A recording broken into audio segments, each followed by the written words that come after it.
Council will begin shortly.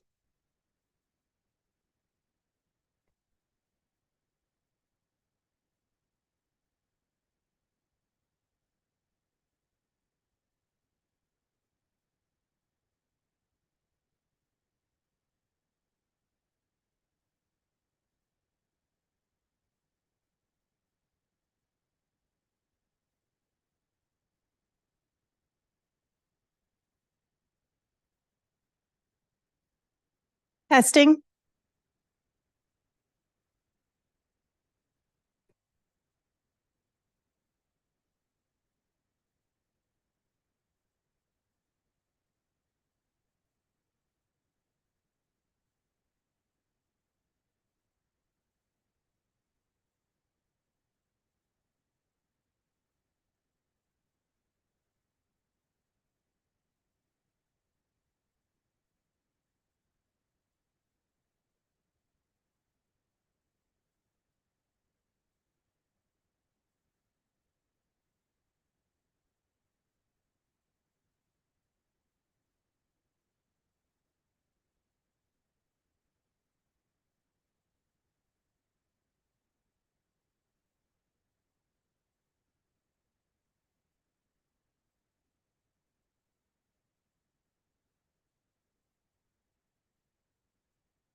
Good evening, everyone. Thank you to our media and broadcast partners for covering tonight's meetings. Welcome, bienvenue, and anin. I'd like to begin the meeting by acknowledging with respect that we are in the Robinson Huron Treaty Territory and that the land on which we are gathered is the traditional territory of the Anishinaabe and known as Bawating. Bawating is home to Garden River First Nation, Batchewana First Nation, and the historic Sault Ste. Marie Métis Council. Madam Clerk. Motion by Councillors Caputo and Hollingsworth, resolved that the agenda for December 11, 2023 budget meeting as presented be approved. All in favor? Councillor Hollingsworth is. We have a Councillor Dufour, alternate mover. Thank you. I have received no declarations of pecuniary interest. Council, any declarations in your interest? Seeing none. We can move on to Ontario regulation. Item 4, Ontario Regulation 28409. The resolution is by councillors Saporto and Spina. Resolved that the report of the manager of finance dated December 11, 2023 concerning Ontario Regulation 28409 be approved for the budget year 2024. All in favor? Under agenda item 5, 2024 user fees update. There is also a report of the manager of finance. The motion is by councillors Caputo and Hollingsworth. Resolved that the report of the manager of finance dated December 11, 2023 concerning 2024 user fees update be received as information. Council, any questions on this? Or updates to the cemetery fees and the rounding of other fees? Thanks to staff for getting that done in short order for tonight's meeting. Seeing no questions, all in favor? That carries. And under agenda item 6, budget 2024 community engagement. Resolution is by councillors and Spina. Resolved that the report of the communications officer dated December 11, 2023 concerning budget 2024 community engagement be received as information. Council, any questions on this? In the past, we've had a presentation. Are we doing a presentation this year? I'd like to ask questions. Any questions of Ms. Vecchio? Councillor Hollingsworth. Thank you. First of all, I just want to start off by saying thank you to Tessa. Thank you to the entire staff for putting such a great effort and so much work into this community engagement. I feel strongly you did well in using a variety of sources to promote the open house, to promote the on-tool budget tools and the surveys. You went well beyond ensuring that the budget tool feedback was on the website clearly. And the information we receive as council, I feel strongly will help us make decisions tonight. I was hoping to see some more participation from our citizens at the town hall. However, again, I'm glad to see all the surveys that were filled out and sent to us. And in closing, it's interesting to look at the priorities that our citizens, our community are very concerned about. It caught my attention once again that the cost of living is the #1 priority, that 63% of our community is very concerned about cost of living, and that it was tied with crime and criminal activity at also 63%. The other piece that also brought to my attention by going through the survey results and so forth was that 78% feel maintaining existing infrastructure is important.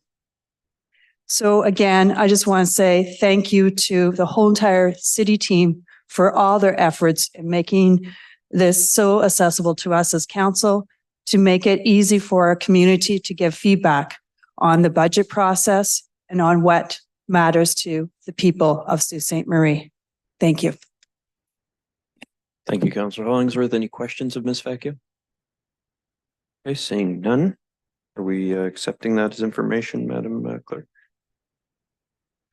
I believe I read the motion that the report of the communications officer dated December 11, 2023 concerning budget 2024 community engagement be received as information. All in favor? That carries. So agenda item 7, as much as it's not directly related to the budget, the Housing Action Plan 2023-2028 is on the agenda because there is a deadline, I believe, of December 15. The motion is by Councillors Zagordo and Hollingsworth, resolved that the report of the junior planner dated December 11, 2023, concerning Housing Action Plan 2023-2028 be received, and that council approve the plan and endorse it as Sault Ste. Marie's municipal housing pledge as set out by the Minister of Municipal Affairs and Housing. Thank you, Madam Clerk. Mr. Tenazzo, anything you'd like to preface the report with before we have questions? Thank you, Mayor Shoemaker. I'll make a quick summary of the action plan. So essentially, the housing action plan is aimed at the missing middle. It's aimed at attainable housing and really that end of the spectrum. It has a number of initiatives or actions in it that are also timed and generally costed for. We're fairly comfortable that or confident that we have current applications in for funding opportunities. We're fairly confident that we're going to be able to fund the majority of the plan or the proposed plan with those funds. Some of the actions include things like regulatory flexibility, a variety of incentives to try to build more homes, streamlining the approvals processes, things of that nature, again, towards the goal of building 1,500 new dwelling units in Sault Ste. Marie. Thank you. Thank you, Mr. Tenazzo. Councillor Hollingsworth, questions? Yes, just a few. The first question through you, Mayor, will probably go through to our city engineer. I'll start with that, to Carl. This is really good news once again that we are supporting and we have put together a housing action plan. It's all very positive for our community. But my main question is, does our existing infrastructure have the capability to handle the influx, the increase for these housing units? For example, sewage, water, and so forth. I just want to have some confirmation that the increased housing would not overload our infrastructure. Mr. Mayor, to Councillor Hollingsworth, I guess for the most part, I could say yes. We are currently undertaking a modeling of the wastewater of all our sanitary sewer system, which will identify bottlenecks and deficiencies in the system. We can address those then. Okay, so it sounds like the review is well underway and probably sometime in 2024, you'll come back to council to identify any possible bottlenecks or concerns. Is that correct? Mr. Mayor, to Councillor Hollingsworth, this is likely we could report in 2024. If we identify areas where there's insufficient capacity in a sewer, we could just add that and deal with it through the capital transportation program through reconstruction or be added to a future capital program. Okay, and I know you're working closely with PUC with regards to the water aspect. That's correct. Okay, great. My other question is more towards you, Mayor, to Mr. Tenazzo, Peter. As you know, I'm a big component of tiny homes. Did the committee consider tiny homes as another option to meet our housing needs? When I was reading through your report, I see and heard and read about multi-units and so forth, but I did not see anything specific to the tiny homes. When are we going to see a bylaw regarding tiny homes when tiny homes are being used already in many parts of our province? I believe under page 4 of your report, you promote quality of life advantages. You cite examples of new affordable housing units to be used, such as multi-unit dwellings, purpose-built rentals, and so forth. Again, was there any discussion on tiny homes? Through you, Mayor Shoemaker, to Councillor Hollingsworth, tiny homes certainly represent a viable option for affordable housing. Currently, the zoning bylaw does not regulate a minimum or a maximum gross floor area. At the next council meeting on the 18th, we will be bringing an introductory or an informational report on regulatory flexibility. We don't specifically speak to tiny homes, but when you look at some of the performance standards that we're going to look at when we're allowing more dwelling units on a lot, they lend themselves very well to tiny homes. So, you know, if you have a maximum lot coverage of 40%, for example, you can certainly get more tiny homes on a lot than you might a bigger home. So indirectly, the approach really lends itself well to tiny homes. Okay, so that's positive. So it sounds like you and your team are ensuring that tiny homes are on your radar screen as you move forward. Thank you. Thank you, Councillor Vezo, or sorry, Councillor Hollingsworth. On to you, Councillor Vezo. Oops.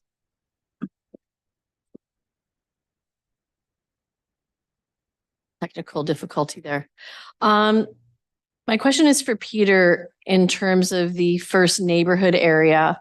It says in your report, the first neighborhoods will form the basis for the highest intensification activities, financial incentives, and you go on to list the financial incentives. I guess I'm wondering and understanding just what we have in our first neighborhoods. So if we're thinking like the downtown area, the Simpson, Leo, Upton, McGregor area, the Drive, Ontario, Summit, all of those areas also going down into, Lansdowne and there's not a lot of open land. So I'm wondering what is going to be the strategy in identifying these first neighborhoods. I'm even thinking of Monterey Gardens and having that capacity to have intensification in an area that's already quite well built. Through you, Mayor Shoemaker, to Councillor Vezoel, that's a great question. Really what it comes down to is you're right. The capacity isn't necessarily there to build the majority of the new dwelling units, but whatever kind of investment that we can get in these areas will be very impactful. And that's why we're really trying to prioritize these areas, not necessarily to build the sheer numbers, although there are some pockets and there are some vacant lands that can accommodate higher density and bigger lots that can accommodate apartments as they sit now. It comes down to really, these are some of the areas that haven't seen the levels of investment that other areas have in the last 30 or 40 years. So it's really about trying to transform these areas back to the way that they originally were.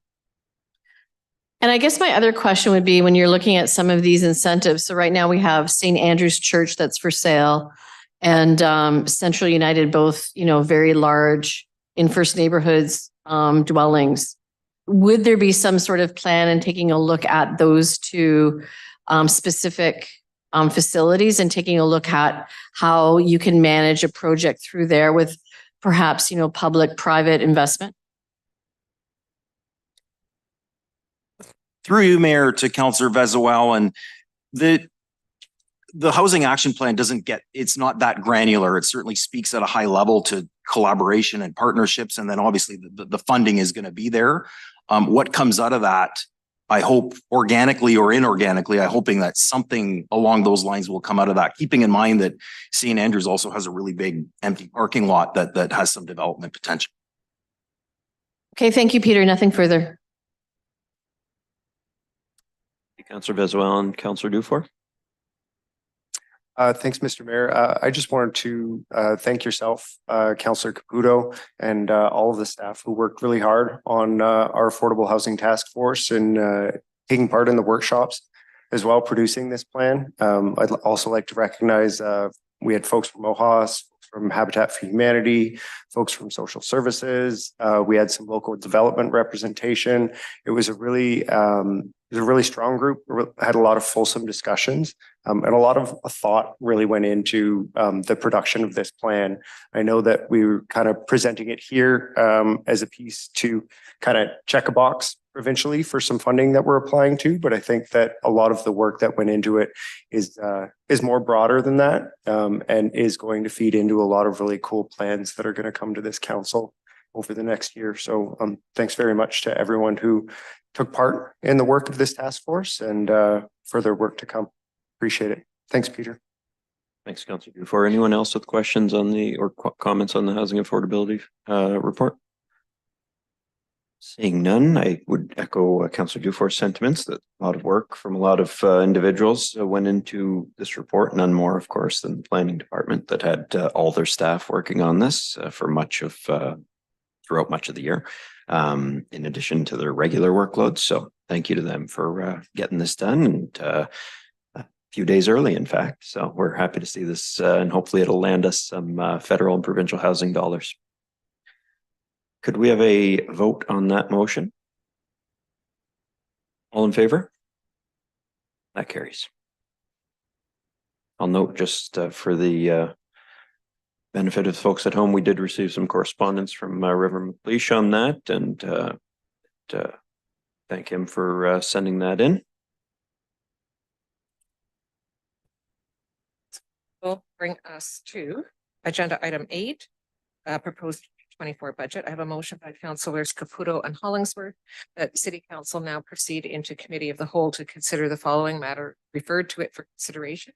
2024 budget deliberations. Council, all in favor to move into committee of the whole? Any opposed? All right, that carries.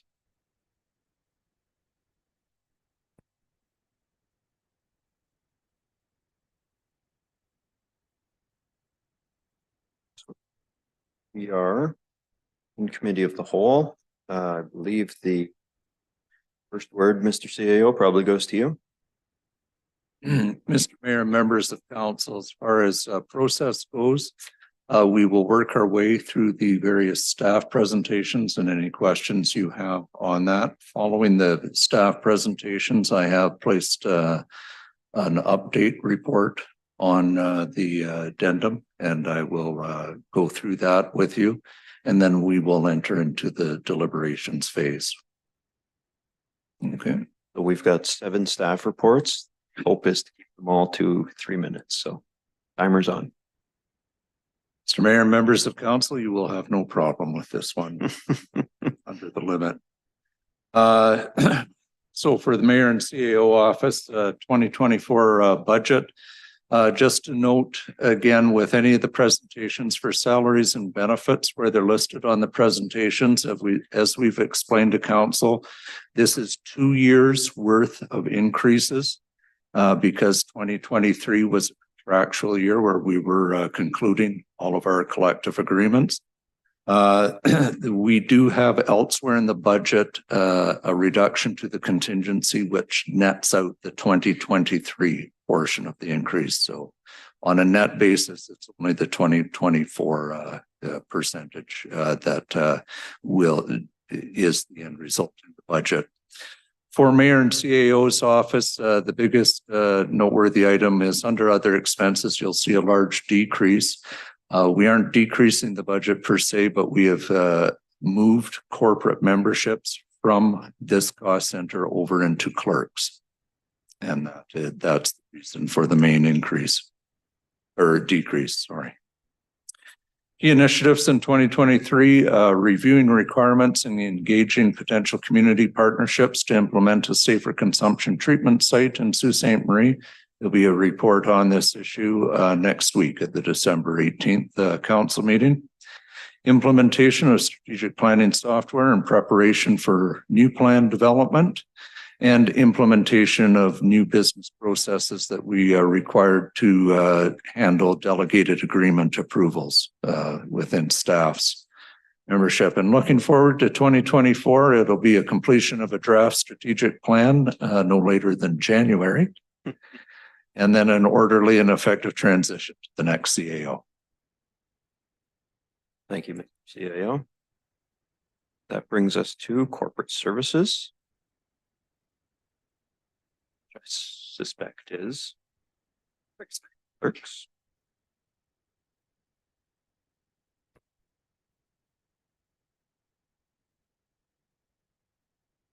It's waiting for this.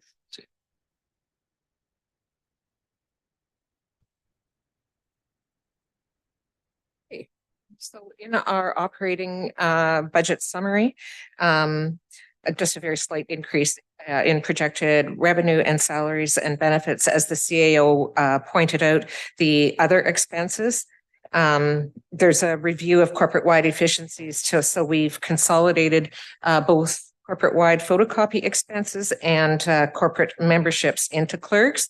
So there's offsetting decreases in other departmental budgets, and these increases do not increase the tax levy. Our key initiatives in 2023, there was a procedure bylaw review and adoption of an updated procedure bylaw, proceeded with short-term rental licensing implementation, audio-visual in the council chambers, also launched the municipal podcast Where You Belong, an employee book club, and a leadership lending library for the organization, and began branding for Civic Center wayfinding. And in 2024, we will be doing a code of conduct review, continuing with civic center wayfinding and branding. We have a list of policy updates that we're looking at, a notice policy, accountability and transparency, an updated local improvement policy, as well as a council staff relations policy. We will also be undertaking review of terms of reference for all of our council boards and committees. As we already mentioned, the centralization of photocopy cost centers that reduces low-value journal entries continually being done. And we're excited to have the launch of our website redesign.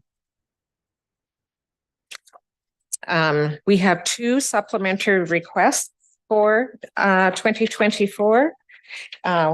One is with respect to the records and election coordinator, moving the freedom of information request from legal to clerks and consolidating it with the permanent election coordinator position. We had this on for 2023 as well. The idea is that we use a middle management position as opposed to a lawyer or solicitor to conduct the freedom of information requests.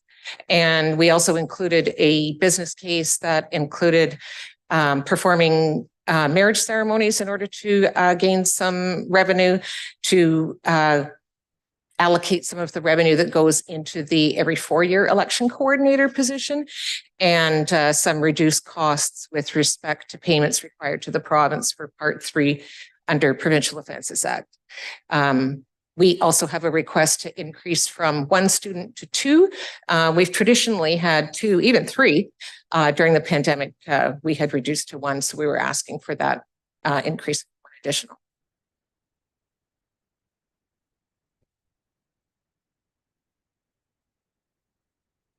Thank you, Madam Clerk, CFO. Good evening. The Finance Department. Oh, I'll wait till that comes up.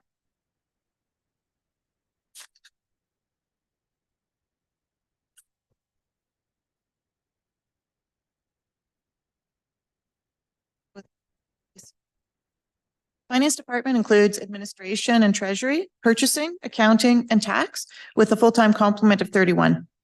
Financial changes to note include a decrease in expenses of $50,000 with an offsetting revenue decrease for one-time funding for the long-term financial plan that was approved in 2023.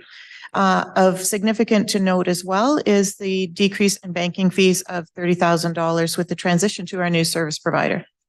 Next slide. The key initiatives in 2023 for finance include the tax collection policy, which was updated, incorporating best practices. This included moving the tax sale arrears from 3 years to 2 years, and this will be effective January 1st, 2025. Notification will be starting in January to inform and prepare property owners impacted by this change. A request for proposal was done for the city's banking services in 2023, resulting in an annual savings to banking fees, as I just mentioned, and an increase to the rate of interest of deposited funds. And the transition to the new provider should be substantially completed in early 2024. To provide increased service to departments, all of our accounts payable invoices are now scanned into our financial system. So this assists with department financial review, as well as decreasing resources required to gather documents for grant claims. And then another initiative was the electronic procurement, which is well underway. E-procurement is less time consuming than traditional procurement, and it is more transparent for vendors.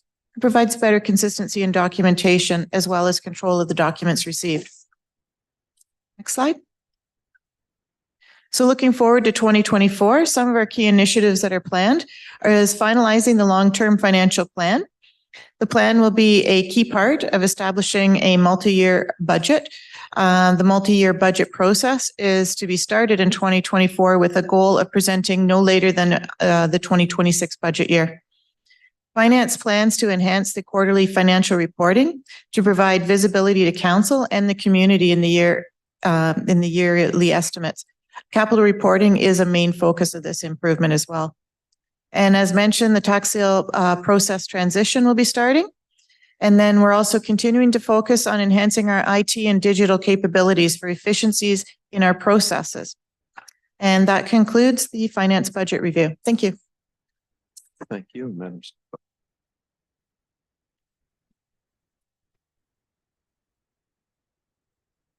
IT, we've got Mr. Cochamillo here.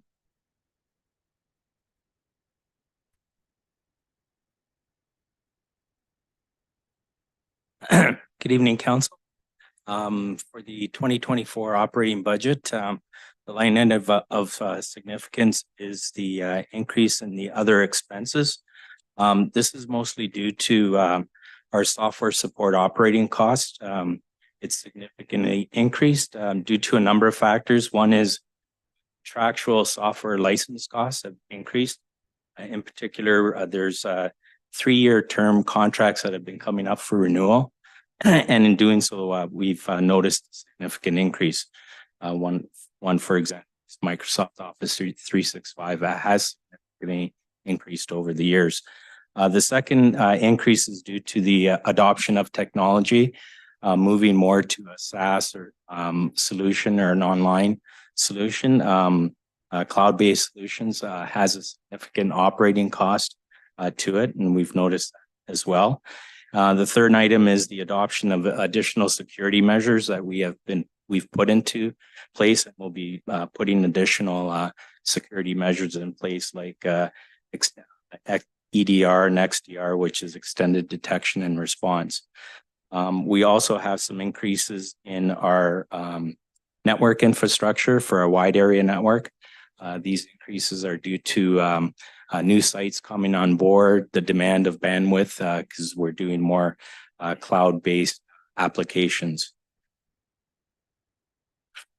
The key initiatives that we accomplished in 2023, we completed the migration to the cloud-based payroll system.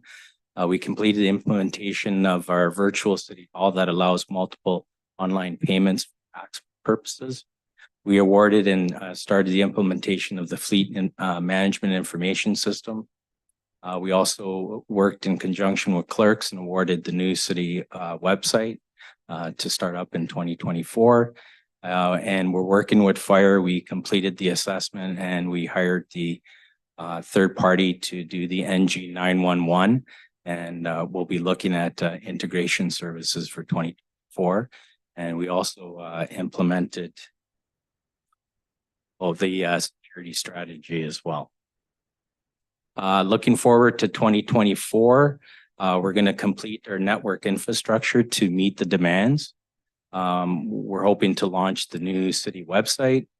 We're hoping to launch a new cemetery system, a new park and ticket management system. We're hoping to award and integrate a new fire computer-aided dispatch system into the NG 911, and also look at the record management system that the fire department uses. We're going to hope to implement the fleet management system. That's going to start in January, the implementation, and we're hoping to update the IT digital strategy. Thank you, Mr. Cochamillo. New development, Mr. Vera. Good evening, Mr. Mayor and Council. I'll just wait. Presentation's coming up. So for community development and enterprise services in 2024, you can see there is a overall tax levy of 8.26%. Fees and revenues are actually increasing 2.2%. The decrease is largely due to the film project that occurred in 2023. So that was the difference in the numbers there. And then you can see the increases in operational expenses, partially due to increases in fuel. We have some new activities, the West End Splash Pad, the full year of the Downtown Plaza, and also the Downtown Ambassadors that are driving part of the increase for 2024. On to the next slide. 2023 was a big year for our department. We finalized construction and launched the Twin Pad Arena, the Downtown Plaza, the new Sioux Market Building, and the Boardwalk Promenade. So it was a big year with some major projects, and kudos to the team for all their work in pulling these projects together. We also have as you saw, the Housing Action Plan, transit infrastructure improvements, economic development sales at Yates Avenue and Parcel 1 of the Gateway site. We constructed nearly 10 kilometers of new mountain biking trails. We had a collaboration that was kicked off with Garden River First Nation with the SETI project. Ongoing implementation of our GHG reduction plan. We had 325 recommendations for the Rural and Northern Immigration Pilot Program, and that's just the individuals. That doesn't include their family members that go along with each one of those applications. Continued implementation of our community culture plan, a number of support activities for newcomers through our LIP department, and 6 film productions in Sault Ste. Marie valued at $6 million in direct and indirect spending. Moving on to 2024, we have another full year ahead with the Housing Action Plan implementation, major focus with the pending Housing Accelerator Fund and the Building Faster Fund from the federal and provincial governments. Obviously, continuing the activities in the plaza, we've had good success to date, and we certainly want to continue this momentum in 2024. We'll finalize and launch the official plan for council and provincial approval, launch Manzo Park Splash Pad, and continue our transit infrastructure improvements. Should point out that ridership has returned to pre-pandemic levels, and we anticipate 2024 to be our highest use on record for transit. As of September 30th, we were already at 1.35 million rides, exceeding our target of 1.25 million. And this is in addition to the 31,000 rides on our Parabus services. We will have ongoing implementation of our GHG reduction plan and continue our commitment of the goal of net zero by 2050. A number of economic development infrastructure projects are being planned, the completion of our active transportation master plan, and advance Indigenous and Métis relationships. We have resumed our SETI program with Garden River First Nation. A number of staff across the corporation are taking cultural competency training. And obviously there was the recent council resolution for Indigenous Policy and Process Renewal Advisor. So moving on to the next slide, we're looking at the capital requests from our department. In terms of our transit infrastructure, $4.4 million, this leverages 73% funding from ISEP. So the city shares approximately $1.1 million. This year would see electrical upgrades for charging units for electric bus fleet and electric vehicle, ticket vending machines, and also a solar panel project on the roof of the transit barn. We have the John Rhodes roof replacement, approximately $4 million, so which would be funded with internal debt. Hub trail signage. The signs across the hub trail are quite weathered, so we'll be replacing those signs. Cruise ship fendering, really important, so our cruise ships can land safely at the Bondar Pavilion in the summertime, and also some pavilion chairs needed for events. Other capital requests. On the next slide, we've got the John Rhodes electric ice resurfacer and charger. This is from the John Rhodes Community Reserve Fund. Cemetery has a number of items to upgrade our fleet and our services, as well as the Mausoleum Master Plan. We'll have a design of a new interactive water area. So we've kind of moved this project into 2 phases to anticipate the replacement of the slide in the future. And also cemetery columbaria, $155,000 for 2 columbaria, and these will be at full cost recovery from the sales. Moving into our supplementary requests. Council received a report earlier in the year on upgrades to parks. This item is now being taken care of from the subdivider fees or the Parkland Dedication Fund. So this isn't required in supplemental. We had a previous discussion and report on downtown security patrols. So if we look to continue those, it would be $130,000 in the downtown core. And also an important one for NCC community program. We had approved previously half of the role. Now that the NCC is up and running full-time, this would be the full-time programmer role, which would help provide oversight of the facility in the evenings and provide a staff member on site at the Northern Community Center. We also have in the environmental initiatives request of $50,000 to undertake some additional environmental remediation projects. And a physician recruitment request, $50,000 to help assist in our efforts to market physician recruitment here in Sault Ste. Marie. It's been a great collaboration so far between our staff and the physician recruitment group. And we hope to continue that with some additional funds in 2024. On the next slide, supplemental, there are two roles to kick this off, and those are no levy impact. They are really important roles, however, to help us achieve revenue and services in both the food and beverage area and also for the NCC in the plazas. We're hoping we can have council's support for those as they are a no levy impact item. We had a previous report, 150,000 related to event attraction for the GFL Memorial Gardens. The Adventure Bus program, to continue that would be $8,000. We are seeing increased ridership on the Adventure Bus and we hope to continue that. Cemetery was looking to return 2 summer student positions in recreation and culture, 3 summer students that were previously there before the COVID pandemic. On the next slide, cultural funding. There was a request in our previous plan to increase support for cultural funding for arts and culture and heritage. There was an item of $18,000 originally to paint downtown crosswalks, but we have noted that we can lower this if we are just focusing on replacing the rainbow crosswalk and focus at one mural. Also, request for $10,000 for the Canada Day fireworks program due to escalating costs. And we don't need to have the RNIP administrator position at this point. We found the other funding to cover that role, so that can be taken off for consideration tonight. And lastly, the Ermitinger Clerg National Historic Site, has requested an assistant curator position, $53,000 from the Historic Sites Board. And then there was an item for $8,000 to help to maintain and fix murals and public infrastructure for $8,000. That's it from our department. Thank you. Thank you, Mr. Bear.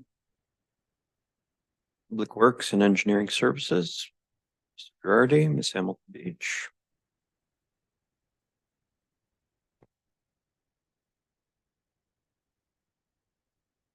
Mayor and Council, the Public Works and Engineering budget includes public works, operations, maintenance, along with all related practices under engineering.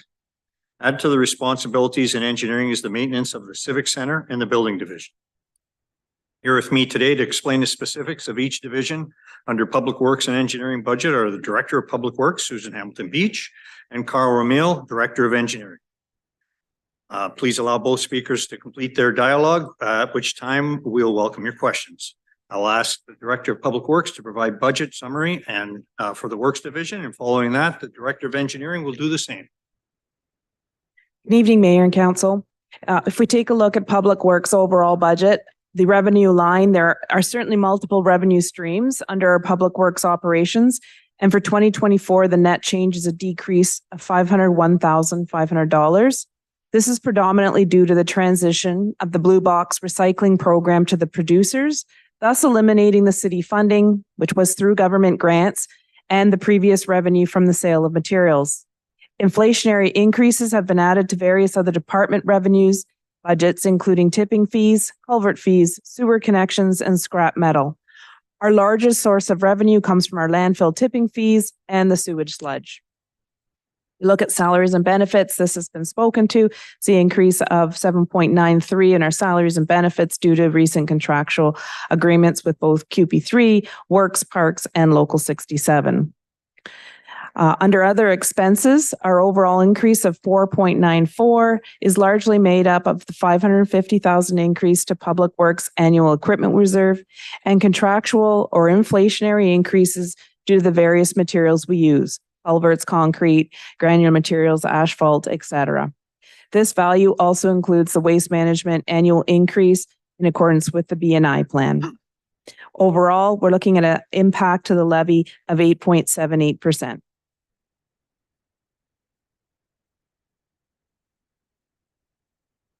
Primarily, the revenue in the engineering division is generated through building permit applications. Increases in salaries and benefits were 5.96% and was due primarily to the recent memorandum of settlement in wages for Local 67 as well as non-union. Overall, the engineering division's levy increase from 2023 to 2024 is 8.88%.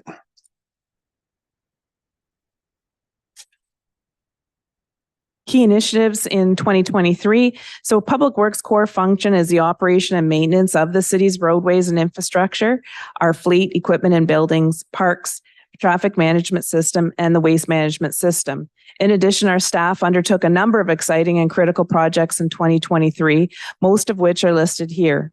In fleet, we're moving forward with recommendations of our fleet review, including the FMIS project and the equipment replacement plan. At our Sackville site, we've installed the new west entrance security gate and the bulk diesel exhaust fluid dispensing tank. Parks have contributed to the Rosedale Park expansion project, upgraded the Elliott Bocce courts, continued to install commemorative benches, as well as a number of landscape projects, including the downtown plaza. Our waste management division has successfully transitioned the recycling program over to the producers and have managed the scale upgrade project. The traffic division has replaced a number of flashers and cabinets that were far beyond their service life. Our operations and carpentry teams have been involved in a number of projects that I've already spoken to and include the Civic Center lobby renovations, work on the Mill Market project, as well as the downtown plaza, and took on demolition work in association with the landfill expansion. Several fencing projects have also been completed. Yearly, the capital transportation budget is brought to council for approval. Last year, we completed 3 residential road reconstruction projects, resurfacing of arterial roads, which included Wallace Terrace between Allen Side Road and Gooley Avenue, and Carmen's Way between Queen Street and Second Line under the Connecting Link program, which was 90% funded by the MTO. Exterior entrance improvements of the Civic Center will nearly be complete in 2023, with final completion in spring of 2024. Interior lobby improvements, as Susan mentioned, are nearly complete and were done by Public Works staff. We've recently prepared a tender for replacing the Civic Center sprinklers, which will be funded through 23 and 24 allocations. Public Works is looking forward to completing the following projects in 2024.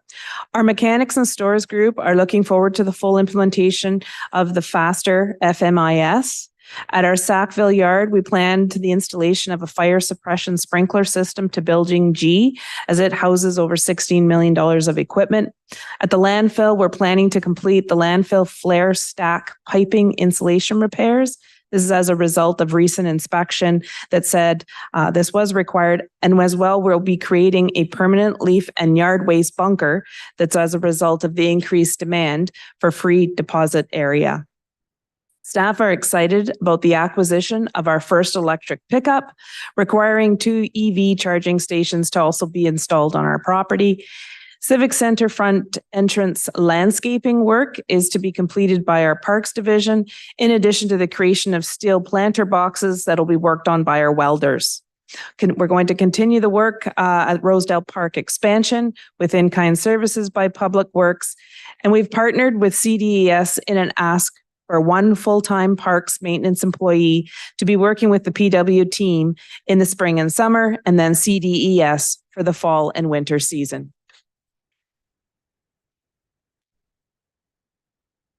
So design and tender preparation for the 2024 capital transportation program is well underway. The city has applied for Connecting Link funding for 2024 for the Great Northern Road resurfacing between Third Line and Weigel, which should be announced in March of 2024.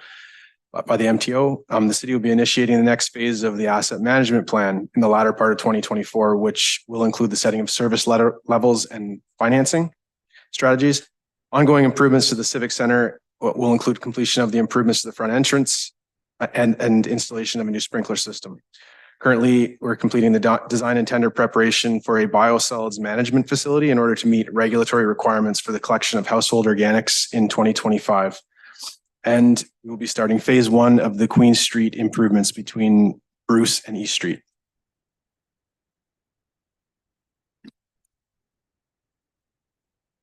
Number of capital requests have been made by Public Works, and funding has been recommended from the resources that have been noted by Finance from our landfill reserve.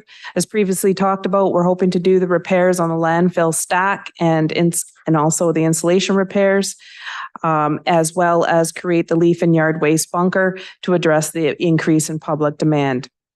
And from our asset management reserve, we hope to continue with the FMIS project, this continuation of the fleet management review project, and will include continued effort to implement all the recommendations by Mercury, including equipment replacement plan updates, work on chargeback rates, and overall efficiencies in the garage area. We're seeking approval to replace 2 building inspector vehicles in 2024. Funds will be available from the building reserve. Phase 3 of the asset management plan must be completed by 2025 and includes setting of service levels for all city assets. And we're seeking approval to replace 1 engineering inspector vehicle in 2024 through the engineering equipment reserve.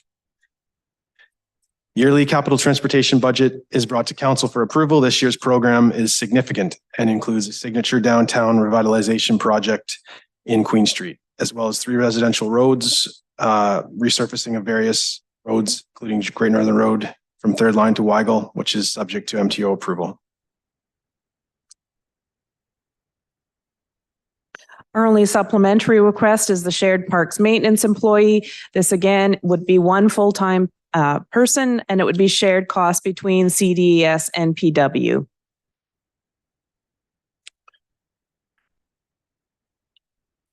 Pardon me. The miscellaneous construction budget is inadequate to address resurfacing needs of the city. A request to increase this budget by $500,000 is submitted in the 2024 budget to assist the resurfacing budget for streets in urgent need of a new surface. Further increases to the capital transportation program are also being requested to cover traffic calming requests and added testing and transportation for excess soils due to regulatory changes. We have a supplemental request for hiring a new bylaw enforcement officer, as bylaw will now assist in the handling of building division complaints. Therefore, we would switch to cover bylaw enforcement by 25% through the building reserve, making that 4th bylaw officer result in a net 0 impact to the levy. Building division is also requesting to increase its service level by 1 non-union supervisor position to oversee daily operations, bylaw and building inspections. The building division will fund 50% of the cost through the building reserve. Finance has combined both of these positions into 1 request, as illustrated as having a net levy impact of $59,918.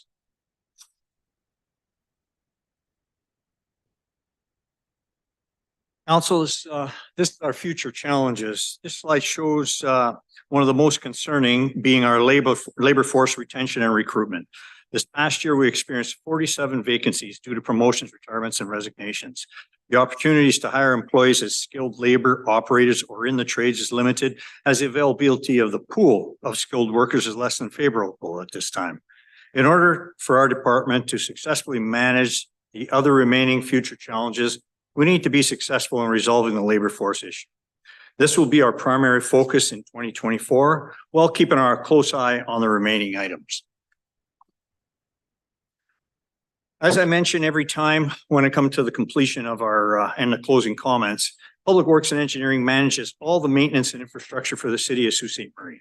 Every initiative that is embraced and passed by council and comes to fruition, such as new structures, infrastructures, is eventually in the hands of Public Works and Engineering to maintain. Our team is constantly making changes and improvements to many services we deliver so as to not put further pressure on the levy. In closing, I would like to thank the Public Works and Engineering team as we look forward to continuing to provide the level of service the residents of Sault Ste. Marie have become accustomed. Thank you. Thank you.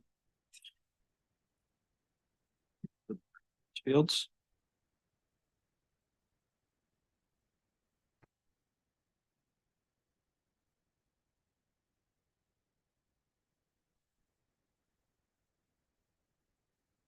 Evening, Mayor and Council. I'll be presenting for the legal department, which involves the legal department as well as the provincial offenses court and administration, and now also includes the human resources department. The director, Nicole Adelina, will speak to the matters under the human resources. So on that first slide, you'll see that insurance tends to be the biggest increase per year for our area. If you want to go to the next slide. The key initiatives that we took on in 2023, we focused on the surplus property project with the planning department to see if we could get a better list of properties and better hold on that for potential for offering for sale. We took on the sale of industrial properties. That's a new and ongoing project with CDNS. We instituted the facility user solutions coverage insurance to try and make insurance easier for these programs. We completed and implemented the off-road vehicle bylaw. The snowmobile bylaw was updated. We have ongoing work with the scrapyard licensing process, and we worked with stakeholders to produce an encampment protocol. We continue to adapt the court protocols for hybrid appearances. We continue to work to streamline the process for claims, and we're now inputting citywide agreements and insurance certificates to a central database. We worked with the film office to coordinate a development on the film policies. We worked with Ontario Good Roads Association and the TJ Mahoney Road School, who wanted to bring the program here. We're short a few lawyers to roll that out, so we assisted them with that, which allowed our employees to attend without cost, and it also allowed other employees from other municipalities to attend instead of having to travel to Guelph for that. We represented obviously the city on applications and appeals to the various tribunals. I assisted in the Carpenters Challenge and judicial review. We are continuing to work on the vacant property issues, and we participate in the property standards and yard maintenance task force team. In 2024, we're looking to standardize with other departments an internal construction process with agreements. We will do the review of the pilot project that we started this year for the facility user solution coverage. We'll continue on the project for surplus property. We're going to take a look at the potential for revenue generation under legal user fees. And we're also going to look at the potential to add unpaid fines to the tax roll. We're continuing to work on streamlining agreements and the delegated authority bylaw, and then the ongoing responding to resolutions. And we've started conversations with the provincial crowns with the download of the Part 3 prosecutions. That won't take place in 2024, but the conversations have started.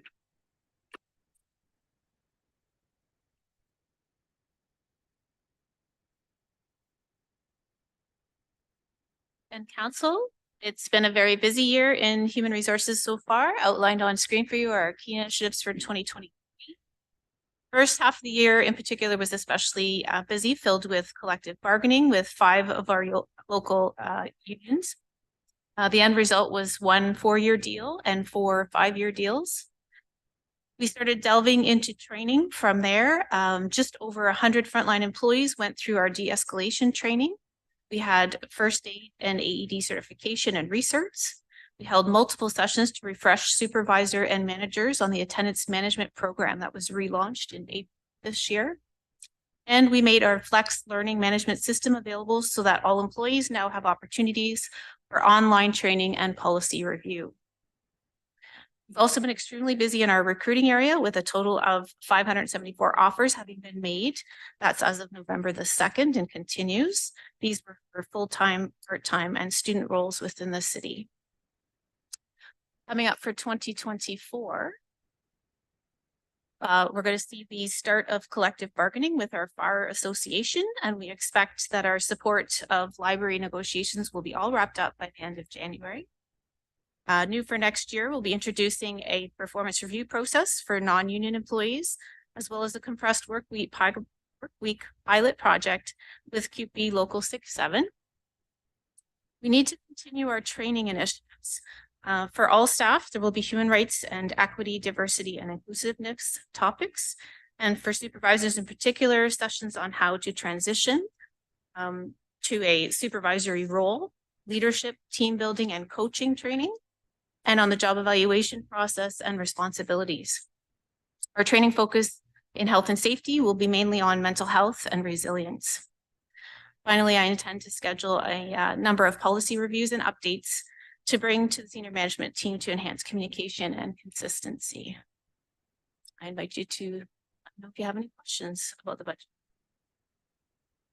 Thank you, Ms. Adelino. Fire Services, Chief Johnson.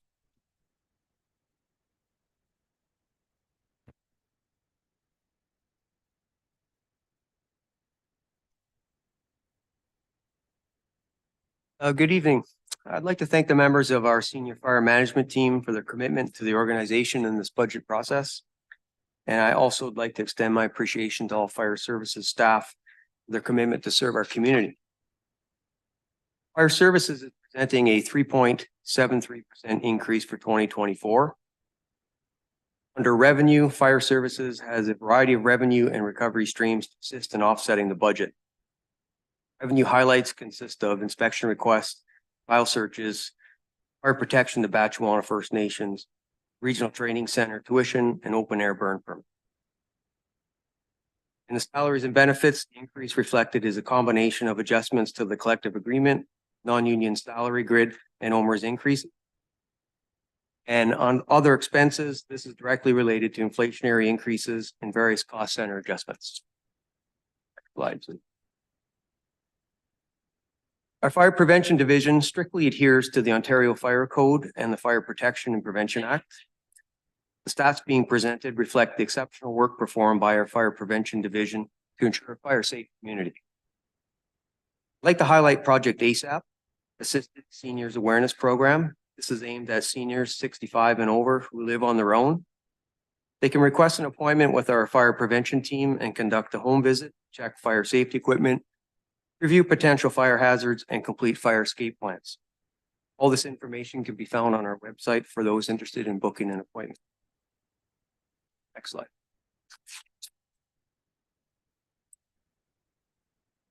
I want to express the importance to everyone that having working smoke alarms is the most important piece of equipment to alert you and your family of a fire. And our message to the community is to please ensure that you have a working smoke alarm. Stats being shown are as of November 2023. Slide, please. Looking ahead to 2024, the update to the community risk assessment and fire master plan is underway. Site visits will take place in spring and drafts of each are expected by summer. The goals and objective of the update is to review existing programs and services delivered, and make recommendations for addressing community needs. The outcome will establish strategic priorities with action plans. Preparation for NG 911 has been ongoing. The deadline remains March 2025 that all municipalities be compliant. The existing 911 infrastructure will be decommissioned and the next generation of 911 will commence. Upgrades to our network and servers, fiber optic installations, hardware, software, and phone upgrades have been completed. Next slide, please. Fire Services has two capital requests. The first request is for 1.5 million to purchase and upgrade our computer-aided dispatch system. In order to be compliant with the NG 911, Fire Services must ensure our CAD system and software meet the requirements set out by the Canadian Radio Telecommunications Commission and NENA I3. The upgrade to the CAD will provide support for text messaging, images, and video, as well as access to additional data for building plans, medical information, and information to assist responding units to alarms. Our current CAD has been utilized for over 28 years. This upgrade is a direct result of the requirements set out by the province, CRTC, in order to be compliant with NG 911 infrastructure. Second capital request is for 1.65 million for the purchase of a fire pump. Fire Services follows a fleet replacement schedule. It's guided by the Fire Master Plan and the National Fire Protection Association 1901, which is the standard for emergency response apparatus. Placing our apparatus adheres to the approved Fire Master Plan, recommendation number 42, which stated Fire Services sustains its current fleet and major apparatus at all times. Next slide, please. 3-year projected replacement schedule for the apparatus to be replaced from 2024 to 2026. Totals approximately 5.25 million. Concludes the presentation. Thank you, Chief. Councilor, are there questions of the staff? I had Councilor Hollingsworth first. Thank you. Just have to grab my notes. Please keep all questions, not just to you, Councilor Hollingsworth, but all the councilors to the budget we're having tonight. My first question is through you, Mayor, to the city clerk. Can you comment on the election process? I believe you're asking for a coordinator for the elections. Is that correct?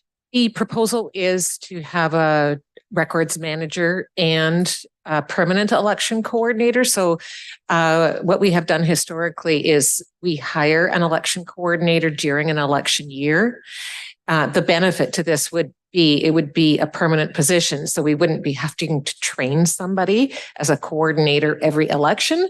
That would be their job each election. And in the years which are not election, they would be administering our corporate records and processing the freedom of information requests that are currently processed through legal. Okay. So currently, who does the processing of the data? You're just saying, for freedom of information requests, that's done through the legal department. And our argument for moving it into a middle management position is it's currently being done by a solicitor. So we feel that if we could move that work into a middle management position, it would free up a solicitor to do more legal work, particularly as there's anticipated to be more enforcement, so more prosecutions. So it sounds like you're saying that this particular position, if you had a guess, probably 70% of the person's role would be doing the data and 30% would be the election time, because elections only happen every 4 years. Every 4 years. They would also be doing corporate records inventory. So maintaining corporate record retention and destruction. Okay. And documenting that. 2 other questions on this subject. It could be my eyes, but what's will be the salary, did you say, for this person? What are you proposing? I believe in the supplemental request, it is 50,008 something in 2024, because we have a business case where we would perform wedding ceremonies once a week, and revenue from that could offset, as well as bringing the a salary for the every 4-year election coordinator. We'd bring that in as well. So that quarter would also help to offset the salary. Is there another cost? Oh, potentially the POA. Also bringing there's a small amount that's for freedom of information processing. So there's a small budget that we have revenue for to offset further. It's around 4,000, but the overall, we would be moving to answer, I think the Councillor Hollingsworth's question, it's from a job class 6-7 down to a job class 3. So there is a significant reduction in salary to conduct the work. Okay, thank you. And still staying on the election subject, coordinator, out of curiosity, when the school board holds their elections, do we not help them? We're mandated to. You're mandated. Yes. And now so we do get revenue from. That was my next question. We do get revenue from the school boards, and in 2022 and in 2018, also from the DSAB for the territories without municipal organization, and for the school boards to conduct their elections in the territories without municipal organization. Okay. And obviously we don't have control on how much we can charge for that. It's just mandated by the province how much revenue we get from that. It's on a cost recovery basis that we build. I know the DSAB does have a specific line item that the province provides them for, but for the school boards, we build them on a cost recovery basis. Okay. And okay, that's all for the city clerk. Thank you. Anyone else with questions for the clerk? Or of the clerk's department, I should say. Mr. Hollingsworth, any other questions? Shelley Shell, through you, Mayor, to Miss Shelley Shell. The first question is collection of taxes. Over the last 5 years, can you just give us a ballpark idea on defaults of taxes? Have you seen an increase in default in taxes? Based on the last couple of years, our average arrears for taxes receivable ranges around 2%.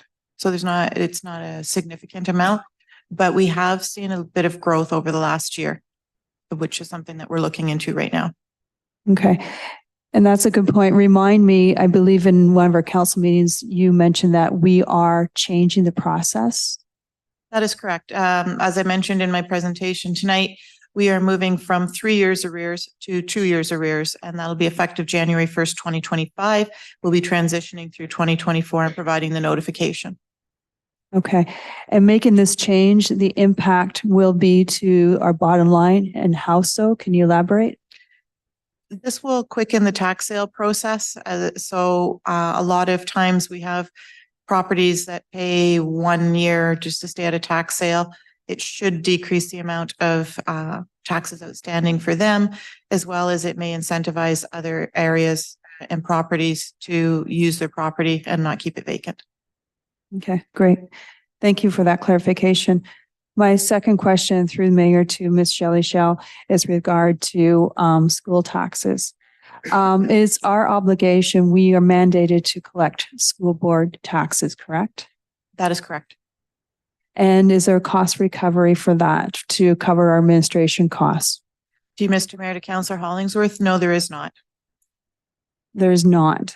No, we are mandated to collect. The province provides us how much we are to charge for school taxes, and we have to add it to our property taxes for collection. We do not get an administration fee for that.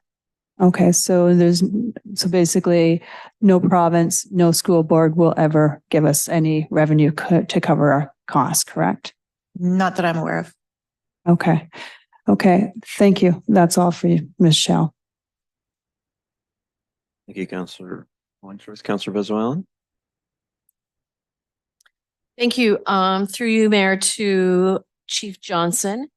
Peter, could you explain the necessary purchase of the pumper trucks? And I see here that it's not one, but it's 3 that you're looking at needing in the next 3 years. So could you explain the necessity of these and where we're at right now in terms of health and safety? Through you, Mr. Mayor, to Councillor Venezuelan. Yep, the 3 trucks. So basically, it's based on age of the units. The one truck's a 2009, one truck's a 2010, and the reserve truck we're using is a year 2000. So due to their age, they need to be replaced. The parts are difficult to find at this point. There's a lot of wear and tear on them. In the standards and in the requirements, the frontline vehicles should only be in service for 15 years. After that, they need to be put into a reserve.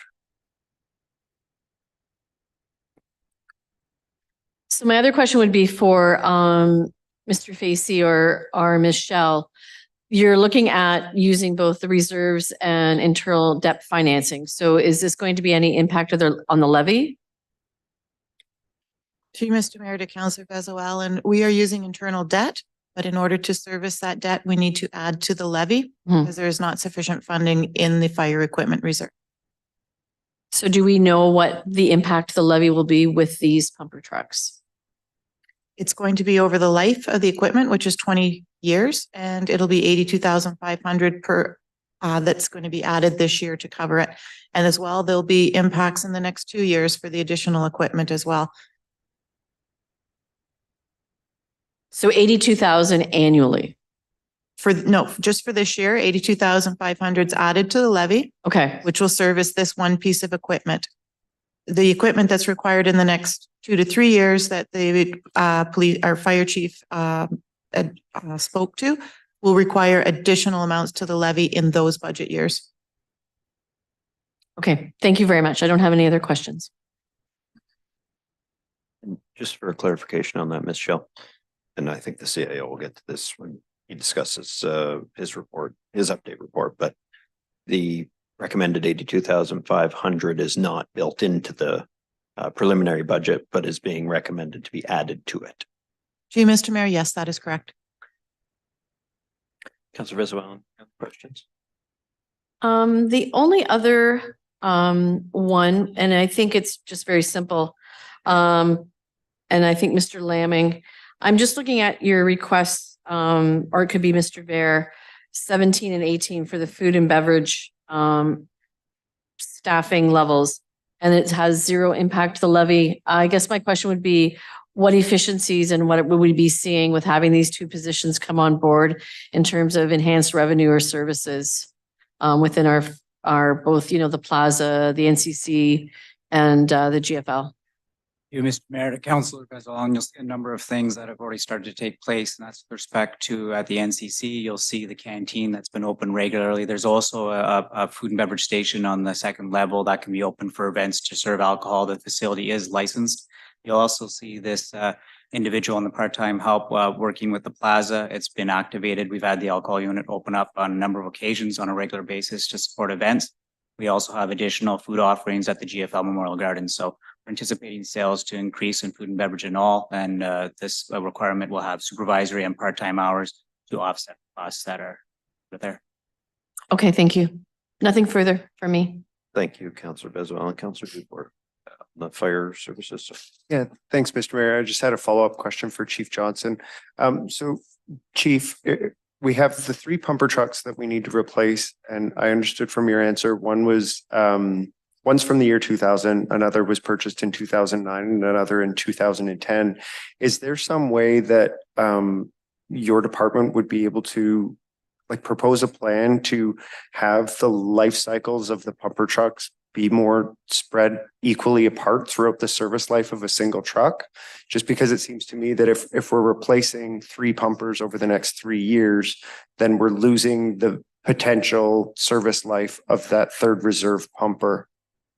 Because obviously we only have 2 in service at a time. So I was just wondering, and maybe you might not have that answer right now, but. Through Mr. Mayor, Councilor Dufour, I wish I had an easy answer for you. Unfortunately, 15 years ago or 30 years ago, those were at the times that those happened to be bought or purchased, and it just kind of carried on throughout the life cycle of those trucks. So I don't know how we could break the cycle, because those are the years of the trucks that we have and when they have to be bought now. So it's kind of like on a historical trend that we purchase them. And I don't see those standards changing to stretch them or to shrink them anytime soon. It's probably not what you're looking for, but that's unfortunately what we have right now. You understand my point though, I do, right? yeah. Because buying this one this year makes a lot of sense to me, because then obviously the 2009 truck will go down into reserve. But then if we're buying another one next year, then we're bumping a 2010 truck the year, right? And then it's all just going to hit at the exact same time, generation down. So it would be really ideal if there was a way where, every 7 years we were buying one. Okay. It would definitely make better sense for the budget process if we could do that. I agree. Thanks. It's Brittany. The same one. To the chief. Would you be able to extend it for a year or 2? I'm asking, your first pumper chart purchase now, your next one a year later or 2 years later? I mean, the condition of the trucks, are they still good? Through you, Mr. Mayor, to Councilor Bruni, we can always extend it a year, but that means just another year down the road, the price keeps going up. So your start point, if we're 1.65 now and we extend it a year, you're coming into the start point at a 1.75 or 1.85, and the cost just keeps going up. And we've seen post-COVID, these prices exponentially go up every quarter. That's an option, but in the long run, you're going to pay more for the vehicles.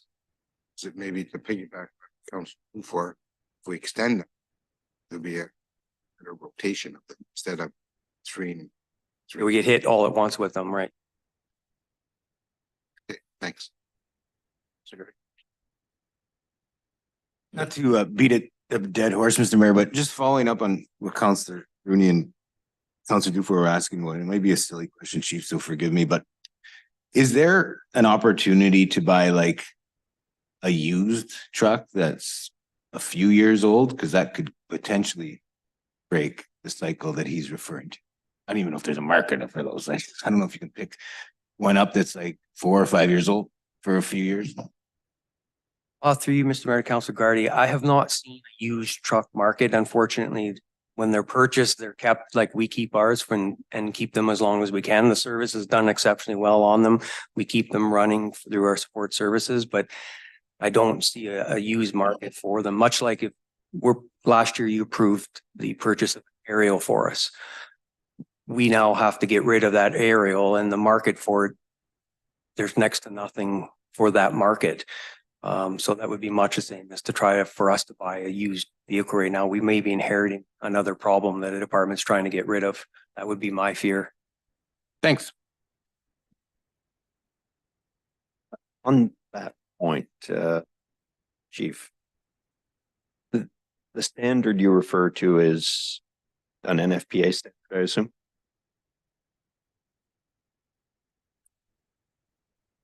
To you, Mr. Mayor, yes, it is the NFPA standard as well. There's the CSA standard, and there's also the FUS, the Fire Underwriter Survey, which makes comment on it as well, that does recommend that units be replaced at 15 years and also 20 years to reserve.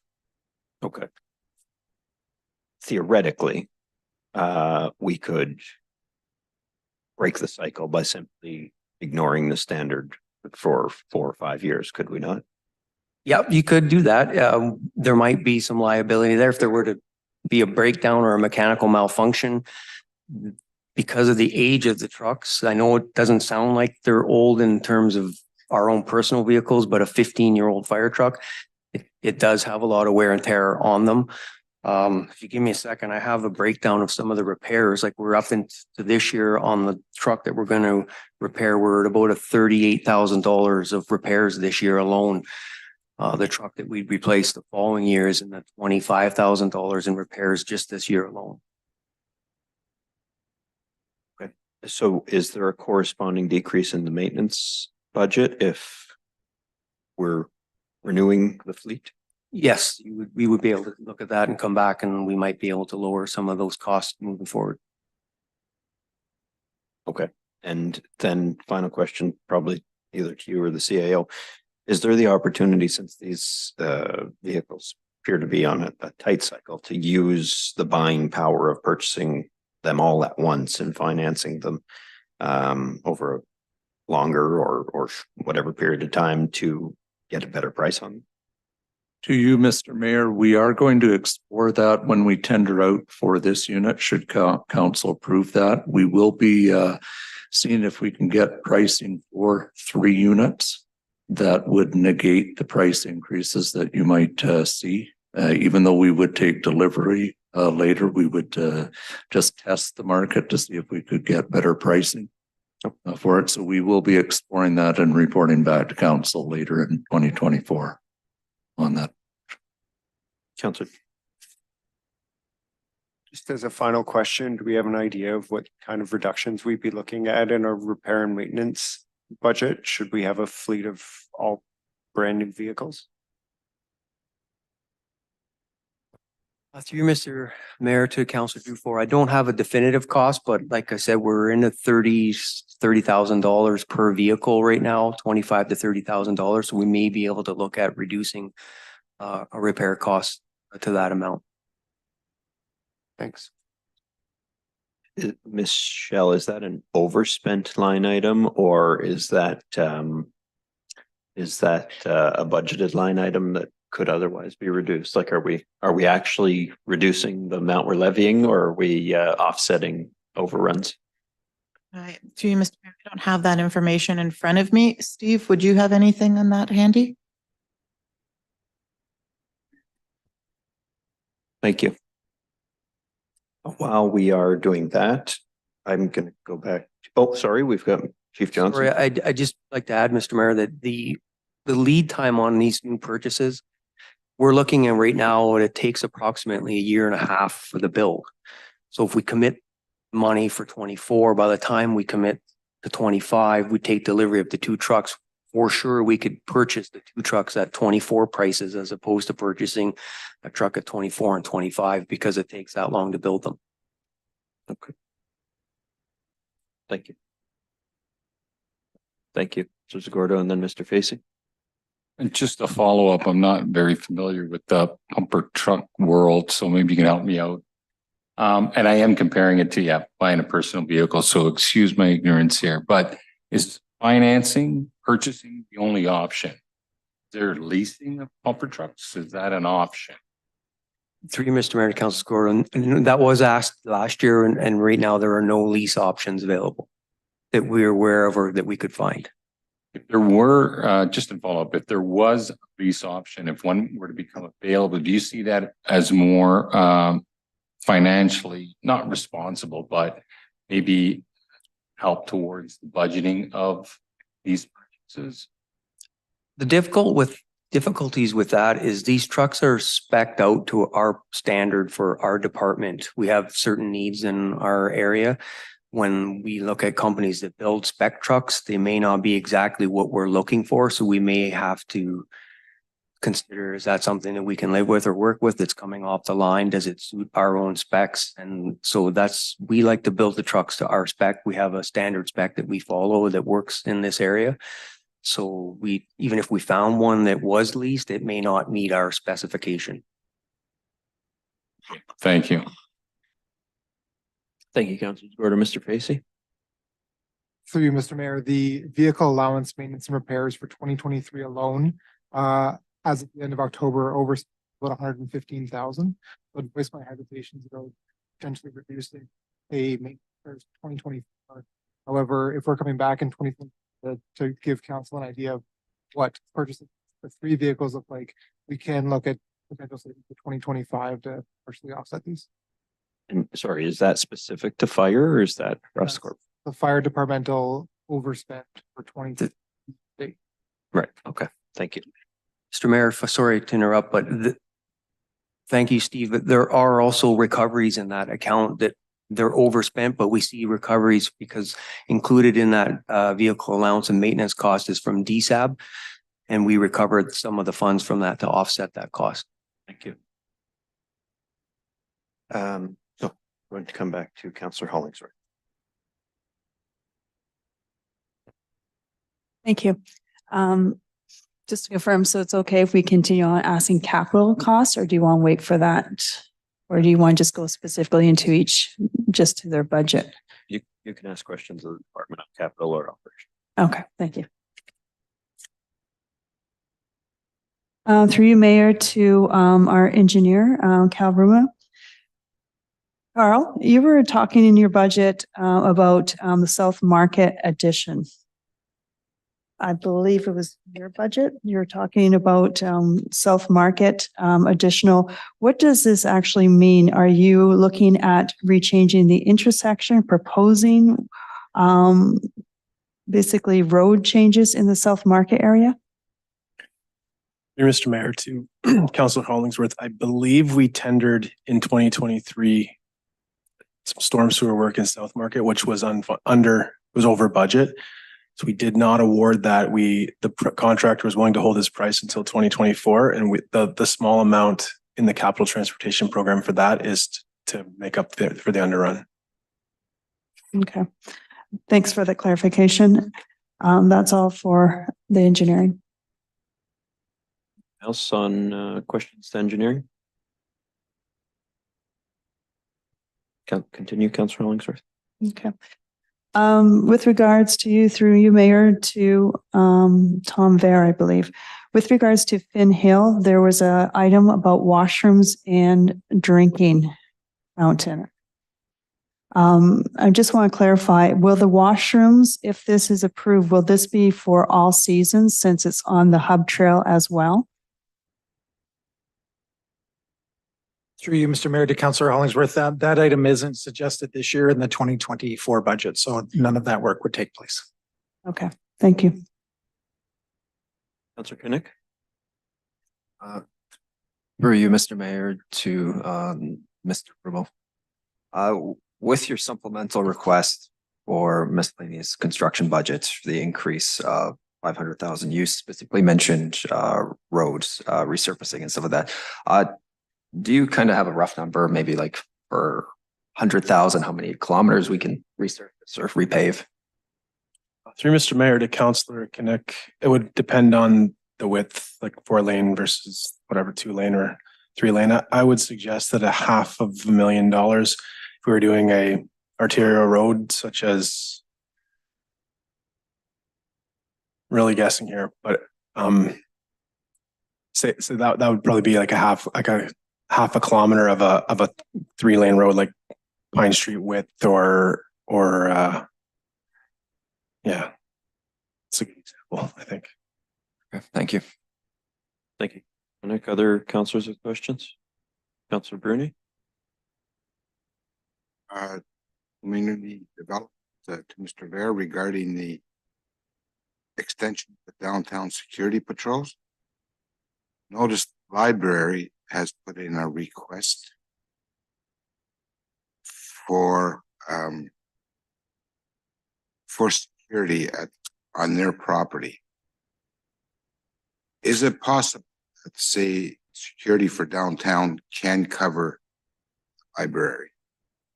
Through you, Mr. Mayor, to Councillor Bruni, the security patrols that we have are 10 p.m. to 6 a.m., so it's only in the nighttime period. My understanding of the library request is that's in facility during operating hours, so our budget would not be able to complement wouldn't be able to cover what they're doing. Okay. Also, we spoke at the last budget meeting regarding police services will be hiring police officers, and hopefully there's a hub downtown. Would this eliminate your security patrol on Queen Street once these officers are hired?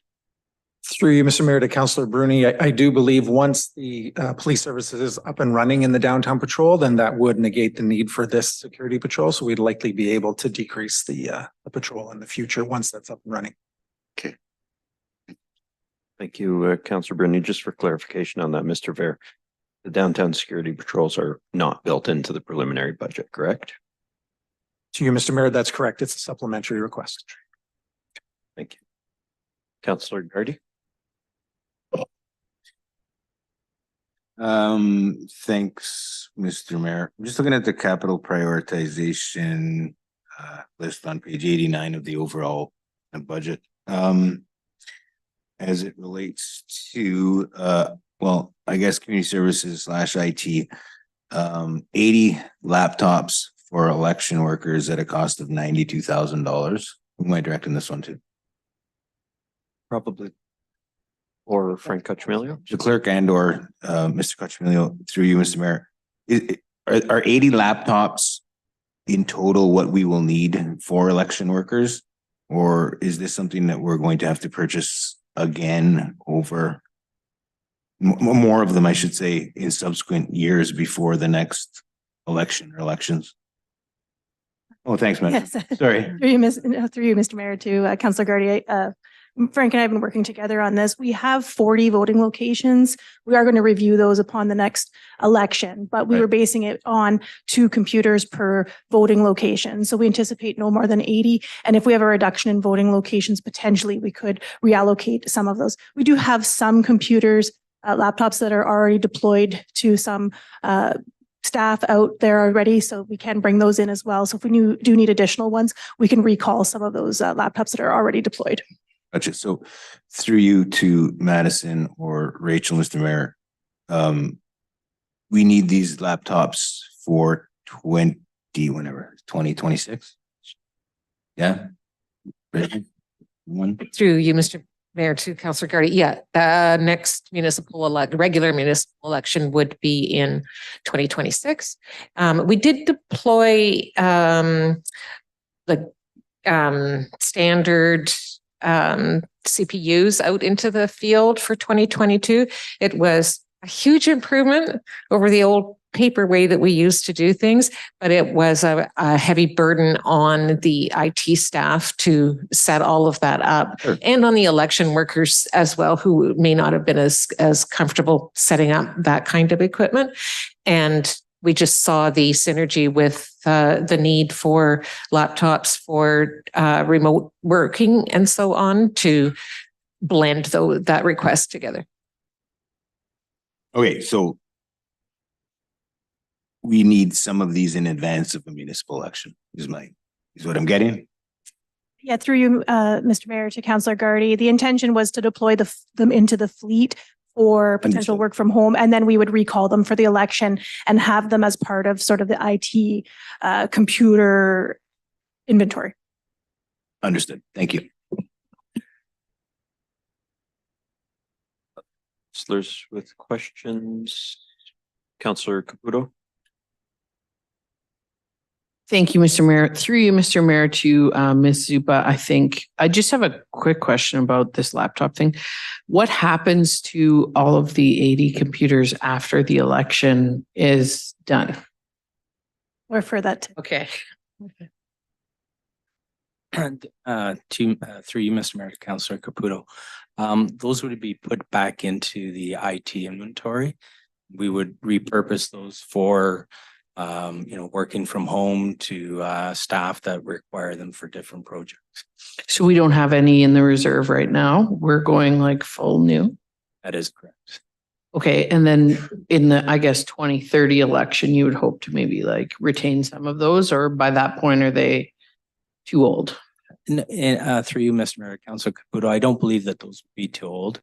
What they're used for, it's the system is basically cloud-based. So you just need a dumb terminal to communicate to the cloud. So I believe that these would be useful for at least 2 elections. Okay, thank you. That's it. Thank you. Councillor Hollingsworth, did you have? Okay, to HR, yeah. Thank you. Through you, Mayor, I'm going to go with Mr. White. Can you comment on how many possible retirements might be happening in 2024? And out of those retirements, do you see us filling those roles? Through you, Mr. Mayor, to Councillor Hollingsworth, I'm certainly aware of one retirement. Can you elaborate on that one retirement, please? Aside from mine, I'd be aware of 2 to 3 staff that have made it known that they intend to retire in 2024. Not aware of others. I think it's important to note that even when staff are eligible to retire, that they do not have to choose to, and many choose to work beyond the eligibility. We see that more and more. Now, as far as replacing staff that do retire, yes, we are at a bare bones level as far as the current services that we provide. So we do need to replace the complement. As Mr. Girardi noted, in some areas we have a lot of challenges even getting up to what our current complement is now. We've consistently been running probably 20 to 25 positions short for quite some time, quite a few years, and it is challenging. So yes, we do need to replace those staff when they do retire. Okay, that's fair. And I know that in the past, Mr. Girardi has been asking for more staff and an apprentice program, and I do support make sure that his team have the right FTEs. Having said that, and Ms. Hamilton Beach, one last question. Can you remind me, when was the last time we did an overview of our staffing needs? For some reason, I thought it was 5 years ago, we did an overview for the whole corporation. Through you, Mr. Mayor, to Councillor Hollingsworth, in early 2020, we received a full service level review report from KPMG that looked at all city services. In that, as well as that report, we have looked at various specific areas like IT, like public works, especially in the areas of winter control. And that where we certainly the KPMG review indicated that we had only 2 areas that might be classified as offering a bit of a premium level of service. One was the free parking we have downtown. We really needed that because our competitors didn't. The other was winter control. we do offer a higher level of winter control services than is found elsewhere. We also get a lot of snow here. We did look into those items. We brought a report to council regarding the level of winter control services.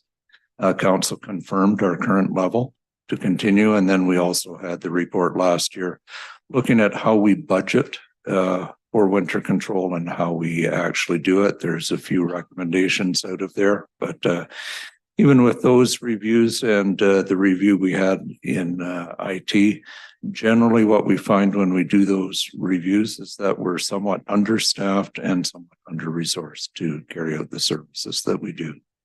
Okay, great. I just thought that's important for us to be reminded of that. So thank you. That's all.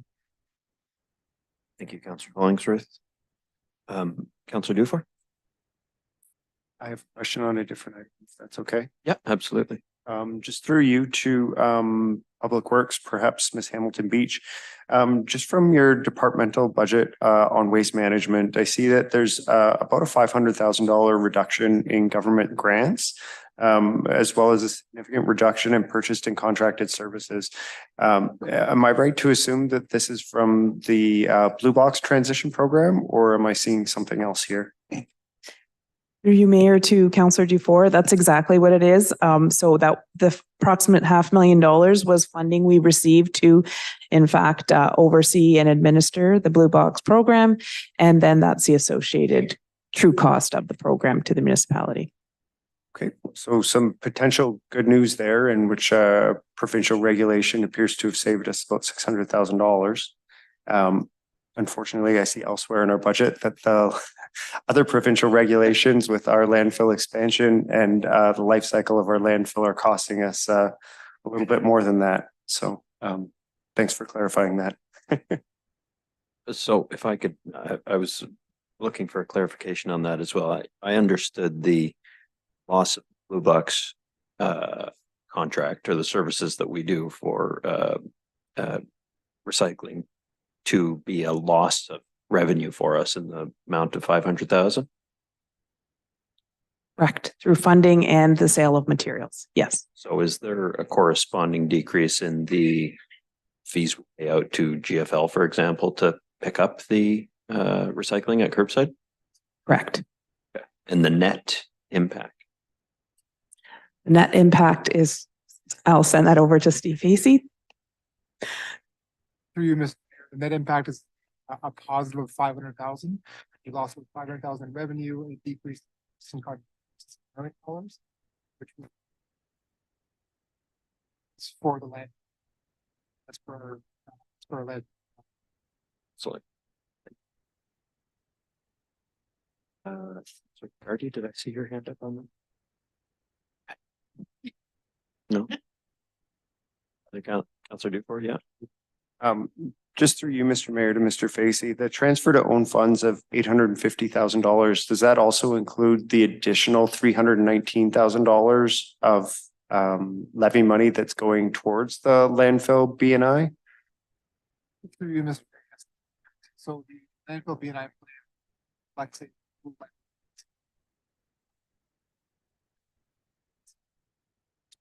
is transfer. Cost at the well as required. Understood. So the 319 of new money is inclusive of the, I got it. That's where you get the 850. Okay, thank you. Other councillors with questions of the staff presentations? Councillor Kinnick? Through you,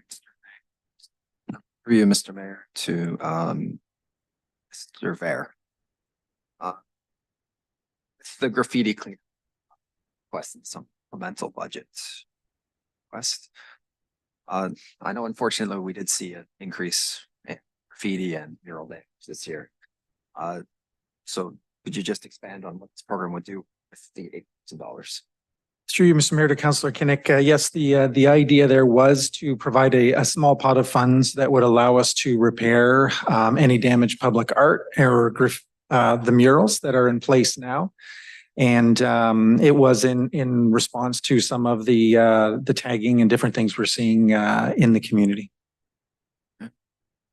And just to follow up there, we saw quite a bit of graffiti on the boardwalk this year. Is this that help clean that up quicker, or is that Public Works? Is that separate? Through you, Mr. Mayor, to Councillor Kinnick, typically those types of items do fall to Public Works to repair if it's on that kind of city infrastructure. And I have another question about another supplemental request regarding physician recruitment for $50,000. I see in the supplemental request it's listed as a tourism and community development category.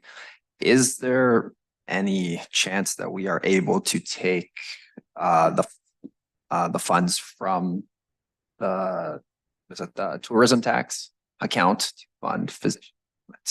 The CAO, I believe, can answer that. Through you, Mr. Mayor, to Councillor Kinnick. I don't believe so because there are restrictions on what you can spend the money raised through the municipal accommodations tax, or it needs to be specifically tourism related for product development and marketing. We have changed, and I'll speak to it a little more when I talk about my supplementary report or my additional report. The request was initially came through tourism in recognition that they had used some grant funding this past year to fund activities specifically related to physician recruitment and assisting the committee. We will be looking at asking you to approve the dollar value of that ask, but it won't go towards tourism. It will go directly to the Physician Recruitment Committee. They may choose to spend it in the same fashion and spend it with tourism, or they may decide to utilize part or all of it for their base funding. But I'll speak to that more once we get to that. So just follow up. So this $50,000 request is an additional to the grant item receiving. The grant money that was used this past year will not be available going forward for 24-40. So they initially put it in because it wasn't going to be available, but it had generated very positive results for us. However, we are amending the request.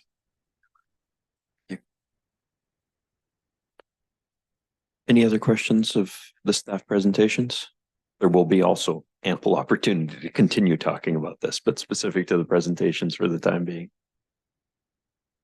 Okay, seeing none, I think that brings us to the report of the CAO, which is on your agendas is 10.1.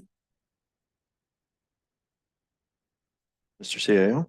Yes, Mr. Mayor, members of council, as in past years, there have been a few changes to the preliminary budget since the time we tabled it. I did want to note those for council. The adjustments that have come in since that time, on the city side, with your approval tonight of the additional report on cemetery fees and the user fee bylaws, that increases the revenue available to $212,000. There was also increased parking revenue that was discovered through questions back and forth with councillors and staff that hadn't been allocated properly in the preliminary budget.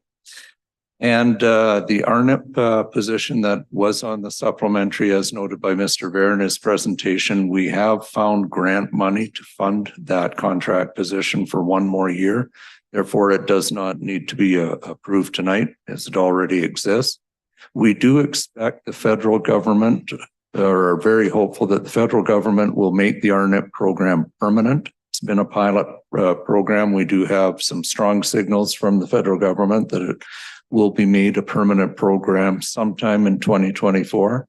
So you can expect this item to come back as a supplementary for the 2025 budget, but we do have grant funding to fund it throughout 2024. So it doesn't have need approval or require levy impact. For our levy and local boards, we did have a few changes since the preliminary budget. So the Conservation Authority reduced their levy ask by 27,500. Algoma Public Health, we had estimated what the increase would be.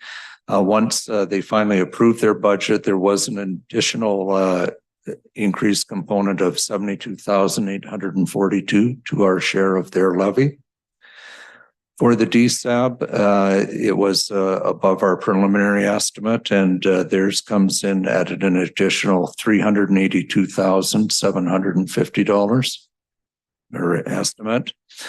And police requires some explanation. The first thing I'd point out is I had a small typo. The amount noted in the report, $1,819,459 is actually 20,000 too much. So the actual number is 1,799,459.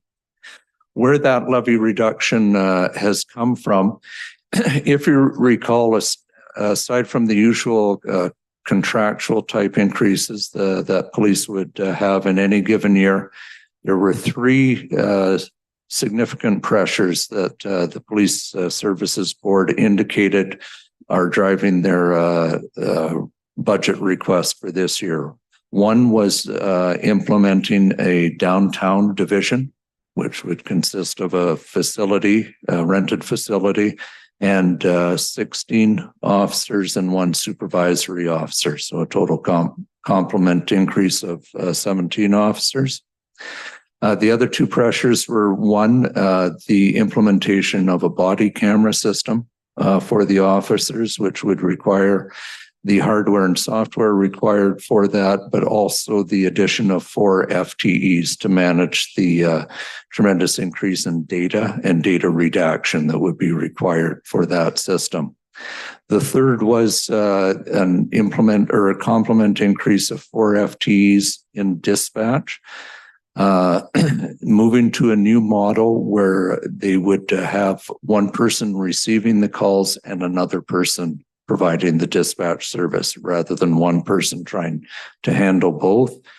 It's something that, as the police chief indicated, they have looked at, but it's going to be especially critical to implement with the movement to the enhanced 911 system, where you are potentially receiving much more data than a simple voice 911 call. Police went back and looked at their budget request.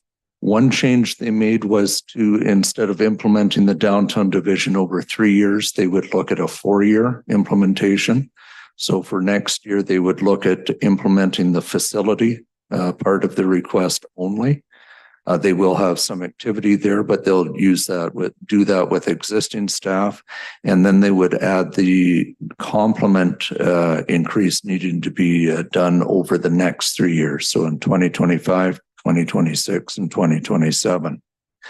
Another part of the reduction was police have now implemented our new Questica budget software. They didn't have it fully implemented when they presented their initial request. They do have that now.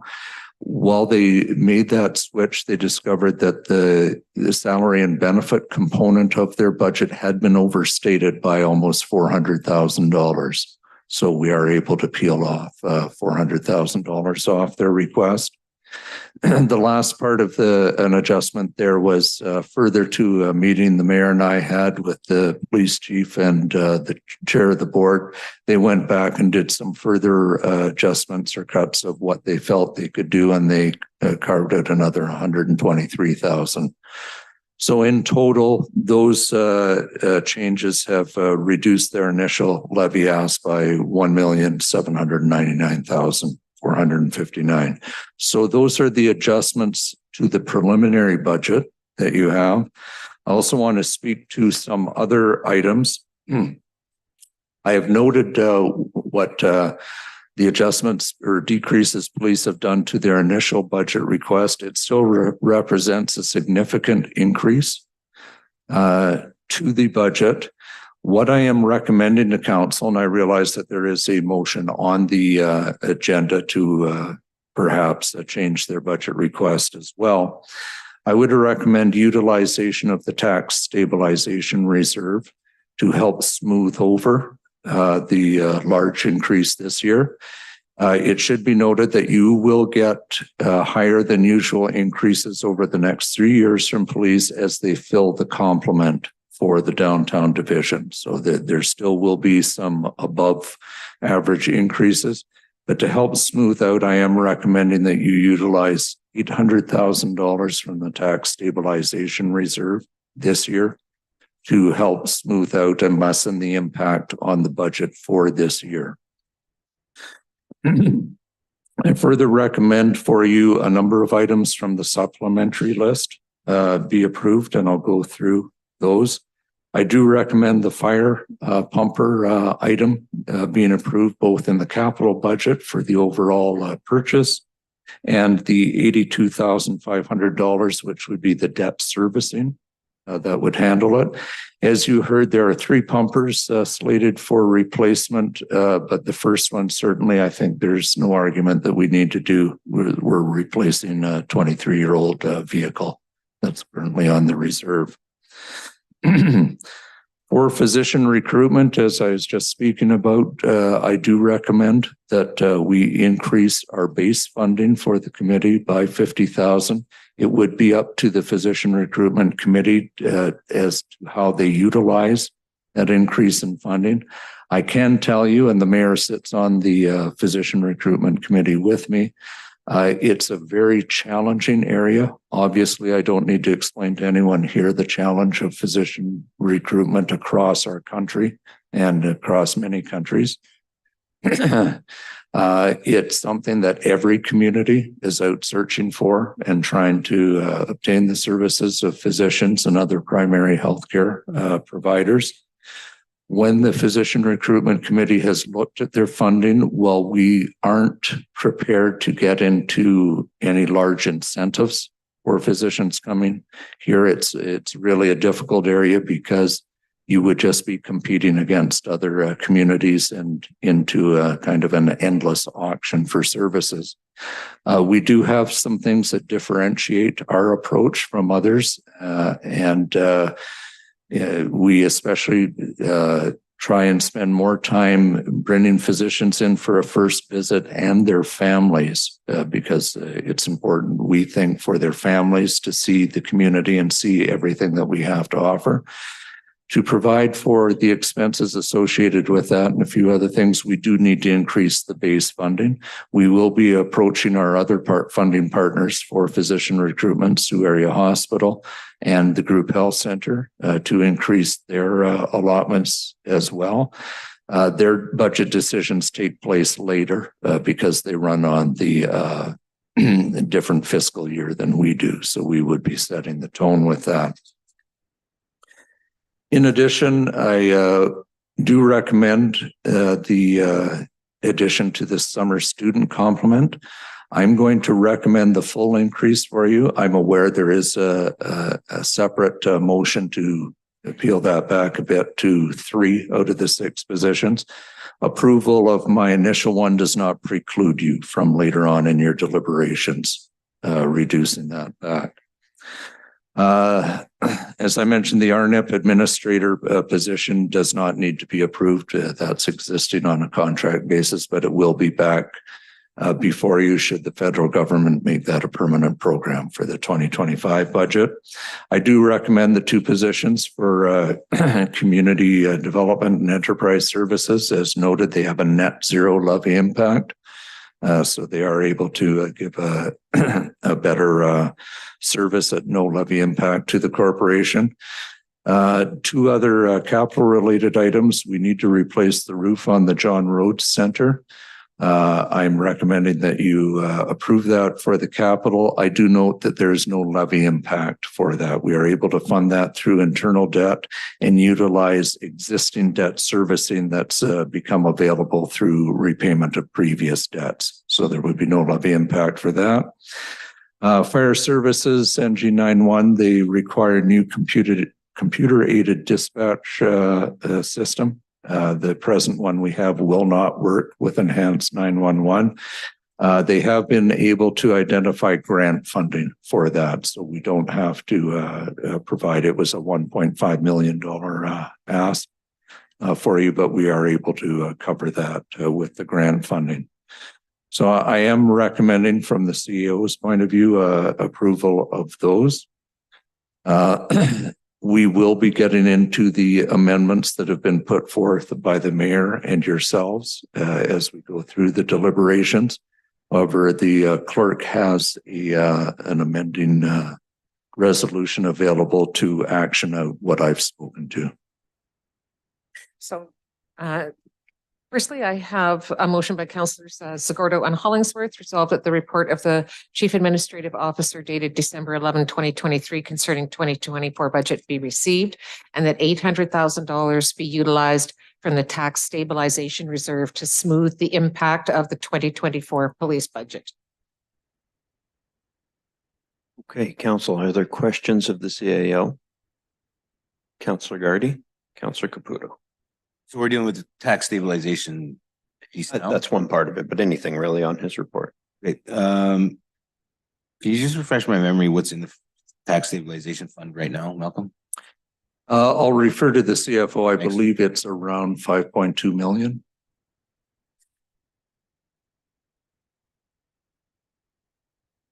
And just pulling out my papers. I wasn't prepared. Sorry.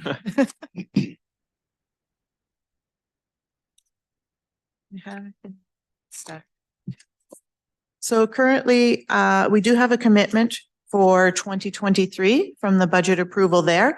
I suspect we will not require that. And if that is the case, we will have $6.4 million in our tax stabilization. Thank you. And one question, Mr. Mayor, feel free to say this is time and place for this question, but I'm going to ask it anyway right now. Physician recruitment, the $50,000.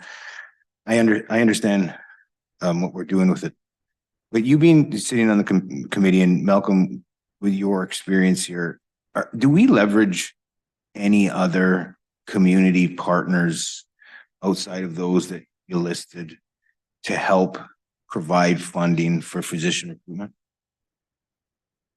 I'll, through you, Mr. Mayor, to Councillor Gardy, I'll provide an initial answer, and the mayor can certainly add to it because he's been part of the discussions. The committee is actively considering other avenues to pursue for funding for physician recruitment. One of the challenges is we have talked about the possibility of getting a foundation together or something similar to Group Health or Sioux Area Hospital.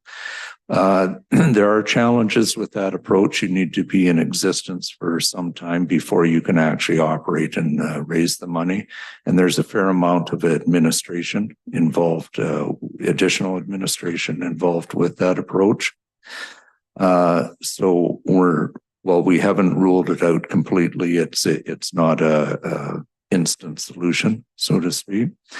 The committee is also going to be actively looking at involving the private sector in the community to be partners. It comes with its own set of challenges. Often when you look to private sector sponsorship for items, they are looking for a certain immediate return or something that you can promise them. That's usually how sponsorship works. It's more challenging in the area of physician recruitment to give those tangible benefits back to a private sector funding partner. Mr. Mayor, anything you wish to add? I would just say that the whole structure of our physician recruitment differs from other communities in the way it leverages our community partners. You've got a number of our other northern comparators that their hospital does physician recruitment specific to the hospital's needs, or their city does physician recruitment specific to the city needs, exclusive of the hospital's needs.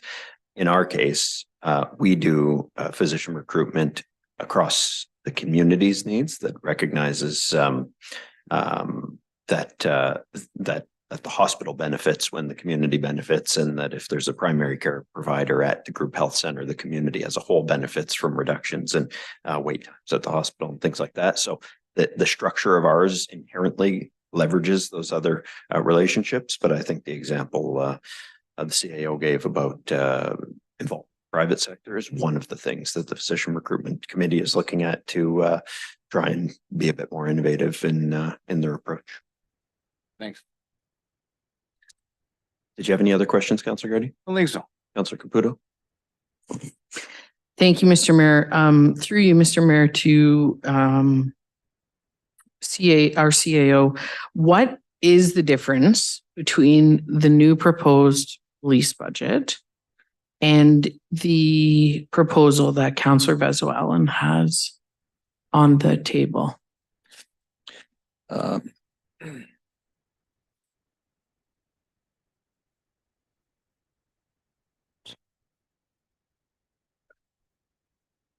It's a sign of age. Sorry, So the difference between the two proposals would be $1,194,464. One thing I should have mentioned when I spoke about this with my report is given council a bit more context to the decisions you can make regarding the police services budget. The authority council has with the police services budget is council can approve an overall amount. So the overall envelope of funding for the police services budget, council cannot go beyond that. Council cannot direct that certain items be approved or not within the budget. That's beyond the purview of council. It is something that the board can consider and work on, but not council. So the overall process is that the police services board meets and approves a budget that they believe will provide safe and effective policing for the community. They give that to council. We here this year and in past years have certainly had ongoing dialogue with police and some back and forth, and you've seen the results of that dialogue in the decrease to the initial ask. Council then can approve a budget to an overall dollar amount. And you can speak in making those determinations as to why you're determining that, but you cannot go as far as actually saying to police, we're approving your budget, but you need to take X, Y, or Z out of the budget in response to that. You can't do that.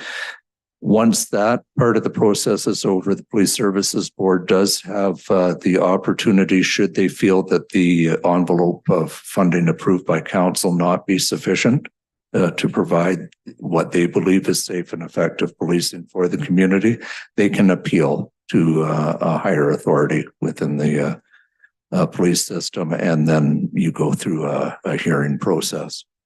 So if we decide to not approve their ask, do we have to wait to finalize our budget for them to be okay with our approval number? Through you, Mr. Mayor, to Councillor Caputo, council is free to approve an overall funding envelope for police. That would not preclude approval of the budget. The overall budget. What I would tell you is should that not be accepted by the board and the board decide to appeal, it's a very, very lengthy process. It rarely happens. I think the only time I've seen it happen was with City of London many, many years ago, and I think it took about 18 months to finally get resolved. Okay. That's the only questions I have about the police. Do you want to do police or does it matter? Anything on the CA? Okay. So for physician recruitment, this is sort of a question maybe one of the two of you could ask or could answer. With the influx of newcomers that we have, do we have, like, has there been discussion of allowing doctors from other countries to be practicing here yet? Through you, Mr. Mayor, to Councillor Caputo, that certainly is an area of very active discussion. What you are faced with is depending on which country the medical professional has been trained in, the pathway to become licensed to practice in Canada really varies. Okay. We certainly the committee is looking at and targeting areas like the United Kingdom, where it's much easier for the medical professionals from that group of countries to come and practice. In fact, we had staff from this city and the physician recruitment go to Ireland a couple of weeks ago because that is an area that we can fast track them very quickly. In other areas, it's not so simple.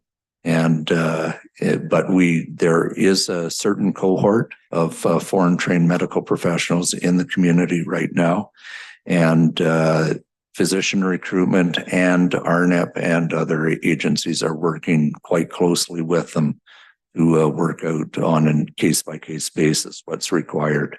Awesome. Thank you. Sorry, I know that might not have been as budgetary as it should have been, but what are the current allotments at the hospital and the group health center? I think you mentioned those as the two partners. What are we contributing versus what they're contributing? Currently, we're contributing 90,000, I believe, and I believe they are 65,000 each for it. I'll put a caveat on that. The hospital does do some supplementary recruiting to take care of urgent needs.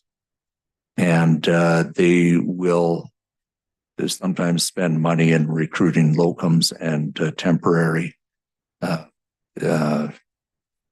coverage for areas that are significantly needed. Okay. And then my last question is that this 50,000 would be in addition to the 90 that we're currently on. That's correct. Okay. Okay, thank you. That's all my questions. I'll just add to that the hospital also provides some in-kind services, if you can call them that, because they employ the person, manage the payroll for that person, and they're part of their benefits group. So there's an administrative expense there that's not really considered as part of their contribution. I've got Councillor Bruni next, and then Hollingsworth, and then. Thank you, Mr. Mayor. And back to the CAO regarding the stabilization reserve. The stabilization reserve comes from the surplus policy, correct? The tax stabilization reserve is built up through as part of the surplus policy. Yes. So, so we have approximately 6.4 million. I know it was over 6. I heard 6. So 6.4 for the capital reserves. How much would we have on the capital reserves? Finance, no. Through Mr. Mayor to Councillor Bruni, there's several different capital reserves, so I actually have to go through them and get a calculation. But I can say most of those capital reserves are not funded to the level that they are required. Are not funded to the level that's required to replace the capital.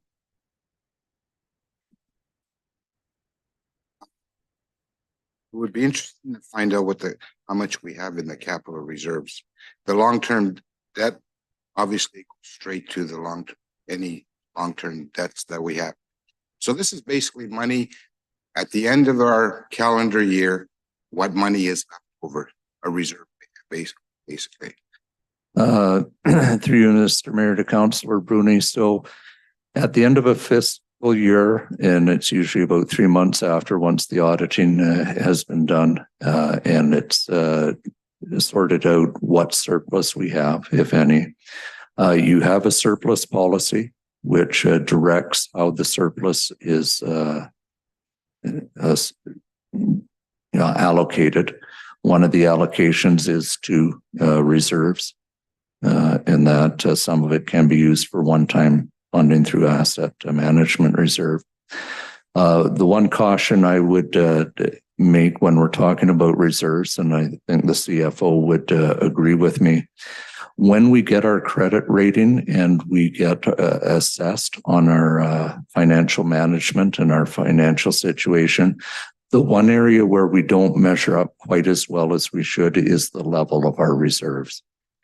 There is a study going on right now, a long-term financial plan that will come to you in 2024, and that will give you some more information on what might be required to put ourselves in a better position. Because the year 2022, we had 3.6 million surplus. And that money there was split up between 40% tax stabilization reserve, 30% capital reserves, and 30% of the long-term debt. So it would be interesting to find out how much we have in capital reserve. And the only reason why is I don't want to see the taxpayers get a heavy hit on the tax levy this year if we can go into some of these reserves to kind of offset our budget a bit or add some supplementary items onto the budget. Through you, Mr. Mayor, to Councillor Bruni, as far as looking at funding the operating budget from reserves, really the tax stabilization reserve is the only reserve you should consider for that. And you do have to remember that you're taking from a reserve, so it's a one-time funding to put towards an operating, continuing operating expense. The idea behind it is that you can utilize it in a high impact year, which we're having this year, especially with the police budget, and smooth that out over a number of years so that the impact to the taxpayer isn't as great in any one year. Okay. Thank you. Thank you, Mr. Mayor. Thank you, Councillor Bruni. Councillor Hollingsworth. Thank you. I do have a question about physicians, but I just want to make a comment. I think on page 6, Ms. Shelley Shell's report, she does recommend the measure will be monitored to ensure residual levels, maintain additional reserve allocations for ongoing capital maintenance and equipment requirements are recommended. So it sounds like she strongly recommends that we protect our reserve in that capital portion. Okay. Question for physician recruitments. How long have we had the physician recruitment group in place? And we've always funded it from day one, is that correct? You, Mr. Mayor, to Councillor Hollingsworth, it was in the early 2000s that the Physician Recruitment Committee was formed. As the mayor noted in his remarks, the structure of ours is somewhat different than many communities, and I think it's a far more optimal structure than many other communities. The funding partners, Superior Hospital and Group Health Center, have always been funding partners in it, and so it's been operating for quite some time and had some quite good measurable results over the years. Okay. And since I've been on council, I know that we have not drastically increased its funding. We've done a little bit here, a little bit there, but really not drastically. In my recollection. Mr. Mayor, to Councillor Hollingsworth, that's correct, not to this scale. Okay. I believe in it and I support it. And just last comment, I would really encourage that we bring physician recruitment here and give us an update on their successes. I think it's important for the community to know that they're doing good work. Thank you. Thank you, Councillor Hollingsworth. Councillor Dufour. Thanks, Mr. Mayor. Just a quick question about physician recruitment. So this is an ongoing $50,000 a year to bring our total budget spend on physician recruitment to $140,000 per year? Yes. Okay. And is there, is the plan moving forward that is the appropriate level of spend, or is there a plan to decrease the level of municipal contribution dependent on successes? Through you, Mr. Mayor, to Councillor Dufour, there's not a plan to reduce our commitment. We're hopeful that our other funding partners provide additional funding as well. The base operations of physician recruitment would generally need about $300,000 a year, somewhere in that range, to cover our activities of what we do now. As I mentioned, that doesn't include incentives. The committee to the date hasn't really seen value in pursuing major incentives, but we do see value in some of the activities we do, such as underwriting family visits to the community as being something that differentiates our approach from other communities. Understood. And I'm glad you bring up the issue of incentives. That's something that does concern me moving forward, seeing some of the things that other cities are doing. The problem I have with it is I don't see how it's increasing value to any of the communities involved. It's just an ever increasing budget for the same competition of a limited resource. It's an area where I think if it gets too out of hand, I could see hopefully us asking the province to step in, because we can't afford to start doing municipal cash payments for doctors who should be employed by the province. So, okay, thank you. I understand. I'll just add there, it's a bit of a history here on physician recruitment, but I think it's relevant to the ask. Historically, physician recruitment was funded at $300,000, $100,000 from us, $100,000 of our funding partners, but ours was paid for from a reserve that had built up from casino revenues over the years that became depleted once the new hospital was built, because we were initially fundraising for capital for the new hospital. And then when the province ended up picking up more of the tab on capital, I understand that money got allocated to physician recruitment. Mr. CIO, correct me if I'm wrong on any of this. Once the reserve became depleted, we reduced our contribution, as did our funding partners. So we went from $100,000, which was paid for from a reserve, down to $90,000 paid for on the levy. Funding partners reduced theirs. And there was a bit of money left over. So any years that there's been a shortfall, and there has been a shortfall in certain years, has been paid for by this leftover money. But we've gotten to the point where there's no money left over to pay for the shortfalls, and we have to increase our base amount of base contribution to essentially try and get back to that $300,000 amount that we had historically contributed. Is that about right? Yes, Mr. Mayor, the only additional thing I would add is the 100,000 level came a bit more from operating than the reserve. The reserve has been used to fund shortfalls, but also we did offer incentives in years past, and all of that was funded from the reserve the mayor's been speaking from. Councillor Spina. Thank you, Mr. Mayor.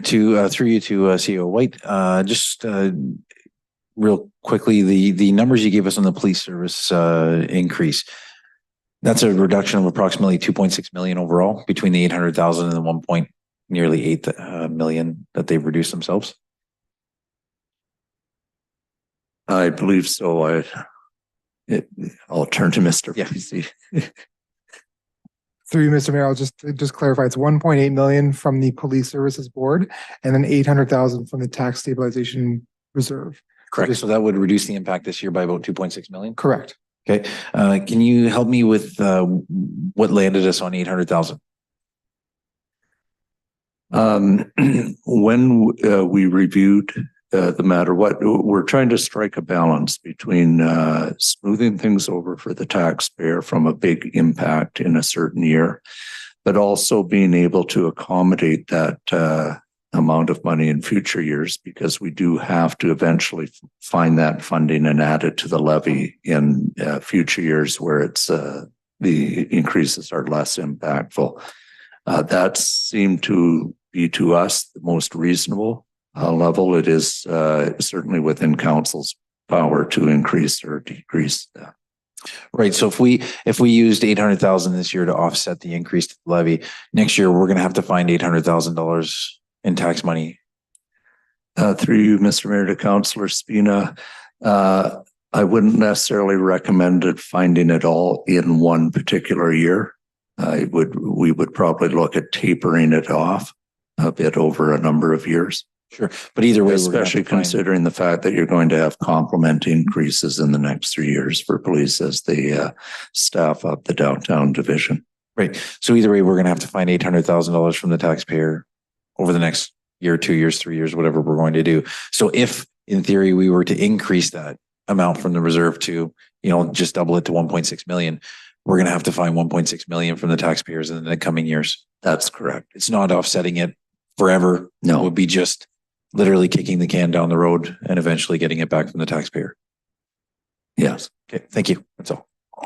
I think it would be helpful, Ms. Shell, could you explain, there's a reserve fund policy that dictates what we are to do with the reserve, the tax stabilization reserve fund has a policy specific to it, right? To you, Mr. Mayor, yes. Within our reserve and reserve fund policy, there's a schedule that sets out the purpose and requirements for every reserve. Under the tax stabilization reserve, there has to be an exit policy, which means that we can't just keep using it ongoing.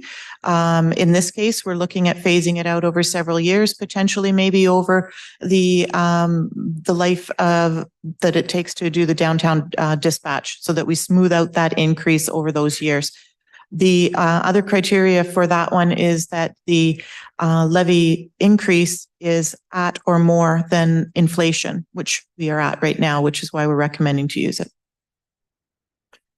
Thank you. Councilor. Thank you, Mr. Mayor.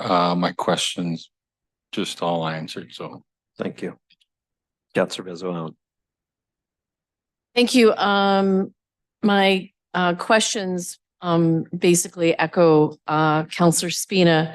So Michelle, if we did not use the $800,000 this year, so my concerns are very similar to Councillor Spina's, because, trudging through 6.4 million, if you're taking out 800 over a million, as we're seeing this 17 FTE complement come down the pipe in the next few years, like, have you done projections? Like, is next year going to be 1.2 million?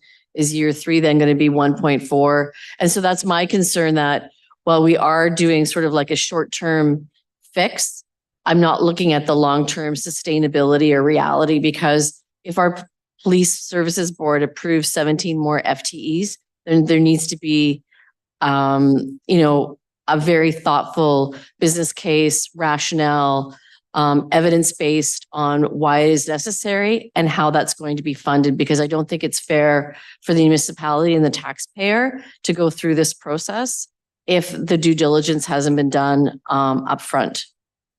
To Mr. Mayor, to Councillor Bezoil, and yes, we have done some high-level estimates, but at this point, we cannot determine with any kind of certainty what the police budget will look like. They're a separate local board. They report to their own board. So high level, we have been looking at what the increases may be in the future years.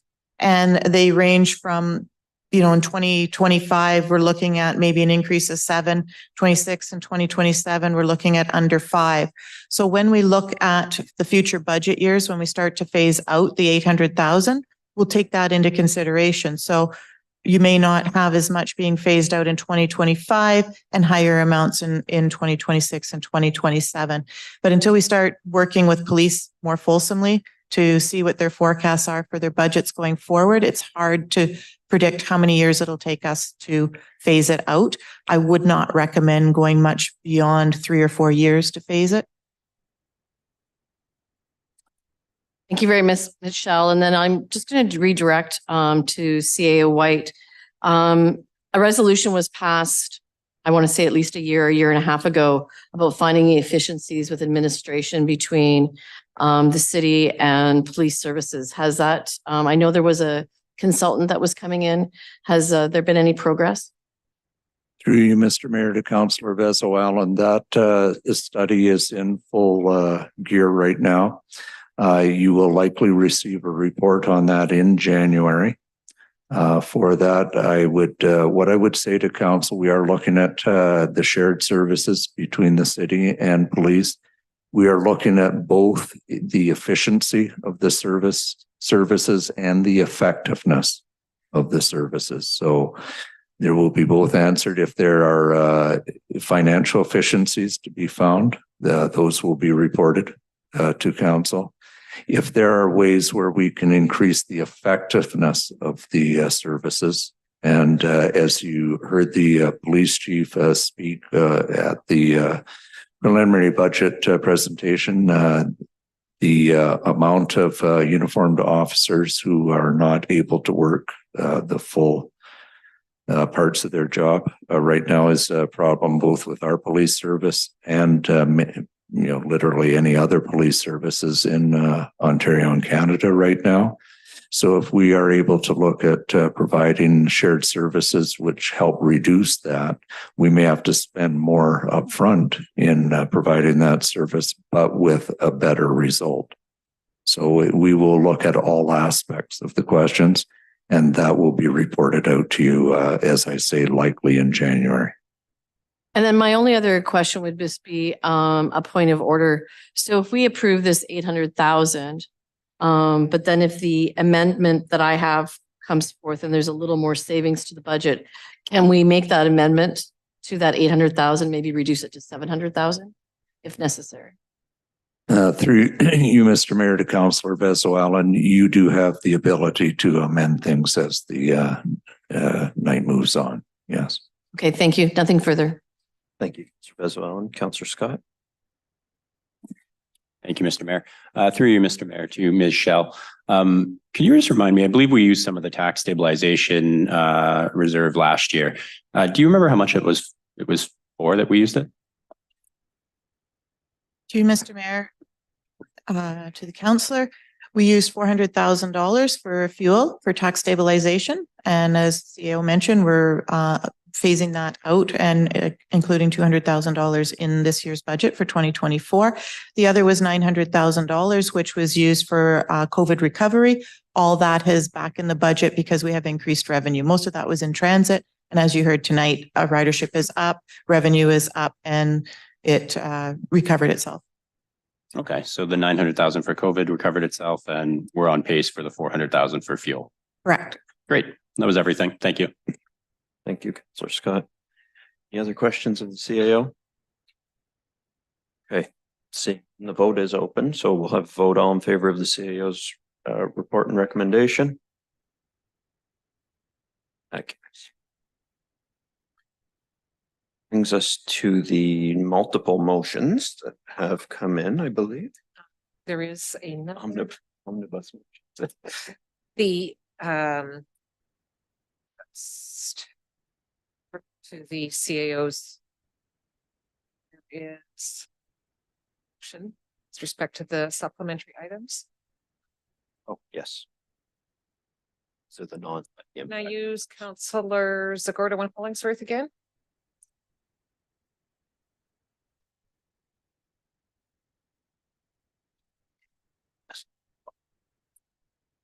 Be it resolved that the following supplementary items be approved: fire pumper debt servicing, 82,500, position recruitment, 50,000, summer student complement increase, 69,275, rural and northern immigration pilot administrator position, no levy impact, community development and enterprise services complement increase, no levy impact, John Rhodes roof replacement, no levy impact, and fire services NG 911, no levy impact. Okay, council. As the CAO mentioned, this does approve some things that we may amend approvals for in our subsequent motions. So we can approve this, still amend the approvals as they as those particular motions come up. But could we, is it possible, Michelle or Mr. Facey, to get a sheet up showing what the impacts or what the levy is as we go through the deliberations here? Through Mr. Mayor, the preliminary budget was at 7.17%, with the amendments that were just approved and potentially further amended, we're at 5.52% for the levy increase as it stands right now. Is that with these amendments that Madam Clerk just read? Yes, that's correct. Okay. So 5.52. Thank you. That I believe is open for vote, but we'll take a hand vote. All in favor? That carries. Thank you, council, for sending in motions. That was, we've got lots of them to deal with, so I think we're just going to go through them in the order that they appear on the agenda.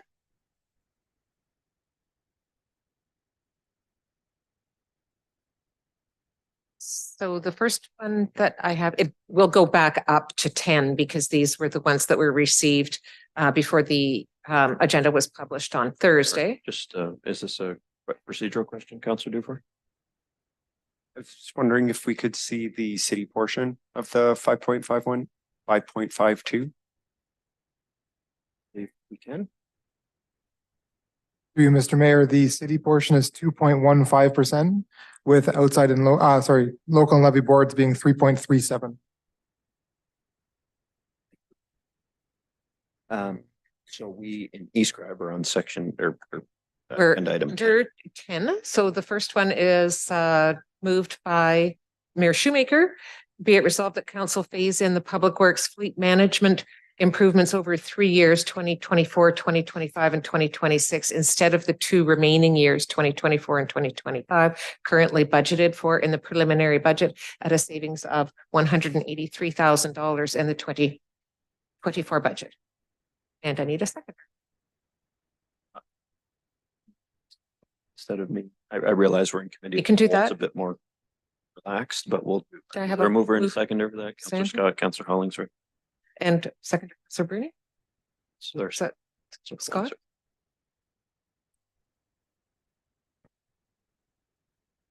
I had you moving and Councillor Scott second. Council, any discussion on this item? Seeing none, we can have a vote on it. All in favor? That carries. Is it possible to get a rolling number going on the screen? That's where the magic happens. Councillor Kinnock, did you vote in favor? Through you, Mr. Mayor, I can give periodical updates. We have tons of amendments on this spreadsheet, so I just want to kind of confuse. There's a lot of numbers. I can provide that number if required. Okay. So anytime someone wants that number, just ask. How about we get it now? Also put forward by Mayor Shoemaker, be it resolved that council direct the inclusion of $200,000 from the tax stabilization reserve to mitigate the increase in fuel costs if required. So a mover and seconder. Mover and seconder for that, Gardy and Vezoellen. Thank you. Councillor Dufour. Quick question. The idea here is that instead of reducing whole 400,000 from levy stabilization for fuel, we would only reduce by 200. So our full utilization of levy stabilization for 2024 would be $1 million total, right? Sorry. Okay. Unless council otherwise directs in the coming motions. Okay. Yeah.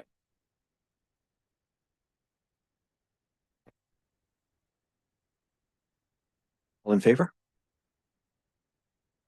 Carries. Do we have a number, Mr. Face? Through you, Mr. Mayor, that the total levy increase with those 2 adjustments is 5.23%. Did he increase? City increase 1.87, levy and local boards 3.37 for a total of 5.23.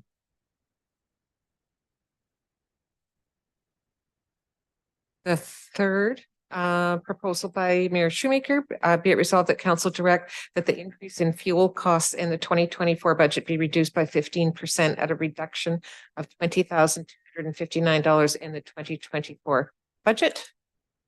Movers and seconders. Seconder for this, Councillor Rooney, Councillor Hollingsworth.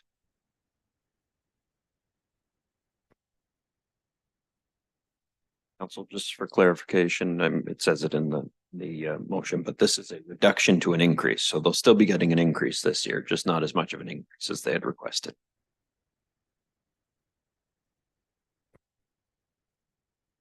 Any questions on that otherwise? All right, so none. We're going to vote on that. All in favor? That carries.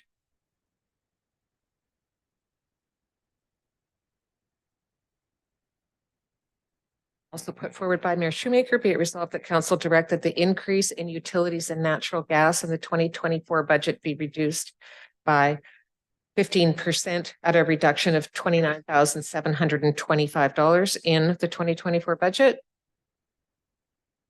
Do I have a mover and seconder? Counselor Caputo, Counselor Zagordo. I'll just indicate that this is a reduction of an increase. We're still getting more for utilities and natural gas in the 2024 budget, just not as much as they had requested. Question. Counselor Dufour. Yeah, just a quick question. None of these lines were overspent in 2023, I'm assuming. Utilities and natural gas, if they were overspent in 23, reducing them in 2024 is complete. JC, it looks like finance. Through you, Mr. Mayor, on the analysis, the consumption levels had increased. These increase were originally proposed because this was the anticipated budget required for 2024. However, if council chooses to reduce these, it does increase the risk of potentially overspending in 2024.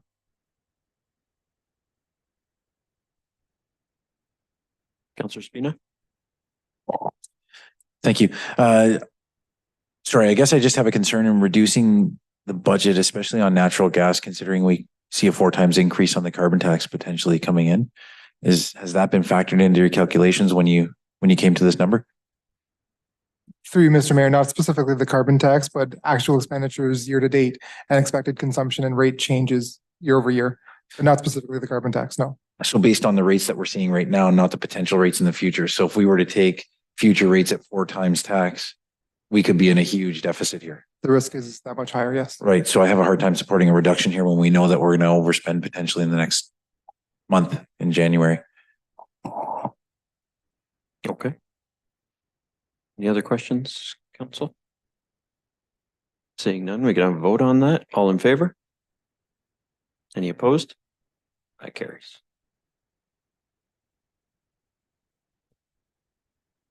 Councilor Spina, did you intend to vote against? Okay.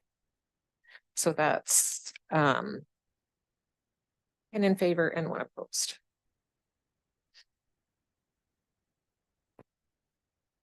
Also, from Mayor Shoemaker, be it resolved that council only approve 3 additional summer students in 2024 of the 6 positions recommended for addition into the 2024 preliminary budget by the CAO at a cost of $34,168 rather than $68,736.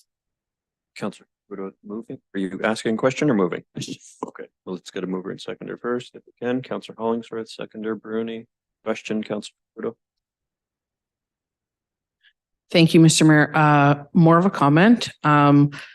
I would not support this personally.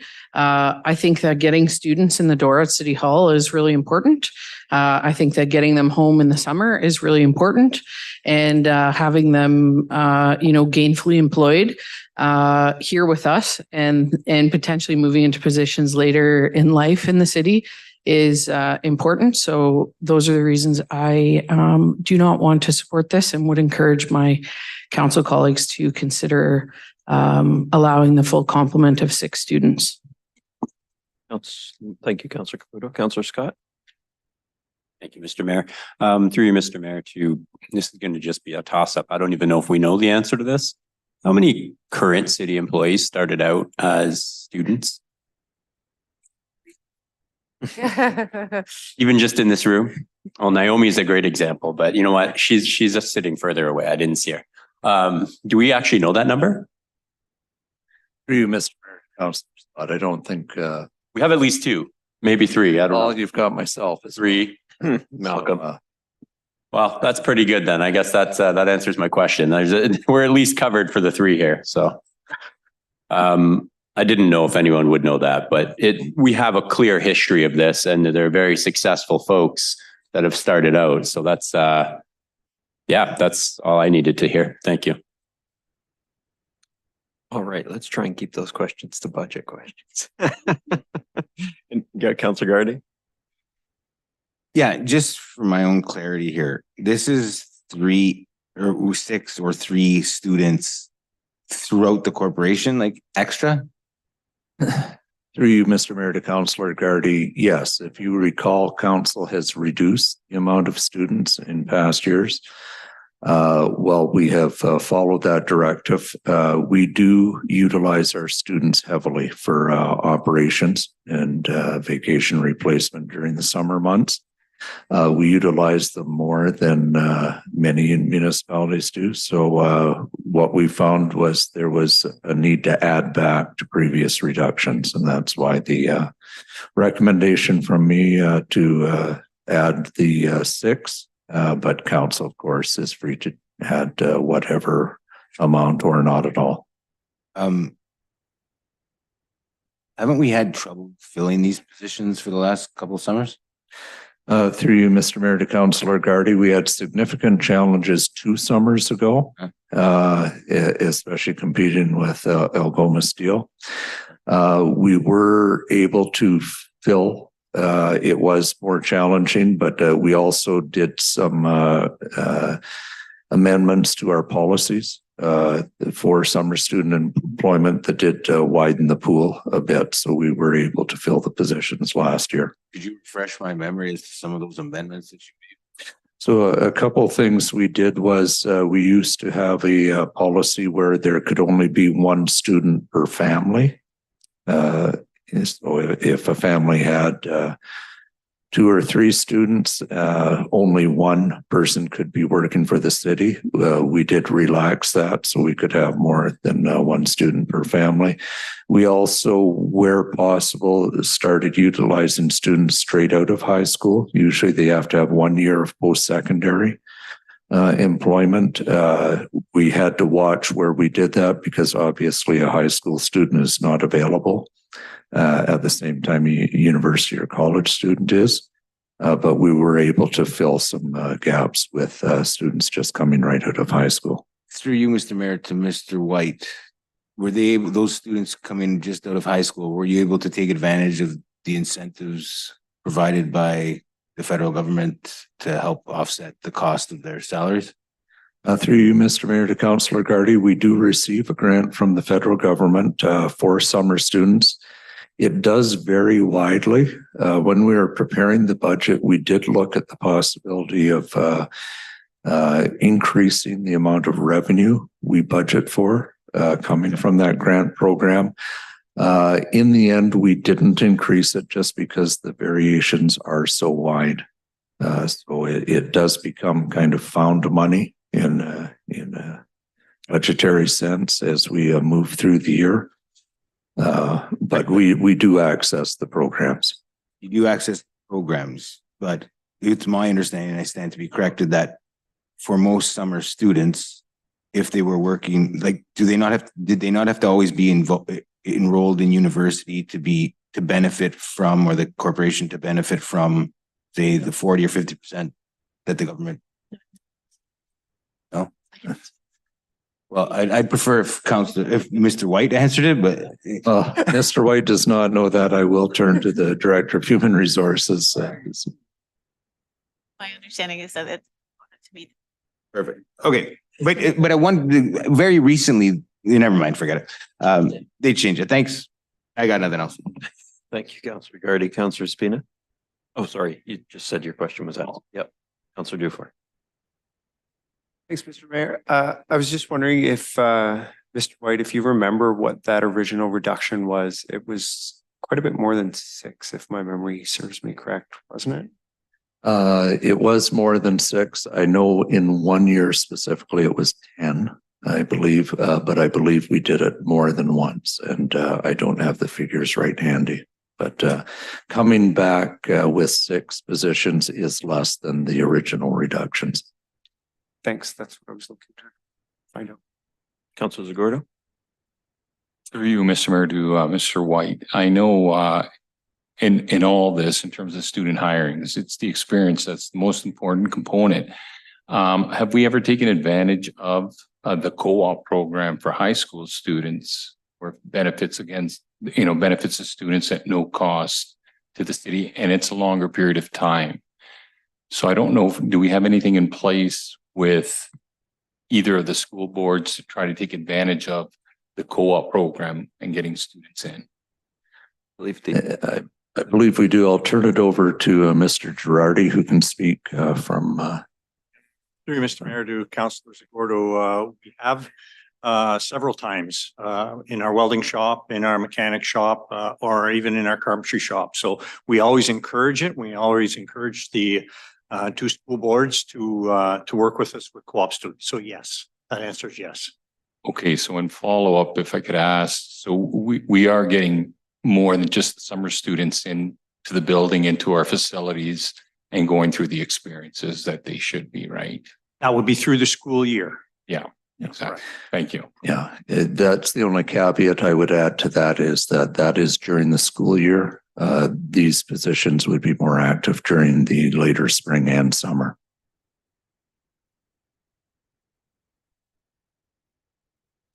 Any other councillors with questions on this? Seeing none, we are manned up in a tie here, but we vote on the matter in any event. Councillors Spina and Scott. And Scott, all in favor? 1, 3. Scott, Councillor Scott, is that it? So I have in favor Mayor Shoemaker, Councillor Hollingsworth, Councillor Spina, Councillor Segurdo, Councillor Bruni, and against Councillor Dufour, Bezel Allen, Caputo, Kinnick, Gardy, and Scott. So it fails. Okay.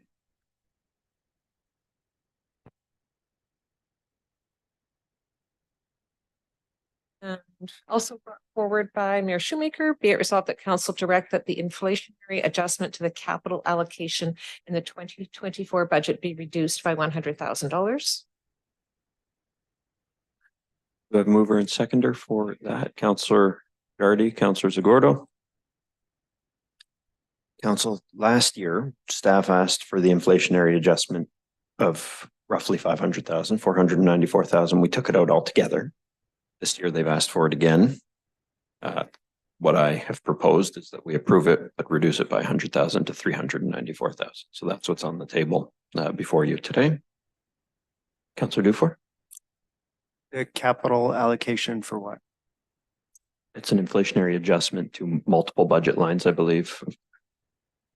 Commissioner Shell or CFO Shell, sorry. Through you, Mr. Mayor, to Councillor Dufour, yes, the inflationary adjustment for capital relates to various capital accounts. There's transit, there's roads, fire fleet, several others that we have annual capital allocations to. Is miscellaneous construction one of those capital allocations? Through you, Mr. Mayor, to Councillor Dufour, it would be part of the capital construction budget, yes.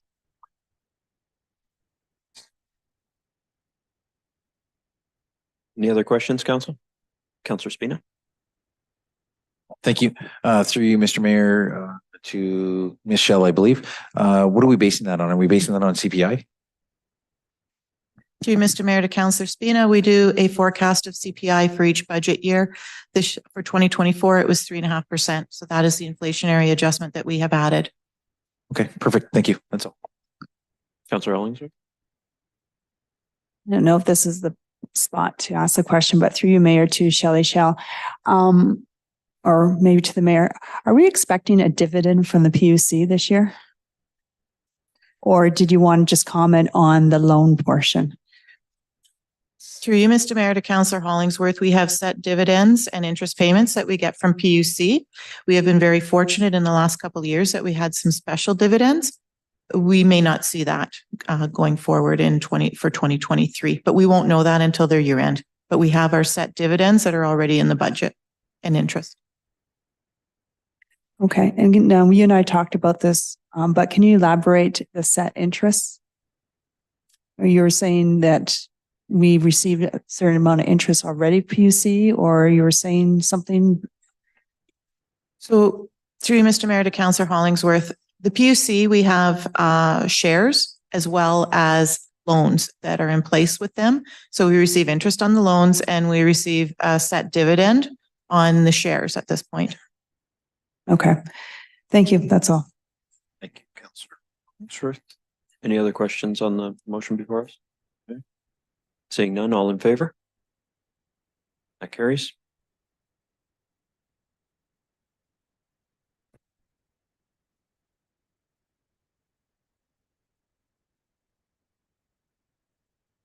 Sorry, what's our number now?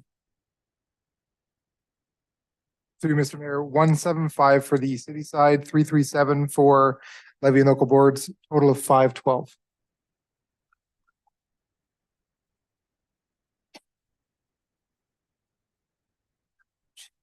Councillor Caputo, don't have a seconder yet.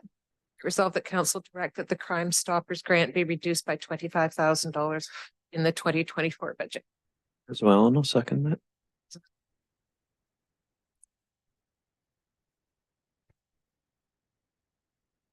Councillor Caputo. Thank you, Mr. Mayor. We received a report at our last council meeting that stated that Crime Stoppers only had 11 calls leading to arrests in 2023. They approved only $855 in rewards for 2023.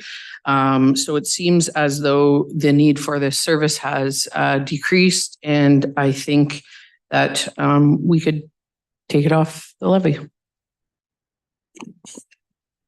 And I'll just add, I did ask our police service about this, and they fund Crime Stoppers to the tune of 50,000 as well. I understand that is kind of base funding for Crime Stoppers, and our payouts have gone down significantly, as Councillor Caputo mentioned. So it is something that we haven't spent the amount, the full amount in at least 3 years. Council, any other questions on that? Seeing none, we can have a vote on the matter. All in favor? Carries.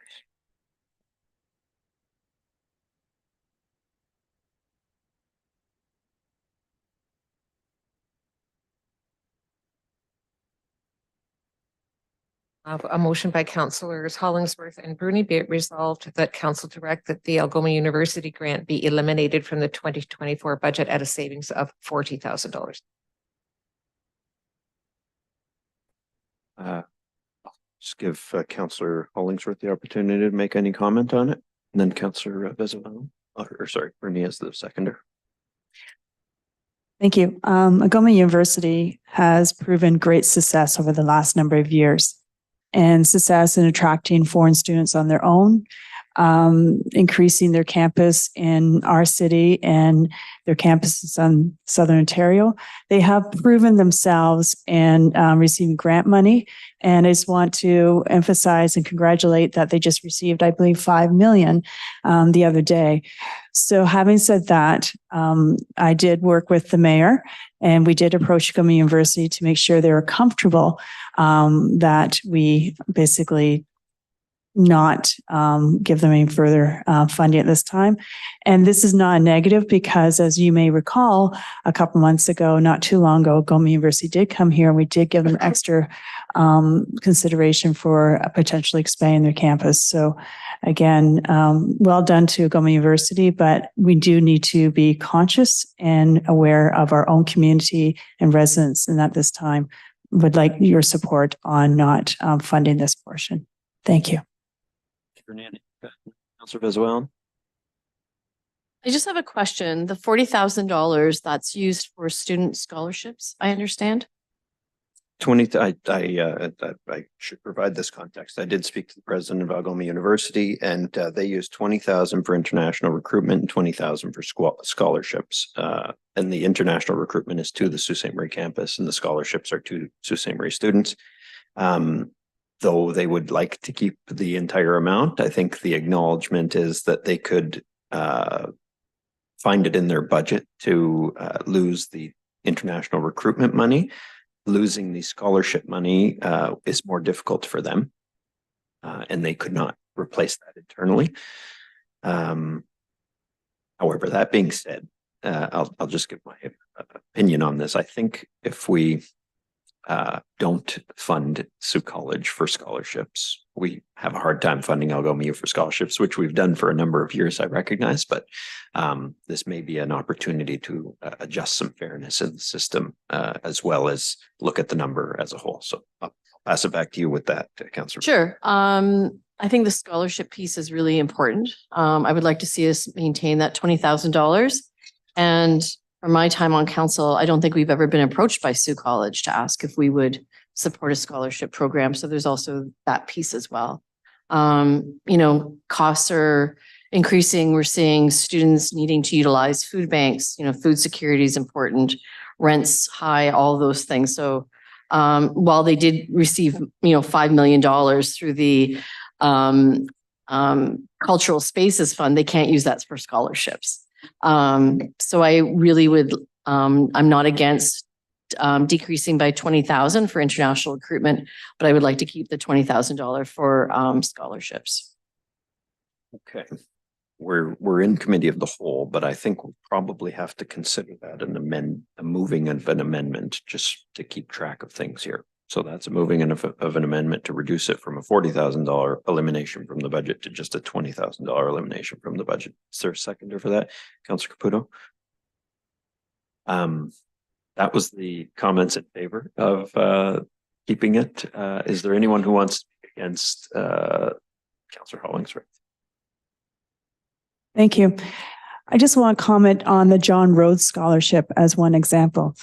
Recently, there was the gala, and they have raised the most they've ever have for scholarships. And that just took place in November as one example. I have to give a lot of credit to their fundraising team. Algoma University has a wonderful professional fundraising team that continuously goes out and successfully raises money for scholarships, not just in Sault Ste. Marie, but all throughout Ontario and Canada.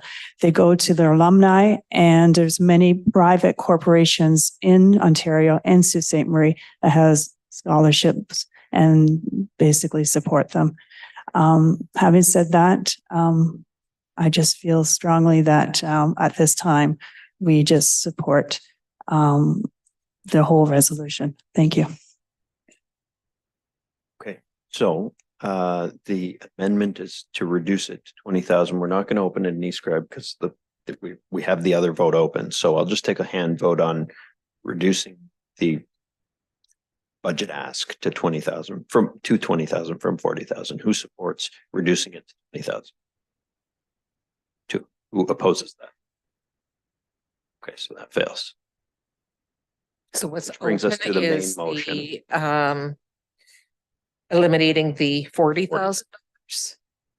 That is open on e-scribe. We'll have a vote in favor. We'll have a vote for eliminating the 40,000. All in favor? Any opposed? That carries.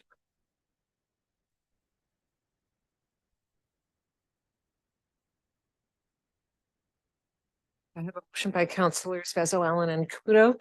Be it resolved that council approve the budgetary increase of 8.47% above the 2023 approved budget amount for the 2024 police service budget and provide Sault Ste. Marie Police Service a funding envelope of $36,085,608 in 2024. Vezo. Thank you. During the budget presentations in November, when the chief came and gave us the presentation, 6.4% is base operations of the amount over and above 2023, which includes that added complement, staffing complement, as per the presentation. The other 3.4% is for the downtown, as well as the Axon services, the body cams, and all of the bits and pieces that go with that. So I'm amending it to a 8.47 increase with a reduction of 1.33%. I think at this point, we didn't really receive much information in terms of this downtown location. There is a downtown location. There is the jump station at the Station Mall that has been utilized for the past few years, where officers, there's quite a bit of room. They get it at a very reduced price. I don't know if they still have that agreement in with the new mall owners. There hasn't been any communication that way. So we don't know what this downtown location is. Is it strictly just deployment? Is it a place where people can come in and report? So I think at this point, to put such a large amount into 2024 without us really knowing much information. I don't feel comfortable that we're covering all of those really important operations so that, you know, they have officers on deployment, the complement is covered. So we're just doing a reduction of 1.33%. Further to that, I don't know if anyone remembers, Nicholas Rossett was here as president of the Downtown Association probably about a month and a half ago. And they did a survey with the membership in the downtown. So it was a security presence. Are there any steps you feel the Downtown Association or the City of Sault Ste. Marie can take to improve the safety and security of the downtown? And I'll just do some highlights. It's more police presence in morning and late nights. Being consistent with the services that are provided, so it gives our community and downtown businesses an ongoing feeling that areas of concern are a top priority. I've definitely seen a decrease in incidents the past 6 months. Have police presence downtown 24/7. There should be daytime security available for merchants to call when help is needed. Have a team that continuously walks Queen from East to Bruce. If there's any homelessness addicted, instead of just talking to them, bring them to an area. So it could be, you know, the new community resource center. Private security is a good addition, but police presence or those with proper mental health and addictions training would be even more useful. More services to help people in need, security presence during working hours to ensure our staff feel safe. So it was presented here at council. So I think if we're taking a look at what do we need in the downtown, I think we all anecdotally know that it's mainly due to homelessness, addiction, mental health. The downtown ambassadors have been amazing.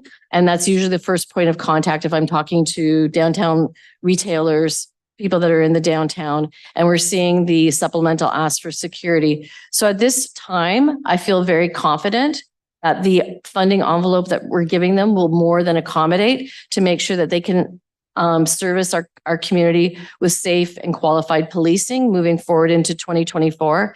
And I really look forward to what the plan is for this downtown deployment because we don't know what it could be.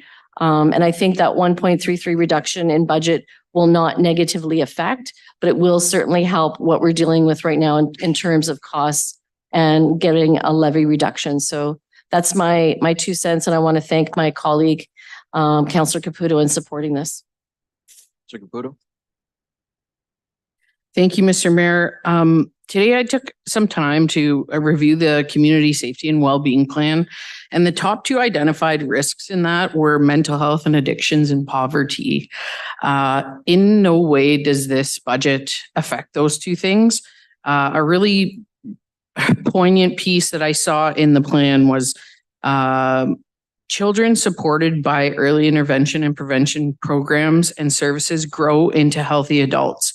Any community initiative targeted towards this age group and their families increases protective factors and mitigates future risk. Now, while I understand we can't direct how the police spend their money, it has been disappointing to me to see officers removed from schools, lack of community policing in our homeless shelter. So to me, the 36 that Councillor Vezo-Allen is proposing is more than fair. And given that we don't know about the downtown station, we haven't seen a lot of plans. The answers that we received, in my opinion, weren't very fulsome. So I'm happy to support Councillor Vezo-Allen's motion. Thank you. Thank you, Councillor Caputo. Councillor Bruni. Thank you, Mr. Mayor.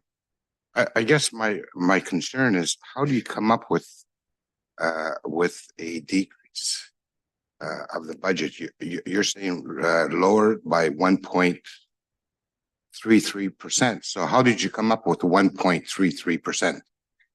First of all, and I guess maybe I don't know if I should be directing you the question, Councillor Vezo-Allen. But if we just borrowed we used the $800,000 from the tax stabilization reserve. How can we reduce their budget again? I guess I'm confused here. Through you, Mr. Mayor, to Councillor Bruni, you're talking about two different things. What you're doing with the tax stabilization fund is not reducing their budget. You're reducing the impact on the taxpayer. Whereas the motion by Councillor Vessel-Allen and Caputo is actually reducing their budget further. Okay, so I guess my question is, how do you come up with this figure? I had discussions with our mayor and I let him know that I was going to bring forth this amendment. I took a look at what the 2023 budget was and I based it on making sure that operations and the added complement were covered and having the least amount of impact as possible. And it just came out to 1.33. It could have been 1.35. It could have been 1.25. It's just the way the numbers lined up to ensure that the majority of the ask was being covered. Yeah, so the question is, did you contact Police Services Finance Department to get these numbers? I sent a very lengthy email to both Chair Bruno and the chief. All of you were copied on council and I did not receive any answers to my questions. Well, I will definitely vote against it. I mean, when we've campaigned, the residents there were several hot issues. One of them is more police services. And what we're doing is we're trying to crucify them and bring them to the ground by reducing their budget even more. I think the police board has done a very good job. Just to go over a couple of numbers, it wasn't the first time that we reviewed the budget for police services. But Councillor Bruni, I don't want you going into what they have done to reduce their budget. That was gone through by the CAO, but you can make. Okay, no, I'll leave it at that. I just don't understand why we're going to try to even reduce. Yeah, I believe Councillor Vessel-Allen has given her reasoning. Any other questions, Councillor Bruni? No, I'll leave it at that. Councillor Garrity. Sorry, forgot about that. Thanks.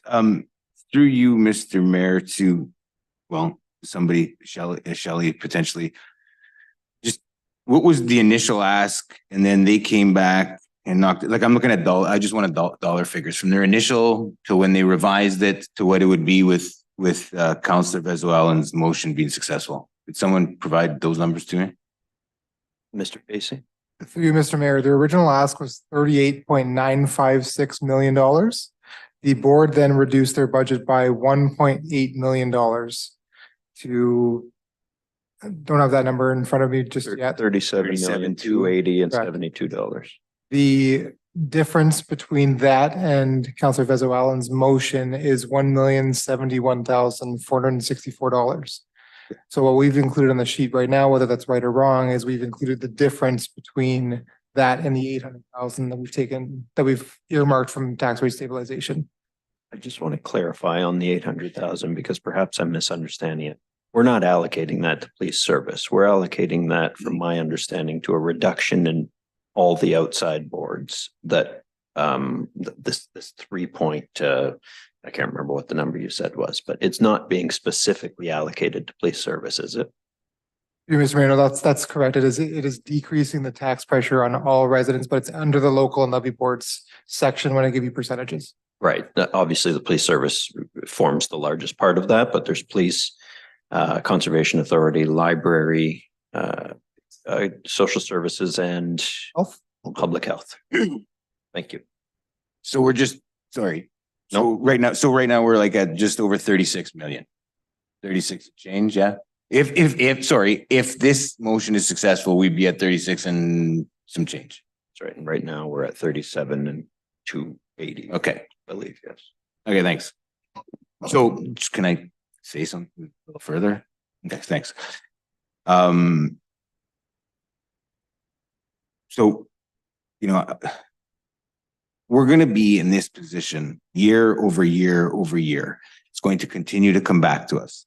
And we have to exercise whatever limited control that we have over the astronomical rise in the cost of policing in this province. I think we have to have a balanced approach. Mind you, we have to, as Councillor Bruni said, listen to the citizens and do what we can to support the police service. And at the same time, fund them appropriately. I think a budget of $36 million is a budget that our police service should be able to work with. And I'm really hopeful that sometime soon the province addresses this incredible challenge for municipalities of all sizes in the province. I will be supporting Councillor Vezo-Allen's amendment. Thank you, Councillor Garrity. Councillor Hollingsworth. Thank you. Through you, Mayor, to our CAO, Mr. White. Can you just refresh our memories? Do we know again how many police officers are on short-term or long-term disabilities because of burnout and so forth? Do we know approximately? Through you, Mr. Mayor, to Councillor Hollingsworth, I don't recall the exact number. I think it was somewhere around 10% of the uniform complement, but I'm not positive. Okay. Election, it was about 17, which is just over 10%. Right. That's 17 or 18. That's quite significant. And if my understanding is correctly, these 17, 18 officers are not coming back on front line tomorrow or 2 days from now. There is a gap. And having said that, correct me if I'm wrong, again, going through you, Mayor, to Mr. White, would you say what percentage of a police budget? Well, I know our budget, 50% of our budget is because of wages, salaries, and benefits. What percentage approximately would be the police budget? Would it be close to 50%? I'll refer that question to finance, who probably give a clear answer. You, Mr. Mayor, to Councillor Hollingsworth, it tends to be around 80% of their budget. That's quite high, isn't it? Steve's just going to double check to see what the current budget is, but that's the trend. Okay. So while he's looking at that number, so we've heard that they are down about 17, 18 officers off our streets protecting us. We also have received from our town hall and our surveys from our people throughout the community saying to us that 63% of our community are concerned about criminal activities and their own safety. 63%. That's not 42%, not 25%, but 63%. That's a fact based on our surveys. So at this time, I would like to make sure that our police force have all the tools and have the FTEs. And I have to say thank you to our police officers for being on the front line. I'm a frontline nurse, and it's like a frontline officer. They're seeing a lot. And there are burnouts happening, and they do need to have their own recovery. We need to help our front line that's protecting us. Thank you. Thank you, Councillor Hollingsworth. Councillor Kinnick. Thank you, Mr. Mayor. I just want to make a comment. In Ward 4, this month, we have 2 small businesses closing down. A large factor in this closure of the small business was with crime, increased insurance costs, and property damage. They weren't able to absorb the costs. I'm not sure if any other councillors, if you know of businesses in your ward, but that's 2 from one of 5, like 2 out of 5 already there. So these small businesses were employing people, creating employment in our paying taxes. Now we lost the revenue from taxes, and now unemployment is going up in our community because of this. This is something we need to address. We do need more police officers. We need more patrols. Doesn't matter where in the city it is. It's going to have a positive effect on the whole city. Even with all this stuff talking about the downtown, they can call officers from one area to a different area if needed. It doesn't matter where they are. As they need, they can move around the city. So, thank you. Thank you, Councillor Kinnick. Councillor Scott, Councillor Dufour. Thank you, Mr. Mayor. Through you, Mr. Mayor, to CAO White. You had mentioned earlier in the meeting when we were discussing this that and I know the wording is you said it has to be a safe and effective police service or something along those terms. If the police services came back and said this wasn't enough to do that, then they bring it higher up. What does that look like? Costs involved, how long that would take, and ultimately would we lose that and have to pay the amount they're asking for anyways? Through you, Mr. Mayor, to Councillor Scott, I'm not familiar in granular detail over the process. There would be certainly some costs involved because the city would have to develop a position and appear before the panel that would decide. Yes, a result could be that the Police Services Board wins the appeal and the city would be required to levy that amount regardless. And then we would have had the additional costs of defending it heard, I would assume. If it proceeded along those lines, yes. Okay. In your time with the city, have we ever not approved the police services request?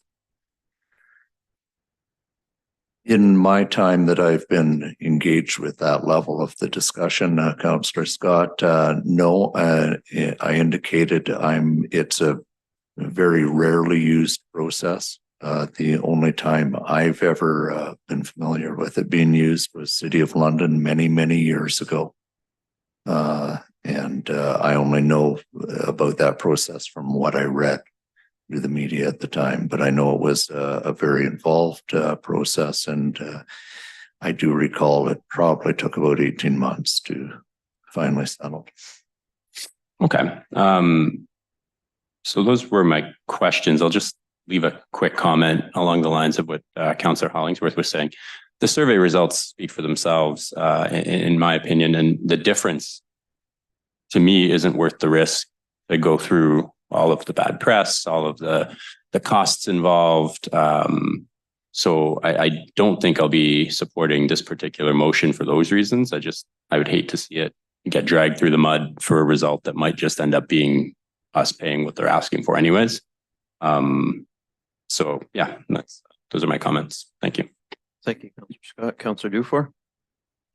Thanks, Mr. Mayor. I wanted to follow up a little bit on what Councillor Scott was saying and how Mr. White replied. Mr. White has never seen a time where our city council has not approved a police services board request for an increase. This is my 6th budget, and I have also never seen a time when so many members of council had continued structural questions about the police services budget at this point in the budget process. You sat on there with me for many of those budgets, Mr. Mayor, and never have we gotten this far in the process and still had this many questions about what's in front of us. And I think that regardless of what the outcome is with our decision for how we fund this tonight, I think we need to take a hard look at that and to see if there's ways that we can not just improve our process, but improve our communication with that board specifically, because that's the board that has the responsibility to come up with the budget, to present the budget. And when I'm looking at Councillor Vezo-Allen's amendment, and I'm looking at some of the information that just came from the police, imagine recently, I just saw it today on the budget agenda. We're seeing here in there, now that we're getting some really good cost comparisons that I think give us a good basis to judge certain metrics of our police service. I don't think it's unreasonable for Councillor Vezo-Allen to have additional questions, considering the budget in 2022 was $32 million for police services.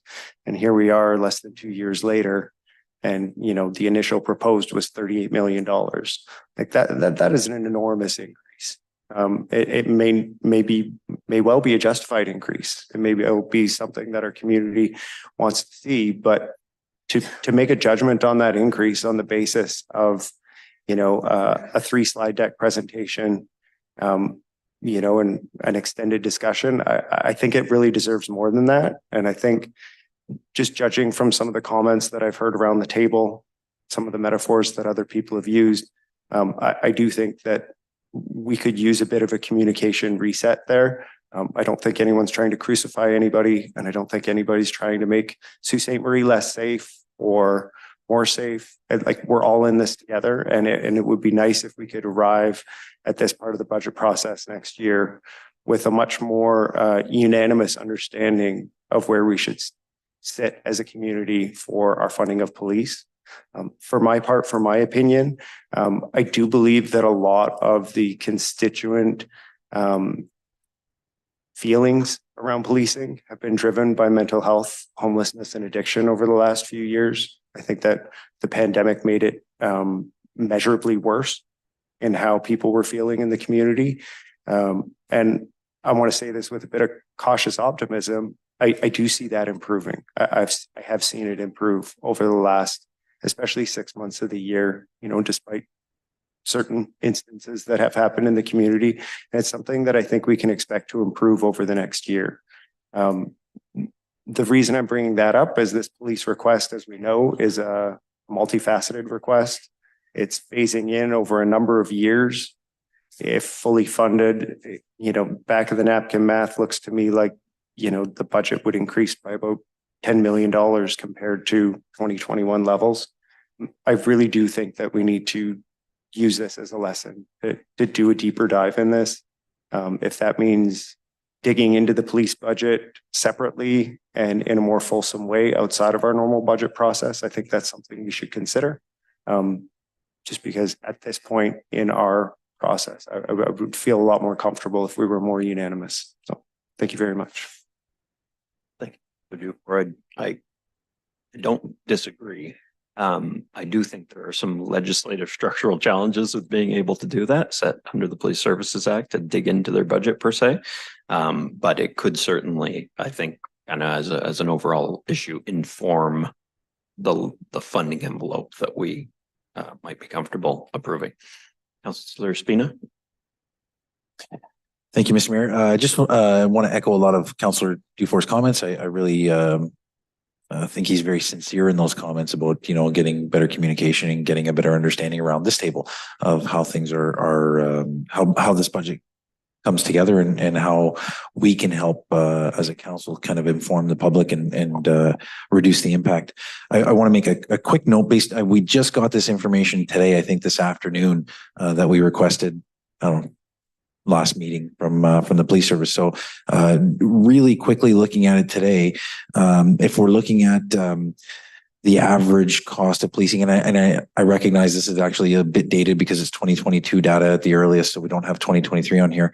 If we look at the median cost of policing per person within all of our communities, we have about a $13.48 per person higher than the median average, which if you do the quick math which I just did here, lands just over $1 million, which is pretty darn close to Councillor Vezoalen's numbers. So I mean, just looking at it quickly, I think you did a pretty good job of finding that number. So with the limited resources you had, good work on that.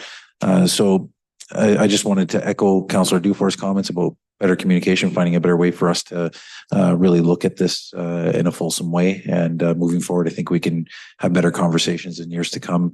I think we all talked about jamming a lot of these things into one meeting and not having enough time to really get to the meat of a lot of these things. And I think we can help ourselves out by, lengthening that process a bit. So thanks for those comments and thanks for the work you did on this, Councillor Vezoalen. For what it's worth, my thoughts on this are that the police demands are increasing, and I think I had mentioned it at a previous council meeting that when social services had an increasing number of calls and demands on their ambulance service or their paramedic service, they increased another entire shift of ambulatory service in the community. Police services essentially come to us with the same request to increase another platoon within their service. That's something that I think the majority of the community wants. Certainly a downtown presence, something I've wanted to see and want to see on a go forward basis. We asked them kind of through, campaigns and through, discussions at council to show us what that looks like. They have come to us with what that looks like at 38 and some million dollars. They've then reduced it based on the discussions we had at council several weeks ago by 600 and 700 some $1,000. They stretched it over an additional year, which made it a savings of roughly 1.8 million as well. My discussion with police service over the course of the last several weeks has been that, they can implement a downtown division, but it'll take them several months to get it up and running. And so the reduction that you're seeing tonight is, okay, well, we'll start paying the rent on the downtown division in April instead of in January. And then there's another reduction because like we did 2 years ago, they've begun budgeting for actual salaries as opposed to the top level salaries within the police service, which is how we used to do it. And they've converted over to that system as well. So now their budget reflects actual salaries. It's imperfect. I wish it were cheaper, but unfortunately it's not. I think they have reduced where we've asked them to reduce, maybe not as much as most of us would like, but they've certainly come back to us with a fairly substantially reduced number. And I'm not confident that if we pass this revised number, they could do all the things that the community wants of them and that this council, I think, kind of generally speaking, wants of them. We frankly just don't know what they could do with $36,685,608. So that might mean fewer officers. That might not. Maybe that'll mean no downtown division. Maybe that'll mean that the 4 people that they've already hired, they won't have funding for in the 2024 budget. We don't know because we can't set their budget as a line item basis. Only their board can do that. We could just say, here's top level number, work within it. And I don't think that we know enough about what the consequence of approving this number would be if we did. I think that's, as much of a challenge for us as it is for them going forward based on what I've heard at council tonight, because I think that there is an appetite for more information to see what they could do with less. But that's not a discussion that really we can have today because we're not in a position to know what the consequence of this number is. So I can't support this. I support the reduced number that they've brought forward, 37,280,000, which is roughly $1.8 million less brought forward earlier in the year. And as imperfect as it is, I think it's where we're at today. And so I intend to vote against this motion. We'll have a vote on that. All in favor? In favor of the motion that's before us, Councillor Vezo-Allen's motion. All opposed. Councillor Bruning, please. You don't need commentary. That fails.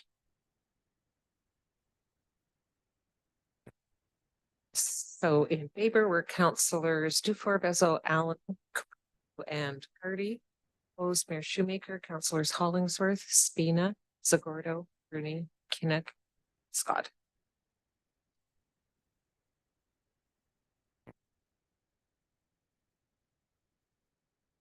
So I believe that brings us to the additional proposed budget amendments. There was one. Oh, there's one more. Sorry.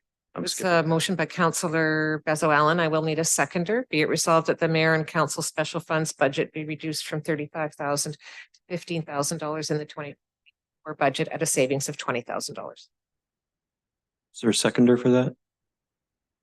Councillor Spina? Yeah. Councillor Vezo-Allen? We just based it on averages. It's been about $5,000 on average, 5,800. So at this point, it still gives us a good enough pocket, 15,000 moving forward.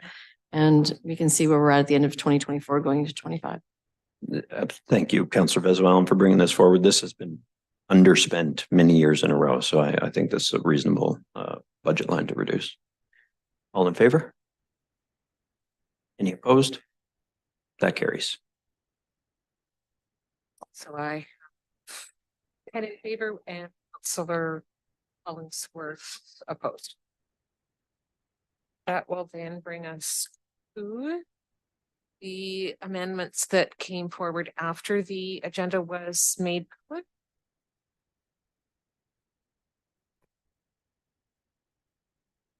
.2 in East Grove Council. So the first one is a motion by councillors Scott and Bruni. Be it resolved that council direct the reduction in outdoor rinks by removing the rink at Esposito Park at a savings of $75,000 to the 2024 budget.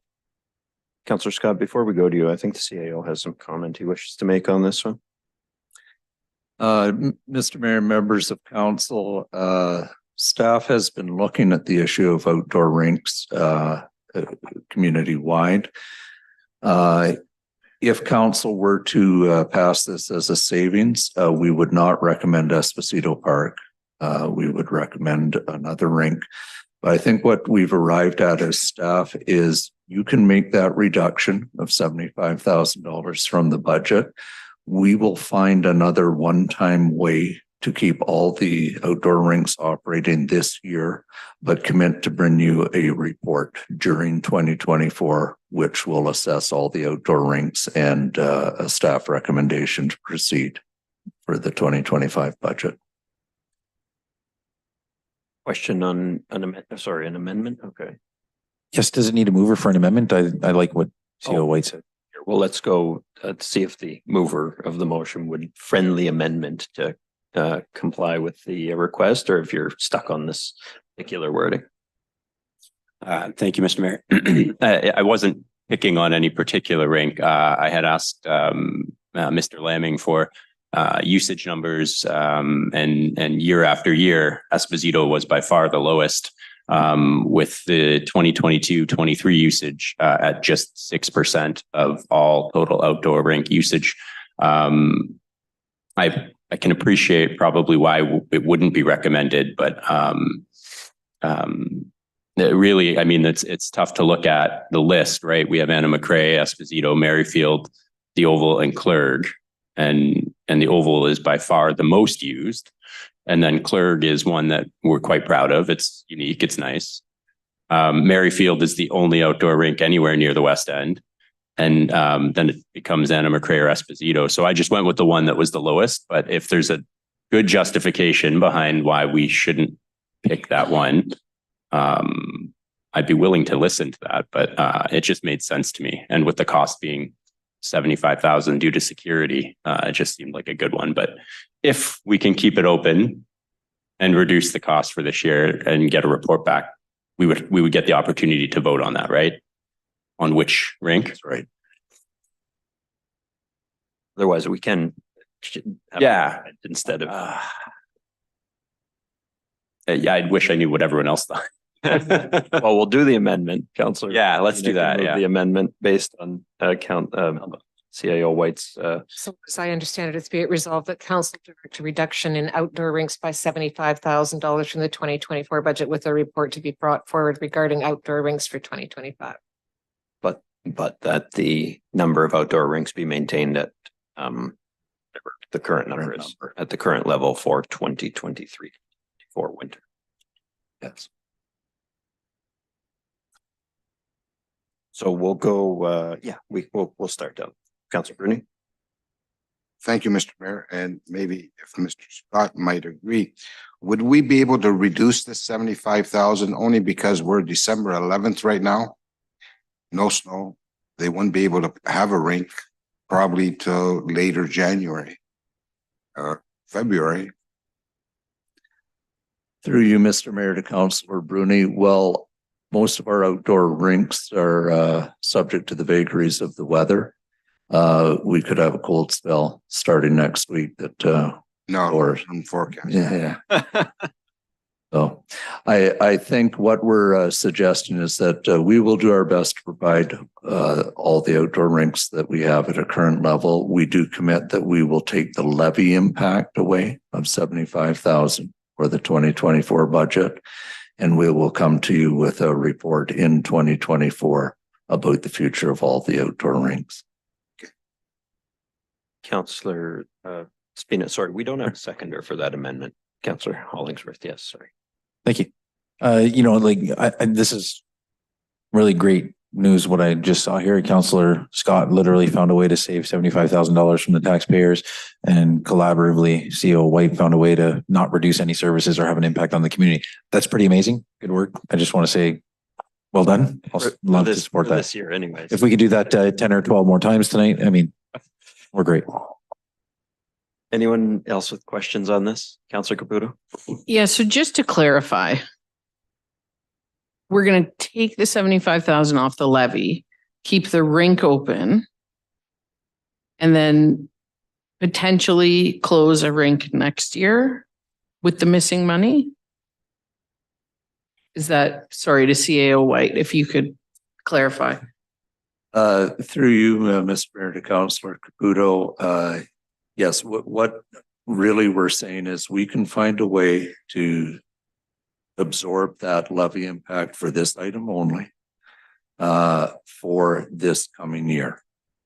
We would like to, we've already been assessing outdoor rinks. We would like to bring you a fulsome report which addresses the future of all our outdoor rinks and what staff would recommend stay open and perhaps what would face closure. But we think you need more information before you, and we would commit to bringing that to you in 2024, well in advance of budget discussions. So this in no way impacts the way that we will open or close rinks in 2025. We're going to get a report and go from there. You would go from there, yes. You would not be prejudging what you would be doing in 2025. Okay, thank you. Just for perhaps some further clarification, CAO White, if we, after staff recommends something in 2024, decided to keep all the rinks open, there would be addition to the budget next year. We would have to find a way to do that, yes. Okay. Any other questions on this, council? Okay, seeing none, we can have a vote on it. All in favor? Any opposed? That goes 10-1.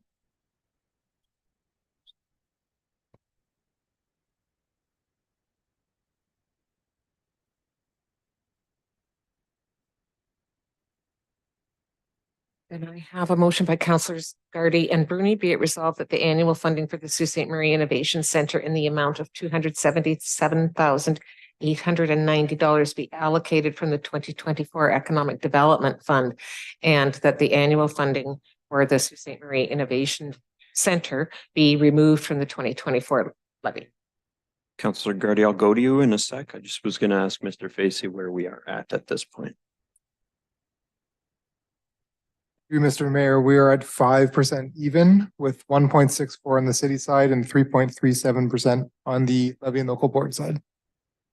Thank you.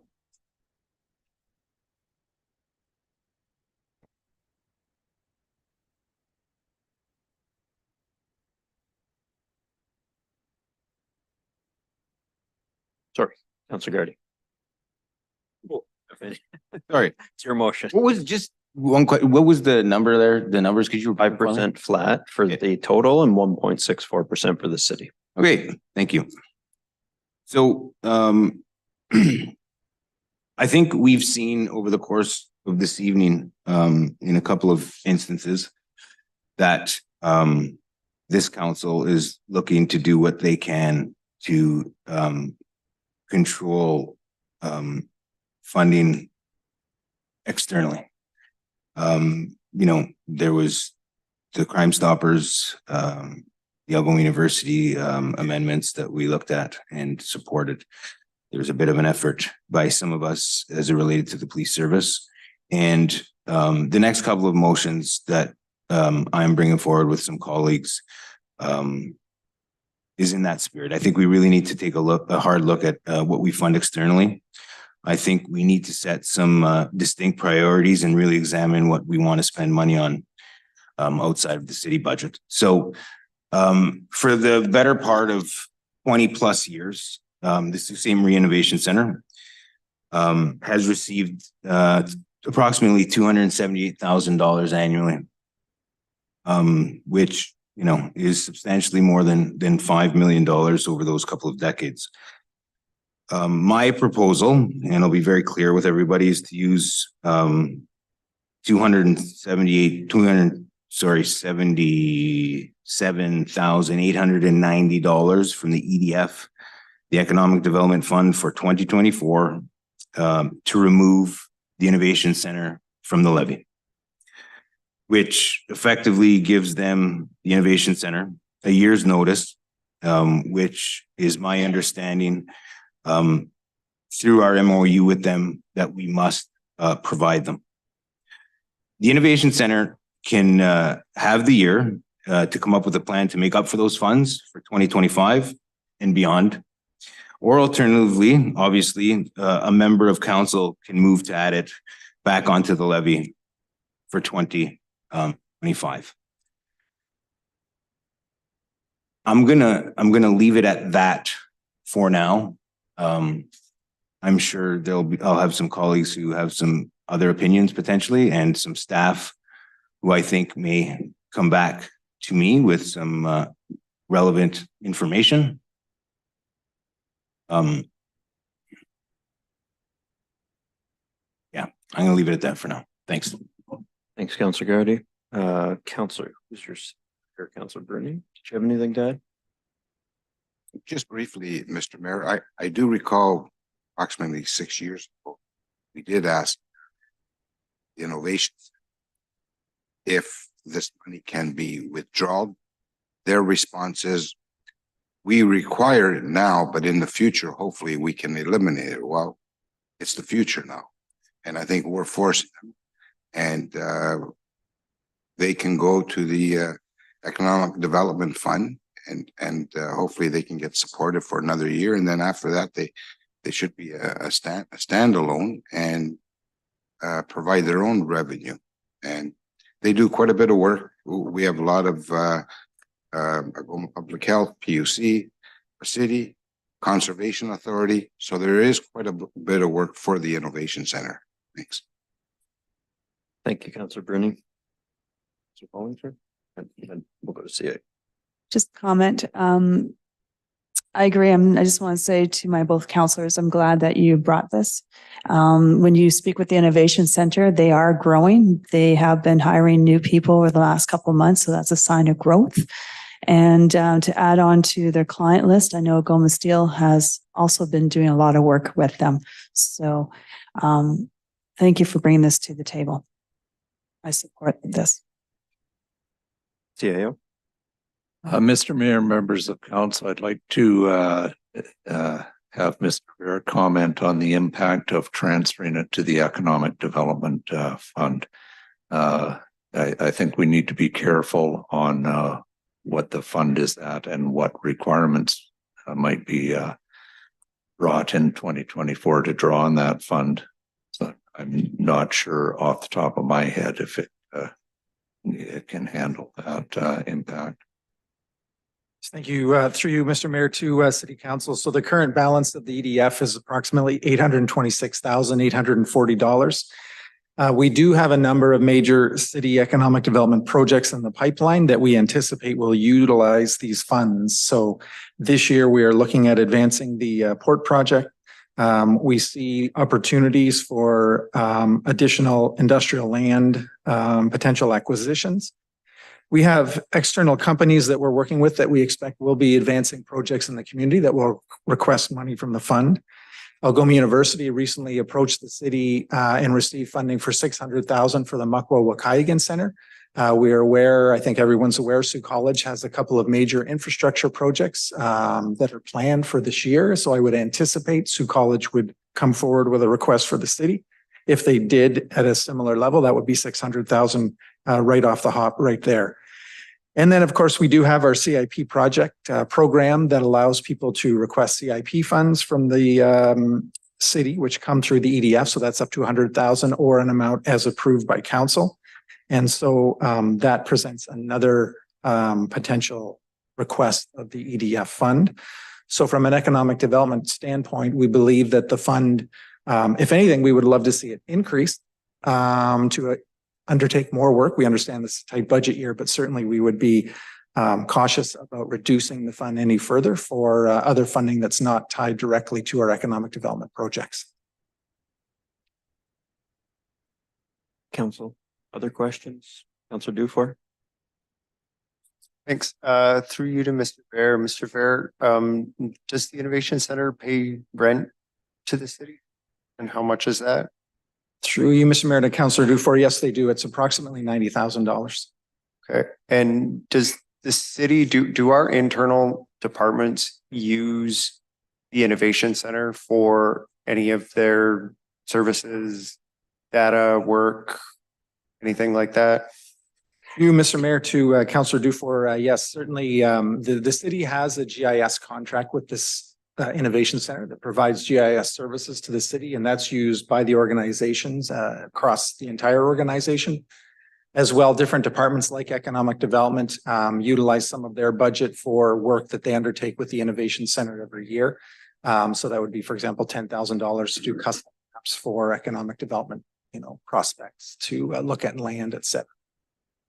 I think it's important to distinguish between those two things. So the $277,890,000 goes to support the economic development activities of the Sault Ste. Marie Innovation Center. The other contract that we have is towards the Innovation Center to provide GIS services. So we receive a service which includes staff time, software licenses, the infrastructure that supports the GIS component of the Sault Ste. Marie Innovation Center services. I would treat that separate from the $277,890. I sit on the Innovation Center board as our representative of the city on their board, along with Councillor Kinnick. And so the economic development services are what funds the work that they do for business support services and other economic development projects. So at the end of September of this year, the metrics that they provided, and they'll report their numbers for the total year, they'd created 99 jobs. They had leveraged $2.3 million in funding. They held 67 workshops, reaching 4,800 attendees. They conducted 343 business consultations. They engaged with 2,885 students. They added 131 new agricultural business products. They supported 4 IP projects with an estimated value of $18 million. And they took over Harvest Algoma, which significantly benefited, I think, the community in terms of their operations. The $277,000 helps to support all of those activities. So if they lose that funding, or the city loses that funding, then we potentially lose that activity and the benefit that comes from that. Okay, so you mentioned in there Harvest Algoma. Are you saying that would follow under their economic development activities? Through you, Mr. Mayor, to Directly Councilor Dufour, related that's to this correct. funding? Okay.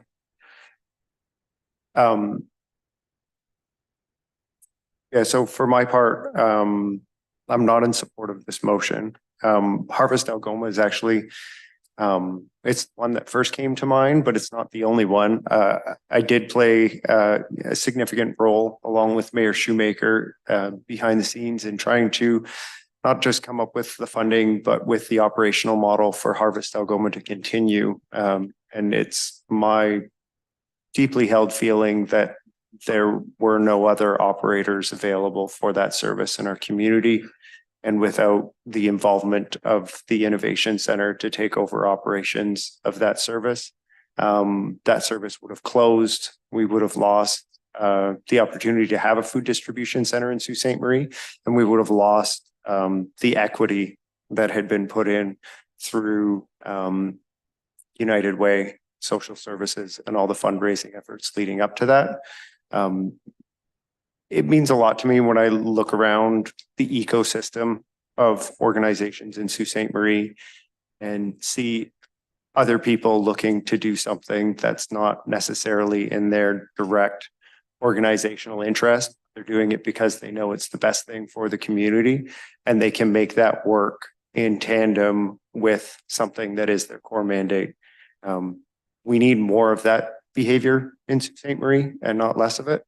And it's one of the major reasons why I want to maintain this funding. I do think that we get a lot of value from SMIC, from not only their other activities, but also from having those services located here in City Hall. And I do have some concern that if we reduce that base funding, that one of their potential economic models would need to be increasing licensing fees, which would simply just cost the levy in Sault Ste. Marie that much more to make up for the needed overhead. So that's why I'll be voting against this. Thanks, Mr. Mayor. Thank you, Councillor Dufour. Councillor Kinnick. Thank you, Mr. Mayor. Yes, as Tom, Mr. Bear mentioned, I do sit on the board as well. And Harvest Algoma was just taken over by the Innovation Center. This was a big take on for them. And without this funding, it puts Harvest Algoma at jeopardy because they will not be able to cover operating costs the first couple of years. It's Harvest Algoma adding to their expense line in their budget. So I know we voted unanimously all in support of Harvest Algoma and to fund it from the city for $50,000. This would pretty much gut Harvest Algoma again with this. Removing the funding for the Innovation Center off the levy. So thank you. Thank you. Kinnick, Councillor Gard. So a couple of things. Can I just speak to Mr. Ver, a couple of points that Mr. Ver made and a couple of my colleagues? Yeah. Permitted? Sure. Okay. So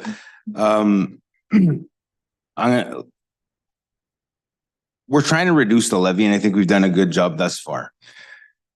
We have to make some difficult decisions and this might be for some of you, one of them. And no one's pulling the rug out from this organization this evening. They would be provided their funding by way of the EDF. We would be doing nothing untowards as it relates to the MOU that we have with them. Harvest Algoma would be fine for this year. And, it would give them some time to organize. Now, I would argue that an organization who has provided $280,000 on an annual basis going back over 2 decades wouldn't necessarily be asking for $280,000 a year, 2 decades hence from when it started. So that's my first point. In terms of the depletion of the Economic Development Fund, Mr. Ver mentioned Sault College potentially coming to us and wanting the same that we provided to Algoma University. Now, I'll be frank, as it relates to Algoma University, we provided them $600,000 in funding or agreed to it before we knew they were getting an additional $5 million from the federal government. I don't necessarily prescribe to the notion that because Algoma University receives $500,000 or $600,000 from us, that Sault College should necessarily receive $500,000 or $600,000 from us. And the Innovation Center, we give the Innovation Center a bunch of work. I'm sure they do it admirably. We give them $280,000 and they pay $90,000 of it back by way of rent. So I have some issues personally, I will say, with the model as it's existed for 20 years. I think it's high time that model changes. We are honoring the MOU that we have with them. Somebody wants to bring it back for 2025, you vote on it, you bring it, you vote it, they go back on the levy. I want to take them off the levy for 2024 to reduce the levy by $277,890. You don't want to do that? Vote against it. If you'd like to, vote in favor. Thanks. Thank you, Councillor Gardy. Councillor Vezo-Allen. Thank you. Through you, Mayor, to Mr. Vare. Tom, what would be the value of the GIS services that the Innovation Center provides us if we were a paying customer? If they provide the GIS services for us, we don't pay, correct? Through you, Mr. Mayor, to Councillor Venezuela, we do pay. We have a separate contract with them for GIS services. Looking at Frank, he might know the number, but it's about, I think, 360,000-ish. I don't know that, through you, Mr. Mayor, Councillor, as I believe it's $243,000 a year, $250,000 a year. That we pay, because when they worked on the autism strategy, they were doing it as a partner. So my assumption was, and thank you for correcting me, was that they provided some services to us as an in-kind. They have done that in the past, yes. Okay. So Tom, from the funding that they receive, you say it goes towards economic development.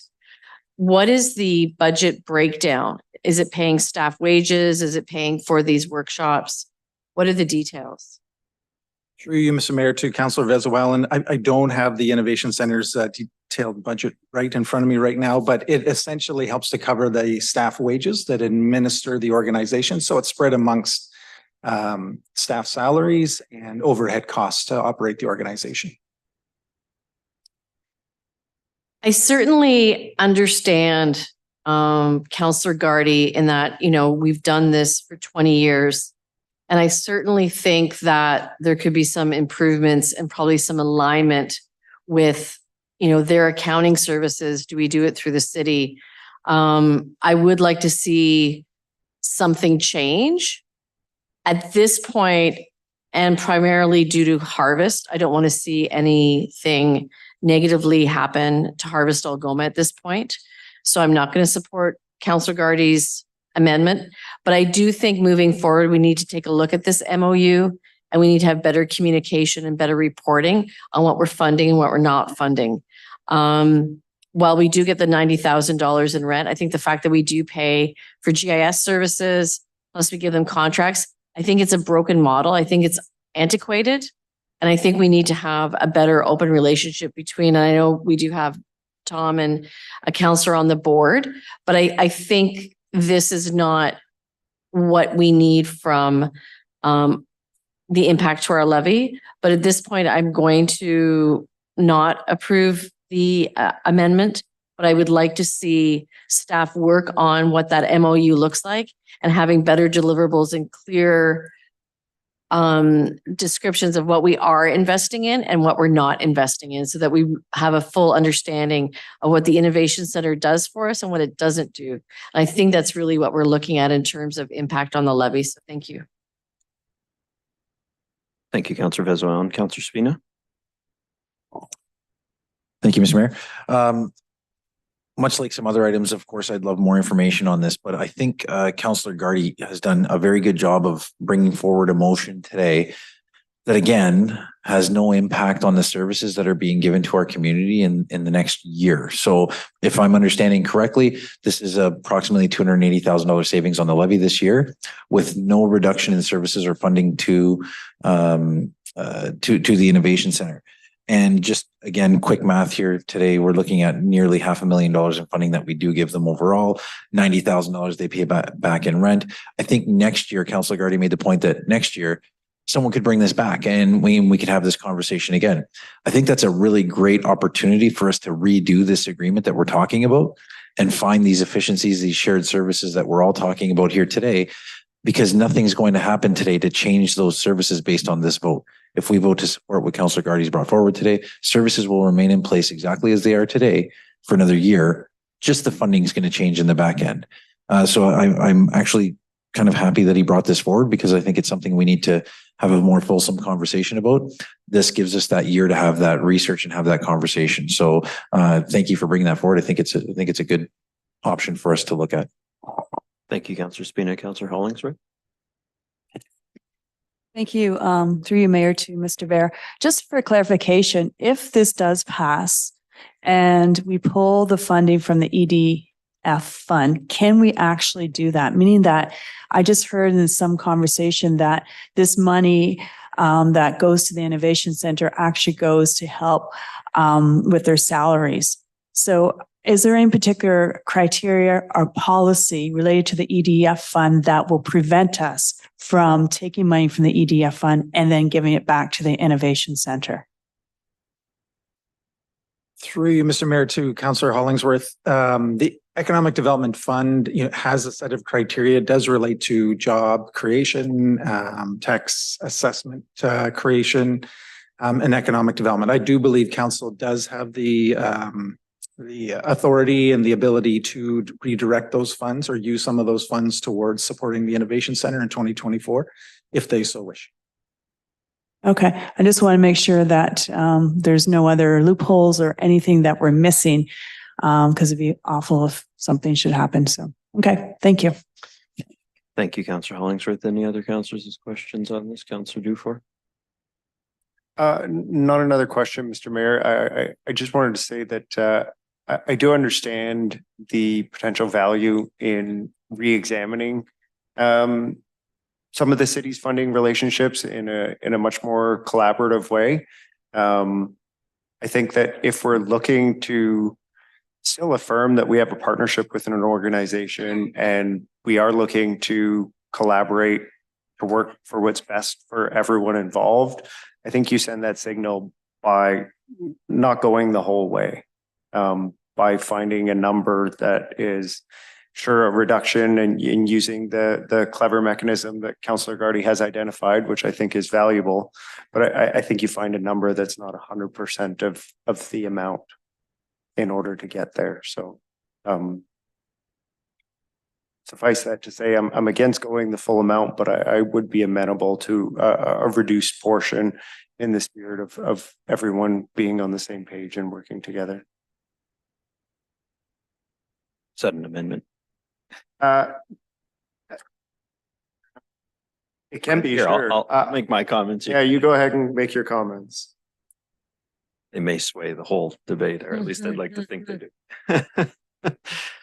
Councillor Gardy, I think you drafted this motion not knowing it, but I campaigned on this very thing in 2014. So 9 years ago, I campaigned on eliminating the city's funding for the Innovation Center, and then I got elected. And I haven't found success with that yet. And since that time, I've come to learn, of the role it plays and the role it has played more recently, Harvest Algoma. There was in the MOU between the city and the Innovation Center in 2010, an expectation that the Innovation Center would increase its revenue to decrease the city's contribution. So I think you're on the right track. Just don't think a budget discussion is the place for this decision to be made. So I think that there is a motion here for us to examine our funding relationship and for us to figure out whether or not there's a phase out of our base funding that they get. I would support that.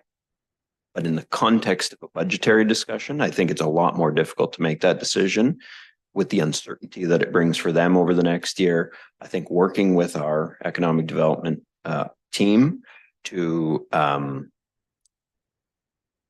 work on a council directive to determine what the right amount of funding is, whether or not we eliminate our base funding altogether, is something that should happen over the next year. We've got a council meeting Monday of next week. I'd welcome that motion at that council meeting, but I don't think this is the context in which we should be having this discussion to say, we can add it in next year.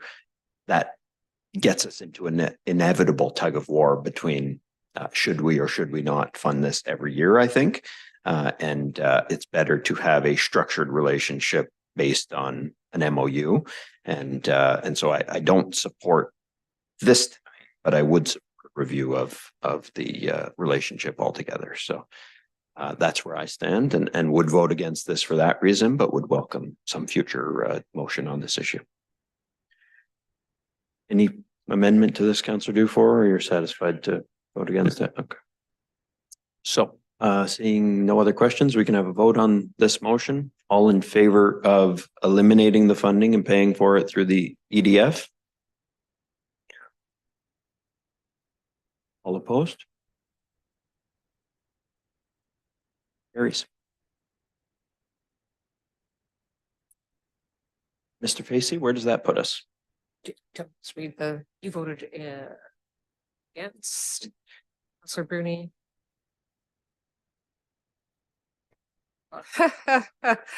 There you are. So in favor, Councillors Hollingsworth, Spina, Socorro, Bruni, Gardy, and Scott.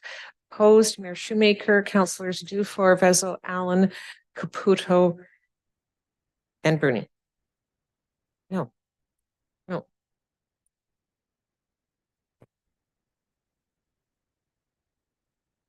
Councillor Kinnick, did you vote in Against.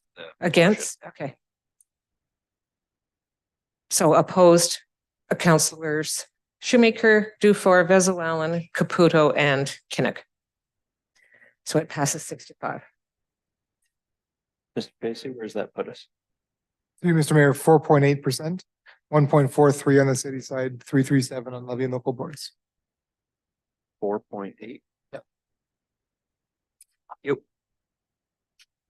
The next motion is by Councillors Gardy and Vezo Allen. Be it resolved that Council direct that the Pee Wee Arena grant be eliminated from the 2024 budget at a savings of $23,974. Councillor Gardy. Sure. External, I think we have to look at everything we can. It's $24,000. We just spent $30 million on our own arena. I'm saying that we do not fund the Pee Wee the 23 and change or $24,000, $23,974 this year.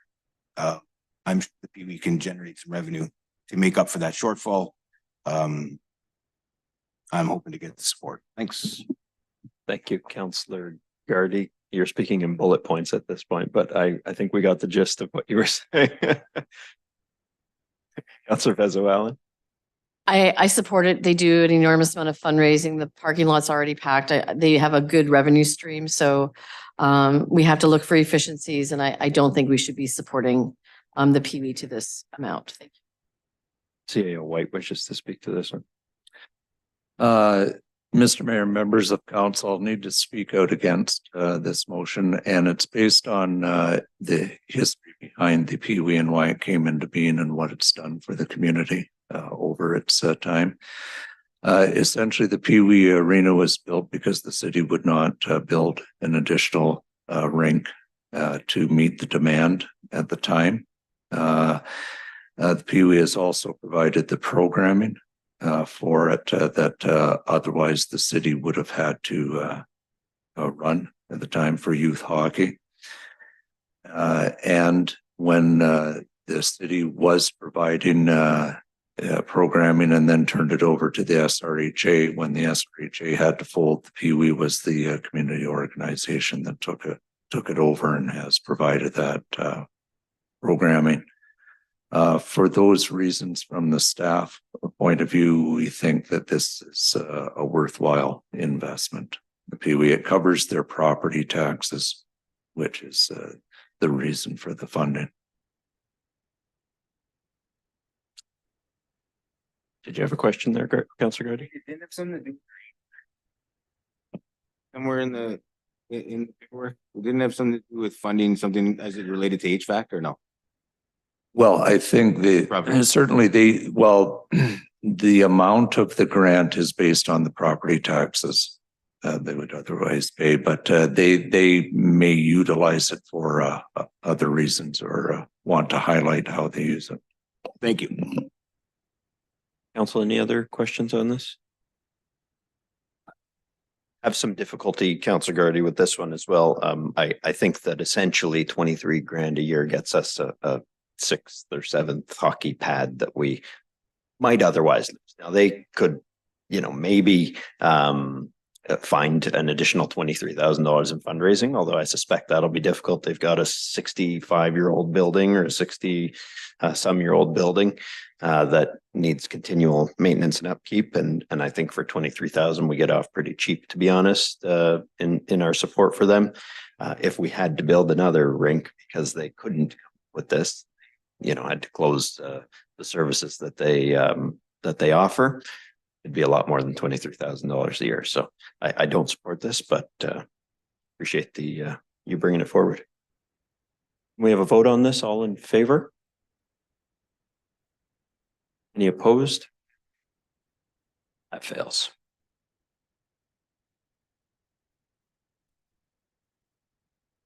So I have in favor Councillors Vezo, Allen, Zagordo, Gardy, and Scott. Opposed, Mayor Shoemaker, Councillors Hollingsworth, Spina, Dufour, Caputo, Rooney, and Kinnick.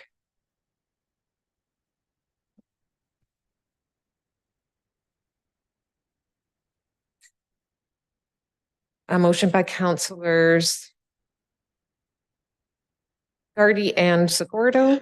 Be it resolved that the travel and training expenditure for the corporation across all departments be capped at $500,000 total for 2024, creating a savings of $104,516. Councillor Gardy.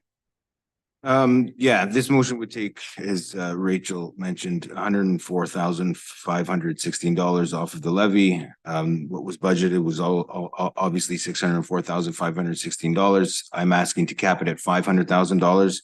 I believe to a degree that travel and training can be somewhat discretionary, and I'm simply asking that we provide a budget of $500,000 across the corporation for 2024. Thanks. Thank you, Councillor Gardy. Councillor Zagordo, anything to add? Suspect. CAO, you've got some comment on this? Mr. Mayor, members of council, I do need to speak out strongly against this one, and it's for the following reasons. One, council's already reduced this item by $50,000 a year over the past 2 years. We have been able to manage that without seriously impacting travel and training for staff. But certainly a reduction of this magnitude would have a significant impact on that. We have a lot of emerging pressures for travel and training for the corporation. Those come from the fact that we are pivoting fairly quickly to a younger staff who are entering and require or have a lot more needs for travel and training. And I almost want to flip those words, training with some travel. We do a lot of training that doesn't require travel, so we have younger staff needs. We also have increased needs for existing staff. Some examples of that, this year, the Professional Engineers of Ontario started to mandate continuing education training for engineers holding their PEng in order for them to keep it. That's a pressure that wasn't there before. We've seen increased demands in the building area for our building staff, building inspection staff, and that for increased training requirements there. We have, although it won't significantly impact next year, significant pressures coming to fire. And these are mandatory certifications and mandated by the province that will be required for all our fire staff, suppression, prevention, even communications and dispatch. The other pressure that we have created is in the recruitment and retention area. As we've talked about, we have challenges, especially in the public works area with operators and trades. Those are areas where we've had to significantly increase our training for newer operators because they're accelerating through the normal pathway they usually would. They're getting onto equipment much earlier than they ever did before. We also, in the professional and administrative ranks, have more training requirements. If council will recall changes we've had to make in the tax area a number of years ago because we were unable to recruit a qualified tax collector to replace one that retired. What we had to do was to pivot and reduce the initial level of the position. But with the plan that we, through training and development over the years, would develop a person into that position. And we're faced with that scenario elsewhere in the corporation now. It's also a retention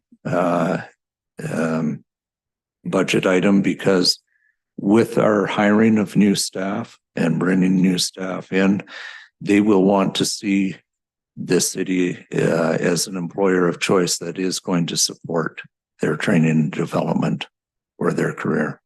So for those reasons, I would speak out against it. I will add that those all are on the technical side of training. We are getting increased pressures for non-technical training. And I'll note the equity, diversity, and inclusivity training. Police made it a budget item, and we need to address those types of training needs as well. Sir Scott. Thank you, Mr. Mayor. Through you, Mr. Mayor, to CAO White. Given this is the travel and training, would you say more money goes to training or more money goes to travel? I know it's going to vary, but just overall organization is mostly training dollars, or? What I forgot to mention, I'm glad you raised that, is staff is already working on a training review and report. We had tasked the Director of Human Resources to do that. She hasn't been able to start on it until she got the collective agreements wound up, but she's well underway. So early in 2024, there will be a report coming to council looking at our training overall, and it will give you more information. I don't want to give you the idea that it will suggest cuts to the budget. It may well recommend that we invest more in the area, but in any event, it will give you more in-depth and granular information as to make a decision on the future training and development of staff. Have we seen more virtual training opportunities since the pandemic? We definitely have. But we've also, it helps us meet these pressures that I've outlined. So we do utilize virtual training as much as possible. Virtual training, however, does not replace either bringing people in to provide training or staff going to training opportunities elsewhere. When we talk about wanting staff to be innovative and creative, it's often at the out-of-town areas where they can network with other staff. I know for myself, going to other out-of-town opportunities, you'll always look to see who's going and be able to have one-on-one conversations about things you've read about or potential innovation and creativity that you've seen elsewhere and get a real granular understanding of it. Okay, I appreciate that. I don't know if this is too in-depth, but you mentioned there's a new requirement for the engineers. Is that similar to like a CPA PD day, like professional development hours? Well, many of our professional staff need to have continuing education that's mandated and build up enough credits to maintain their designations. We've got that present for our legal staff, got a present for our clerk staff, finance staff, certainly. So the fact that the engineers have had this added to theirs is just a continuing pressure on that. And do we generally pay for that kind of thing? So if let's say our accountants need, I don't even know, 4.5 professional development hours for something every 3 years. I forget what it is. There's something that they just recently had. Is that something that we pay for our staff to attend, or is it something they have to take under their own? We generally pay for that as an employer, and that would be consistent with, I think, likely every employer that employs professional staff. Perfect. Okay. Thank you. Councilor Grady, yes. Just one suggestion. I don't know, and I appreciate Malcolm's comments because it gives us some context. I'm still voting in favor of it, but I appreciate the context. Could maybe in future budgets there be some delineation between travel and training? Because, and I'm speaking from the public perspective, when people hear travel, they don't necessarily equate it with training. You know what I mean? So I just put that out there as a suggestion. Thanks. Through you, Mr. Mayor, to Councillor Gardy, I think you'll get that sort of detail in the review that's conducted, and I think certainly the review can then feed into next year's budget. Councillor Spina. Thank you, Mr. Mayor. Mr. White, you've answered most of my questions. My first questions were about the demographics of our workforce, and thank you for answering that for us. And we did talk about virtual training, but do we use VR training at all, especially for drivers, things like that? Put on an Oculus and do all that kind of training. Do we utilize that at all? Not at this time. Looks like someone's ready to answer that. This is what's available to us, like greater training, we'll bring people in where opportunities before we had sent. So we take advantage of where we can bring people in from Good Roads. We have, a good relationship with them. So Ontario Good Roads. So when we can bring someone in, we will. But there is a lot of pressure on us to get people trained now. And as Malcolm has mentioned, to cut the training, and it's mostly training for us. It's very little travel, but it's mostly training for us.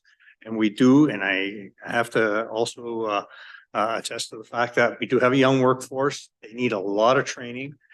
And we are also, like I said, 47 people last year we went through.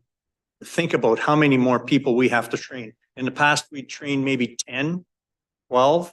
We had 47 this year. Removing that training, that's going to be really, really difficult on staff. And put it this way, we're mandated to keep the minimum maintenance standards. I have to do that with people who are certified and can actually be, qualified operators. So it takes a lot of training time.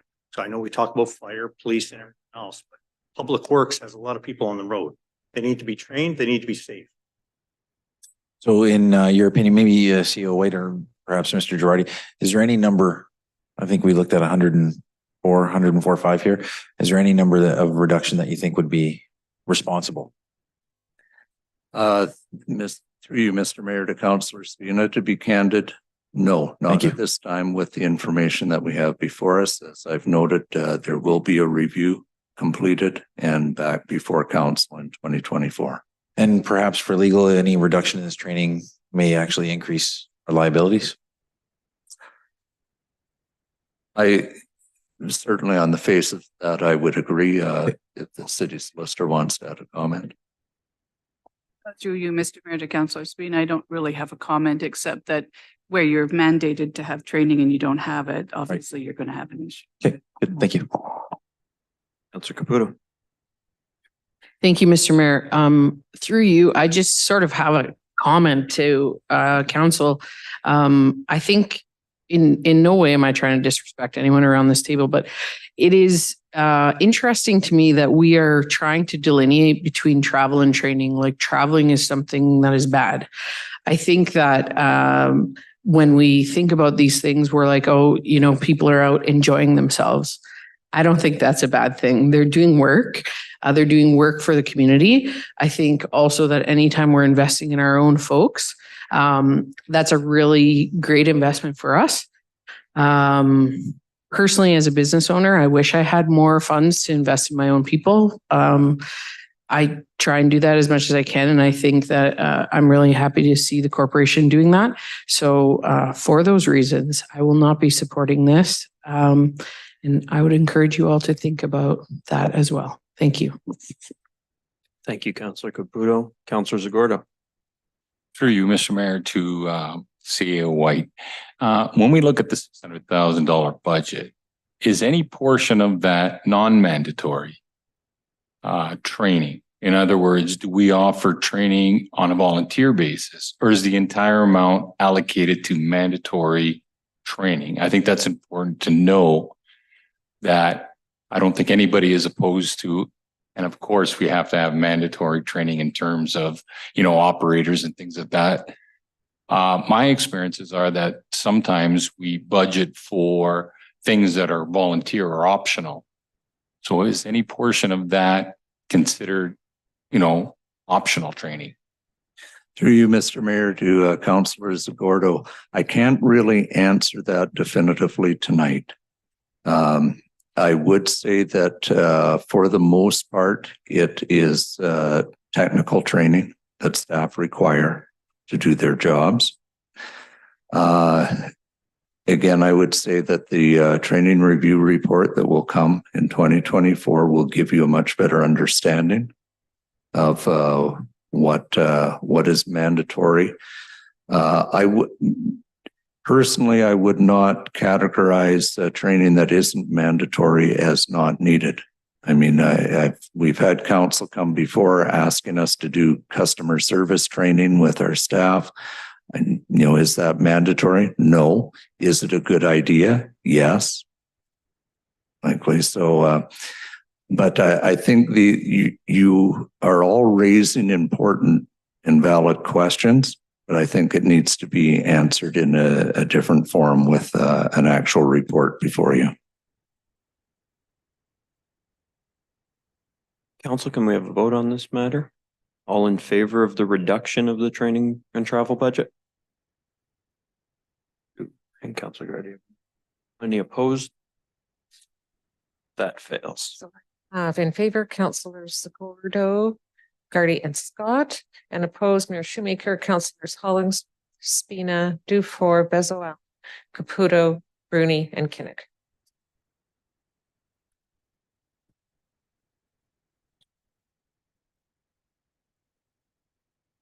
That brings us to, I have a motion by Councilor Kinnick. We'll need a seconder. Be it resolved that council freeze the wages of the mayor, council, and all non-union employees for the 2024 budget and reduce the budget by $428,906. Council, is there a seconder for that?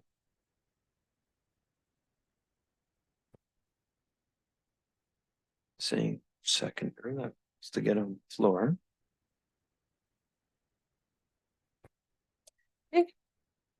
Then I have a motion by Councillor Dufour. I would also need a seconder. Be it resolved that council direct the approval of the engineering request for a full-time bylaw officer and supervisor of inspections for the city for 2024 at a levy cost of $59,918. Councilor Hollingsworth is, or Councilor Vezzo, yeah. Yeah, but yeah. Councilor. What are we at for the levy currently? I think we're still at 4.8. Yeah, so I'm moving this forward as member of the Building and Bylaw Task Force.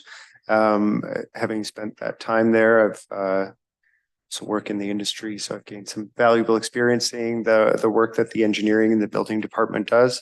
The move to add a full-time bylaw officer has been this has been something that previous councils have invested in a little bit year over year, and I do think that it's starting to show results. But I do think that as we continue to add more and more bylaws to be enforced, we need to ensure that we're still resourcing the people who are enforcing those bylaws. And so I think it's really important that we make that part-time officer full-time. For the supervisor of building inspections, that's actually really important. The more we move into some of the bigger institutional and commercial inspections that I know the department has been taking on, it's really important to have that there in order to get the best continuity for both the bylaw division and services. By moving it forward, I think it's a really smart idea to be investing in this part of our corporation. Thank you. For Councillor Vezzo. Yes, I'm part of the Building and Bylaw Task Force as well, and this came up at our last meeting. And thanks, Freddie, for the rationale and the planning and a really thorough report. And we really respect what your team does. As we know, we are adding more and more to our bylaw officers. We really need the boots on the ground. I think it's really important for our community, and especially what we're seeing in terms of responses. The team's great, but we certainly don't want burnout. We want them to be able to fulfill their positions, and I'm fully supportive of this and really enjoy my time on the bylaw and task force team. Thanks. Thank you, Councillor Vezzo. Councillor Spina. Just to echo some of those comments, I will say that from what we've seen and read on this, the ROI on this investment is very clear. The ROI for our community and our services that we're going to be providing, we're going to receive much more back than we're going to invest in this. So I'm happy to support it. Through you, Mr. Mayor, to Mr. Posbon. I know the last time we added a bylaw officer, you were able to cover it internally through your fees. Is that eventually the plan with as well? Through you, Mr. Mayor. Sir, Connecticut. That smile on scenario. All right, thank you very much.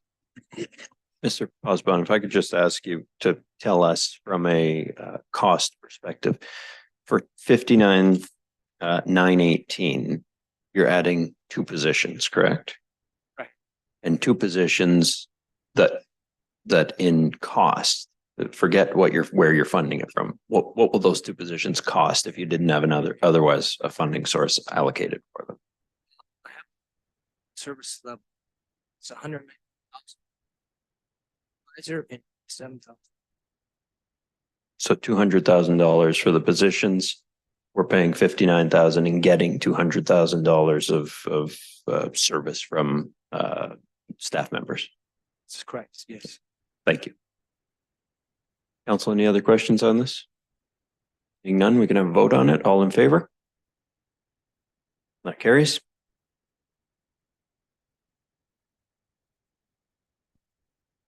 So here I've got Mayor Shoemaker, Councilors Spina, Dufour, Bezoal, Caputo, Bruni, and Kinnock. Councilors Zagordo opposed, Councilor Scott opposed, and Councilor Gardy is absent at the moment.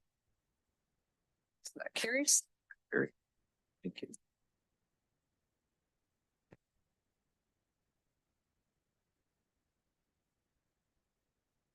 Back to this one because this is a motion by Councilor Gardy.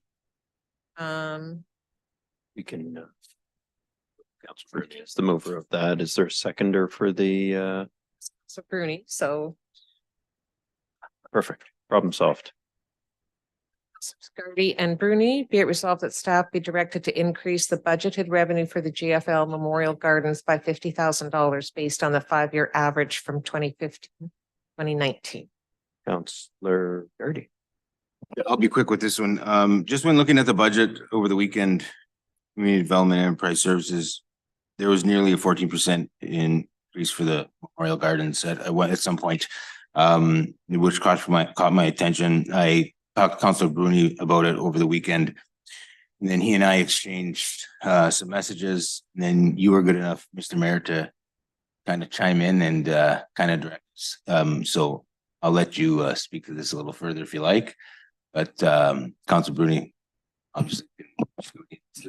Thank you, Councilor Gardy. It was from Councilor Bruni and Councilor Gardy's emails that it came to light that 50,000 had been removed from the GFL budget based projected revenues. The budget was set probably back in September at some time, but the 5-year average on the revenues is $52,000 higher than they've got it set at. So it is not wholly unreasonable to set it $50,000 higher based on the 5-year average. And I think that's where ultimately Councilor Gardy and Councilor Bruni and I landed on this resolution. Any questions? Seeing none, we could have a vote on the matter. All in favor? That carries. Where does that leave us, Mr. Facey? You, Mr. Mayor, 4.8 even, 144 on the city side. Ditto. Oh, well, yes, okay, we've added 59 and taken 50 out. The next one is the Councilors Zagordo and Caputo. Be it resolved that staff be directed to increase the budgeted revenue by charging city staff $1 per day for parking, an average of 225 days per year, accounting for weekends and holidays, and approximately 150 employees, where revenue generated would be in the amount of approximately $33,750. Gordo. My favorite topic. So as leaders, I think we need to lead by example, and by no means is paid parking by employees a new concept. Institutions around Sault Ste. Marie, like Sault College and the hospital, have been doing this for a while now. Parking lots like roads require snow removal and repairs, which need to be paid for. And basically, we're using them, we should be paying for that. And I also feel that us as city councillors, we as city councillors should also be responsible for that as well. So again, it basically comes down to we're using the parking lot and we should be paying for the services on it fair and showing our commitment to, you know, responsible budgeting, things of that sort. Thank you.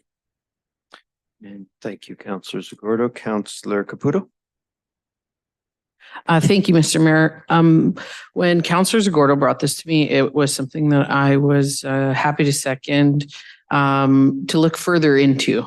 I'm not sure if tonight at the budget, we're getting enough information on, you know, perhaps how much we spend versus, you know, all those kinds of things. So I feel like I could support paid parking with a bit more information. And perhaps, you know, an impact on how this would impact staff. But I do think it's something that we should be definitely looking into. Thank you. Councillor Bruni. Thank you, Mr. Mayor. And I guess question to Councillor Zagordo and Councillor Caputo. This is just strictly for City Hall. What about our other facilities? The John Rhodes, the West End, Public Works, etc. So that's one question. The information that I gathered was for City Hall. Just City Hall only at this time. Yeah. Yeah, I have a concern about that. If not everybody's gonna be affected, why are we just narrowing in City Hall? And the other issue I believe is this will probably come up at contract time, that they will debate it at contract, and we might be paying for it anyways after. So I understand why, you know, why you and Councillor Caputo put this forward, but it might come back and haunt us in one way during contract negotiations, and also how fair it is when other city employees aren't paying, even though they're parking on city. Thanks. Councillor Spina. Thank you, Mr. Mayor. I appreciate the spirit of the motion that's come forward here for board discussion. And I know this is, as Councillor Zagordo said, this is not a new concept anywhere by any means. I believe in other communities, other municipalities, fire services, police services, EMS, everything that's related to the police, or sorry, to the municipality pays for their parking. My question will be to, I think it's going to have to go to HR. If we're not charging a parking fee, is that potentially a taxable benefit for employees? And is it either or, one or the other, or both? And I don't know the answer to that. That's CFO will. Sure. To you, Mr. Mayor, to Councillor Spina, that's a good question, and the legislation around it is very particular. We have looked at it in the past, and the criteria sometimes is whether or not you have a designated parking space. If you have a designated parking space, then yes, it is a taxable benefit. But there's a lot of criteria, and right now we've taken the position that it is not a taxable benefit. That could change at any time. Right. So this motion, I believe, calls for $1 a day. I think it read, if it were a taxable benefit, what would the employees pay potentially? I wouldn't be able to answer that at this point. That's something we'd have to investigate. They'd have to look at what's charged around in different properties, et cetera. And even at $1 a day, it potentially could still have a taxable benefit because it may not meet the criteria. That was kind of, my question was, if we're $1 a day and it ends up being 5, do we now stick an employee with a taxable benefit of 4? And now they're paying double. Yes, and there is also the issue that was already brought up about, we've already negotiated the union contracts. Right. There may be implications there that HR could speak to. That's okay. I think, like I said, I think I appreciate the spirit of this, and I think it deserves a more fulsome discussion and perhaps a more fulsome report to come back for us to make an actual educated decision on this. But I do appreciate how this was, the very thoughtful way you brought this forward. Councillor Scott.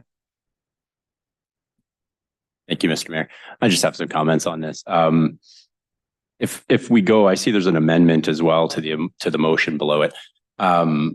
If we end up going that route, I'm not opposed, simply because of my own experience, of looking at a higher than $1 a day. I think that's quite low, given some of the parking around downtown. The hospital staff pay $800 a year, things of that nature. So I really wouldn't be opposed to looking at more. I think that $1 a day is, I'm not sure what the maintenance costs are, but if we'd use these numbers, I don't even know if that would offset some of the maintenance, winter maintenance, all that.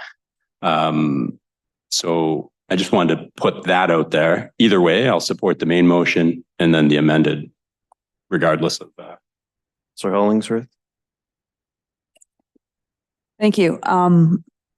I think colleagues were saying that we need to look at this at another date. But I just want to say, if we do look at this another date, are we looking at visitors, charging visitors, or is it just staff? That's all. Motions for staff. Mr. Gardy. Thanks, Mr. Mayor. Question may be premature, but I'm just wondering how, like, this would be, how this would work in terms of, like, is there going to be infrastructure that we have to put in place to monitor? We talking simply like a pass? You guys explored this in the past. Do you have an idea of how it would come about? In terms of actually making sure everybody's paying for their parking? You know what I mean?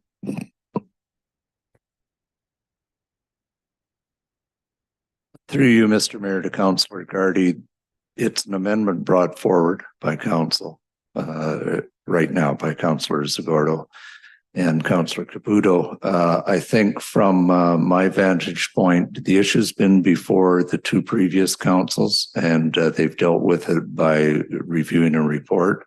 I would suggest it's probably something that would behoove having a report prepared and then brought back to council. Review. Okay, thanks. Thanks, Malcolm. Council, the amendment is one that I drafted. And I really support staff paying for parking. And it should be no surprise because I proposed it in the two previous terms of council as the mover of the motion.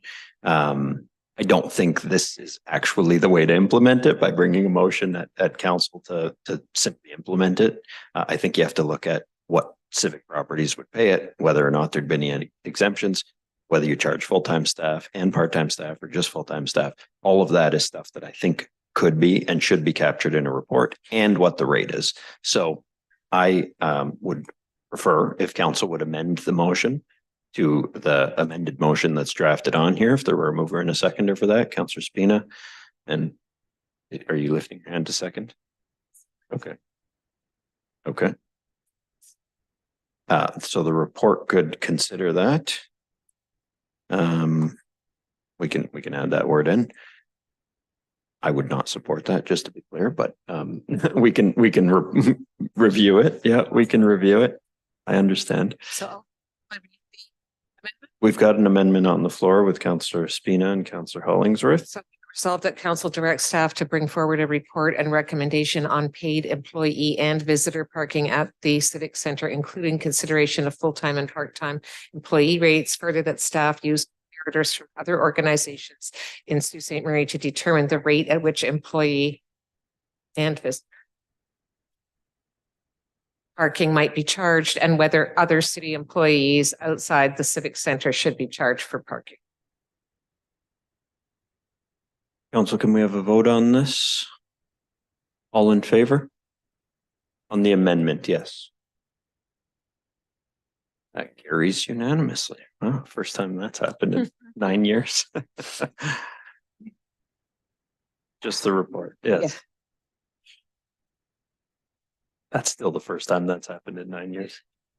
And I have a motion by Councillor Dufour that requires a seconder. Be it resolved that council direct the approval of the amended request for library security outside management working hours for 2024 at a levy cost of $36,000. Is there a seconder for that motion? Councillor Vezoellen? Councillor Dufour? Thanks, Mr. Mayor. Like yourselves, I listened to the presentation from Library Services on some of the struggles that they've been having. I think we gave a lot of good feedback to the library. I know that their request originally was, I believe, $210,000. As a result of our feedback, they did bring back a different proposal. They brought back a costing that's just for security services outside of the hours when management is working. So that's mostly your evenings and a Saturday at the library. So that's the time when they don't have maybe some of the better trained senior management staff at the library. That's probably times where you're looking at younger, more part-time staff, people who may not have the same kind of training in dealing with some of the issues that the library has seen come up lately. So it came back at a levy cost of $36,000, which is a real fraction of the $210,000 that they first came to us. I think it's a very reasonable request to have come from the library, and it is something that can be revisited in future years. So if, as we hope, some of our efforts at combating mental health, drug addiction, and community safety downtown, if those start to bear the results that we're hoping, this is a very easy amount of funding envelope that can be reduced in future years because it will be contract based. And obviously with that quote, they're not hiring any full or part-time staff with it. So I think this is one that we should be approving. It's at I believe maybe 1/100% on the levy. So thank you. I'll just note for purposes of the minutes that Councillor Spina has declared conflict on this as it deals with the private security potentially. So thank you for your comments, Councillor Dufour. Councillor Vezoellen is the seconder. Yes, I'm going to second. I mean, I think we heard it from Matthew. It's really about the safety of staff and we want people using the library. And I think they have been very prudent in their request. And I support it because I want families and everyone being safe and happy at the library. It's really important. It's a safe haven for many people and we want to keep it that way. So I support it and I really appreciate library staff for understanding and coming back with us the reasonable request. Councillor Caputo. Thank you, Mr. Mayor. Through you, Mr. Mayor, to CAO White.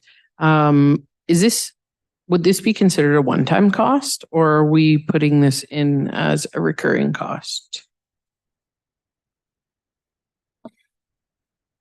I'll look to the mover to clarify. I think you would put it in there as a recurring cost, but what I would submit to you is that in future years, it's a very easy thing to cut because there's no staff or salary implication tied along to it. So I do think that I'm proposing that we add it to the levy, which means that it's an ongoing cost. But what I'm saying is that because it's not being used to, like, for instance, the social services technician, you wouldn't be able to pull that back out of the levy the year after that person was hired. Whereas this is just, it's a quote in a contract. So if council thought that security concerns were no longer something that needed the levy's attention in future years, it would be a really simple thing to pull back. Just to Um, provide additional clarity, Counselor, it's in addition to the levy this year. So. I think just on that point, and perhaps on Councillor Dufour's point, if this passes, the library should be advised that their contract should run Jan 1 to December 31, so that it didn't continue into the next calendar year, so that if it were ever cut in the future, it could be cut within budget year. and just to be clear, we would be adding this to the library's funding. Would it be specific to security, or are we just upping their budget, and then in future years they could decide what they do with this money? Is this always allocated to security? Through you, Mr. Mayor, to Councillor Caputo. It would be added to the library's budget. It would be clear from this resolution as to why council is adding it to the budget envelope.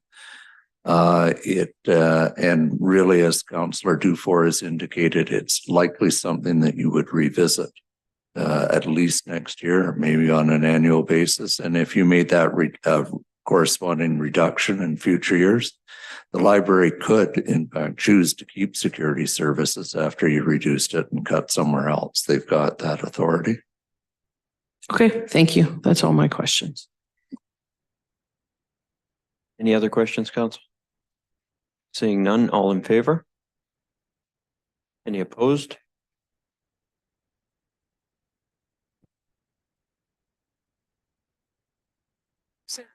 In favor, Mayor Shoemaker, Councillor Hollingsworth, Dufour, Vezo Allen, Caputo, and Gardy. Councillor Spina with a conflict, and opposed Councillors Zagordo, Bruni, Kinnock, and Scott. Casey, could you give us an update? Through Mr. Mayor, total levy increase of 4.83%, 144 on the city side, 3.39 on the levy and local board side. Council, that is all the motions we have for us. Access to. Yes. Fun's not over yet. So the first one is with respect to the John Rhodes roof replacement. So I need a mover and seconder. Be it resolved that council direct that the John Rhodes roof replacement, $4 million, be added to the 2024 capital budget and be funded from retired debt service. So Caputo.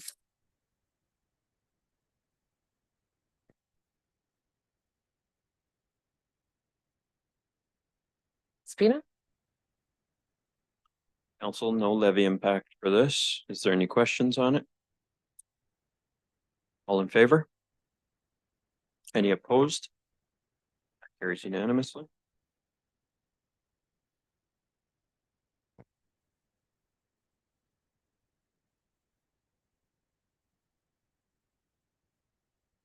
Need a mover seconder for a motion that council the fire pumper 1.65 million be added to the 2024 capital budget and be funded from debt. So Ellen. And questions on this, council? All in favor? Carries.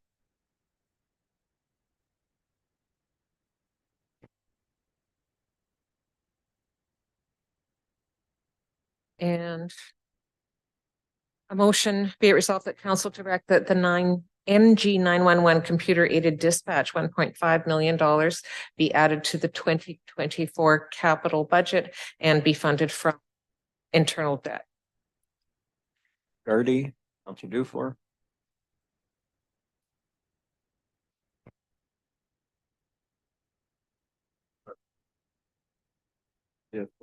Right, I was just trying to get the CAO's attention because the Parks motion was missed. We skipped the Parks motion. Oh. Yeah, we'll get to That after right this one. Council, any questions on the NG 911 motion?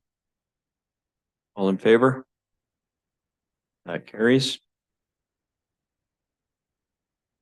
Under section 11, not 11.1, but just 11, there is a motion on the Parks upgrades. So it It's a motion proposed by Mayor Shoemaker, so I need a mover and seconder. Be it resolved that council direct that the 2024 recommended park upgrade, $300,000 be added to the 2024 capital budget and to be funded from the 5% subdividers general reserve fund. Councillor Bruni and Councillor.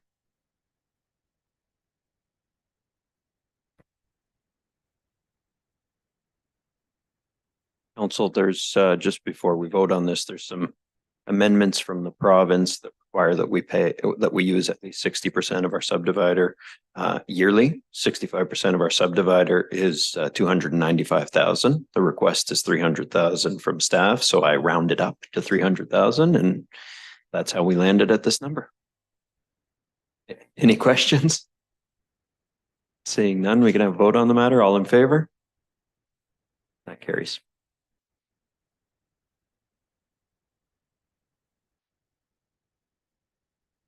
Just.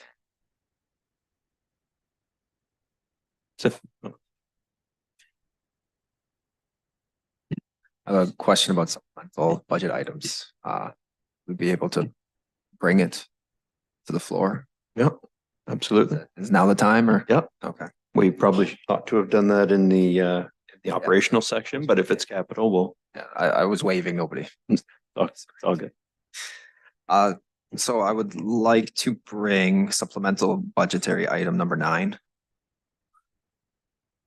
A graffiti cleanup for $8,000. Is there a seconder for that? No. Councillor Dufour? Sorry, what's the? It's $8,000 for the, I can't. It's number 9 in supplementary budget. What's the item called? Graffiti cleanup.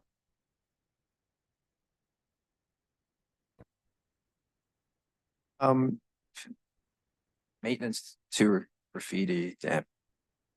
I believe it was in the presentation by corporate services, if I'm not It mistaken. is. It's number 9 at the end of the. Page 121 of the total budget, which is section 8.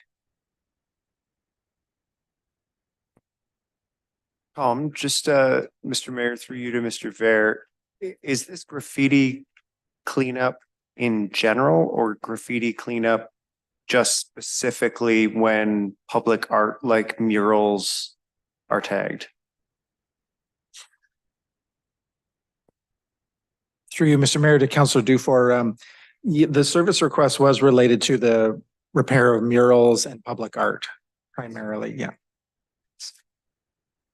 Are you still seconding the motion? Okay.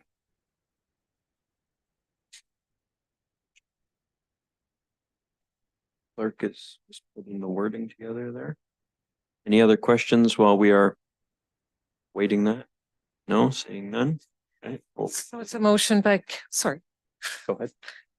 rush to get to. We're trying to get in under the wire here. Motion by Councillors Kinnick and Dufour, be it resolved that supplementary item 9, maintenance to graffitied or damaged public art be added to the 2024 budget at a cost of $8,000. All in favor?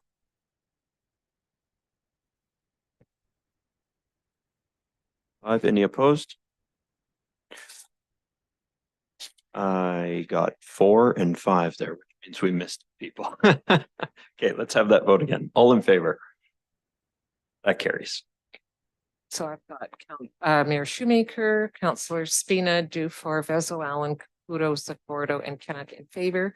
Opposed, Councillor Hollingsworth, Bruni, Darty, and Scott.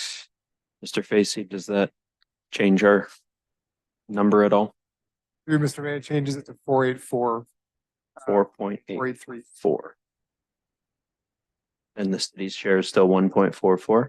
1.45 with rounding and 3.39. Thank you. Councilor Caputo. I was just wondering if we could get a review of the supplemental items that have been approved, because I know there were a bunch in Malcolm's. I'm just looking over them now, and specifically, I wanted to know if that election position was in your recommendation. It was not, so that's still on the floor. Okay? It's not on. Unless you move. No, sorry. It's still in the, still a supplemental ask. Okay, I would like to move to get that position. Sorry, where are we here? Number 23, the records and election coordinator position. Is there a seconder for that? Councillor Kinnick?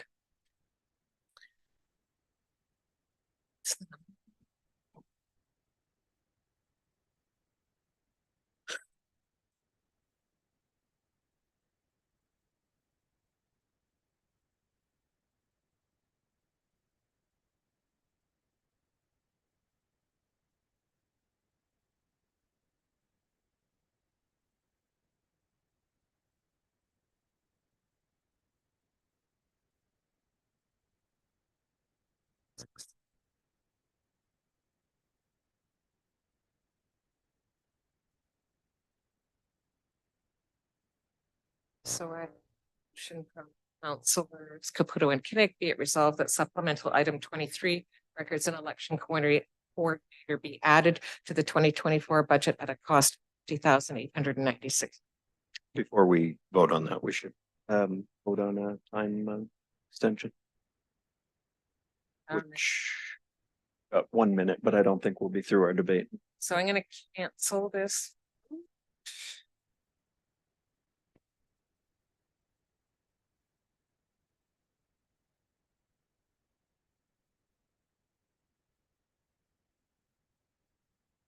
No, it doesn't feel like 5 hours. It has been.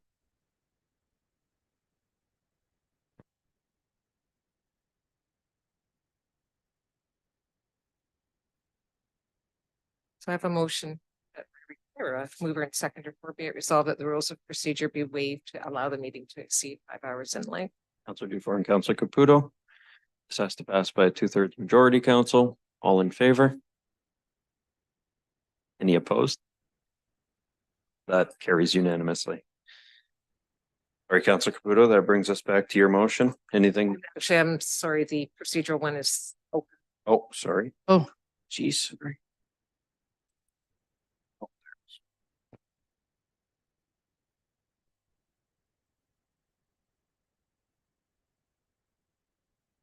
Now I will. Councillor goes. Oh, Councillor Dufour, question. Thanks, Mr. Mayor. Mayor, through you to Mr. Facey. Mr. Facey, if this request of $50,896 was approved, what would the final total levy number be? Through you, Mr. Mayor, 4.87%. If it was approved? If it was approved, that's correct. Okay.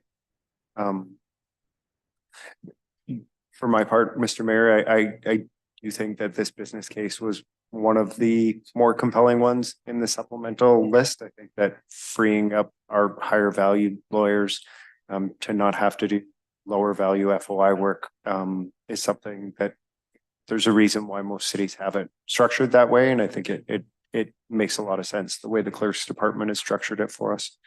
Thanks. Council, any other questions or comments? Councilors. Thank you, Mr. Mayor. Through you, Mr. Mayor. Probably to Ms. Fields. Do you have any kind of idea of how much the offset would be, how much we would save in terms of legal doing FOI work and faster prosecutions and all those kinds of things?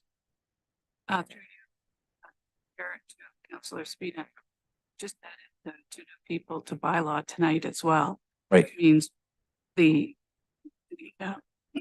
opportunity is there for more charges. And more charges means we have one prosecutor, which is a prosecutor solicitor. Right. Half her time right now is spent prosecuting and half her time is spent in FOIs. She does no other legal work. I mean, she'd like to do more municipal work, but we've got her doing FOIs. Right. So do we know roughly what the cost of that would be to save having this position? Would it offset pretty close? Or gain further, probably? I think we'd be able to utilize her as a full-time or part-time lawyer as well as the prosecutor, and her prosecutions will also grow. So, okay. I think it's a compelling argument and I would support it probably in a future year. I just think we are pushing limits of added expenses to the budget when we worked for 4 hours, 45 minutes today to take numbers out. I think adding any more at the end of a long night of debate on costs, it's not something I'm prepared to support.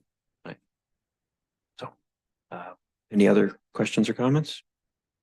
We can have a vote on the matter. All in favor? All opposed?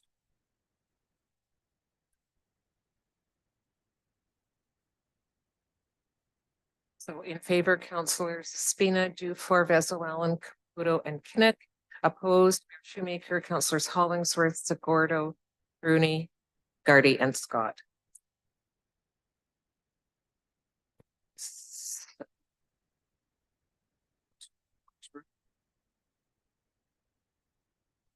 I'd like to add on from the supplemental, the adventure bus for 8,000. Ridership has increased, which was presented to us by Brent Lamming about at our last council meeting.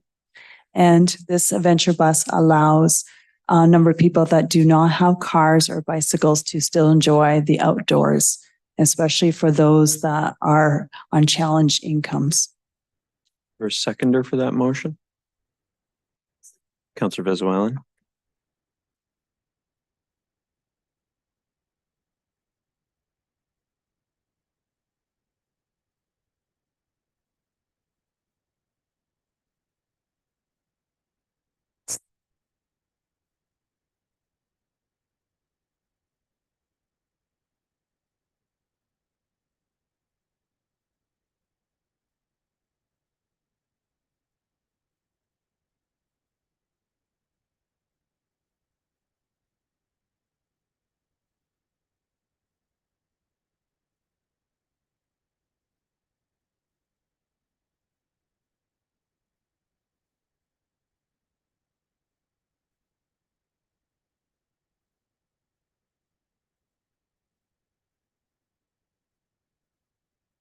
Councillors Hollingsworth and Vezo, be it resolved that supplementary item number 10, adventure bus, be added to the 2024 budget at a cost of $8,000. Mr. Facey, does this change the total if it's added in? No, it's still 484. Council, any other questions? We can have a vote on the matter. All in favor? That carries.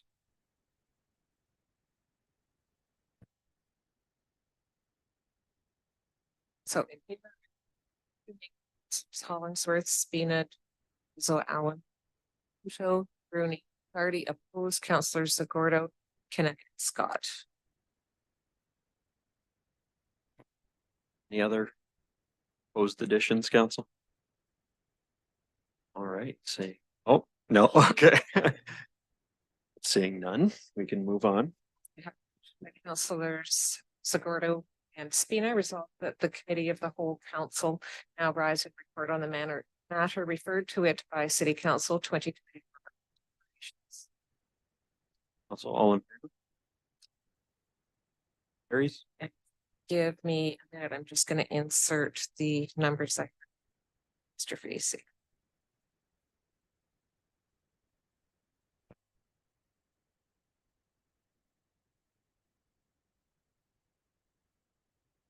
Council, I think while we're waiting, we can thank all of our staff for the work that goes into preparing this. I know that, I think the process starts in June or July, and the preliminary budget comes to us about a month ago. And for the last month, it has been a barrage of questions to staff on how we can reduce items in the budget. So I thank all of you for the motions that you brought forward. Thanks staff for their work tonight on coordinating the ongoing numbers, and we will have some additional information for everybody soon. NCAO White, probably your last budget, barring the unforeseen. I don't know.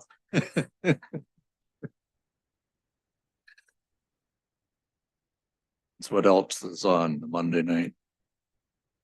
Yeah.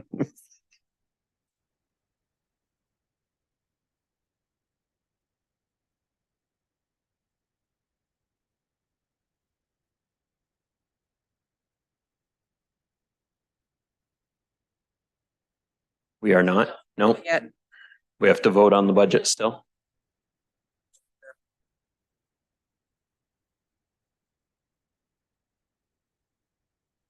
Council will recess for 5 minutes. 06887.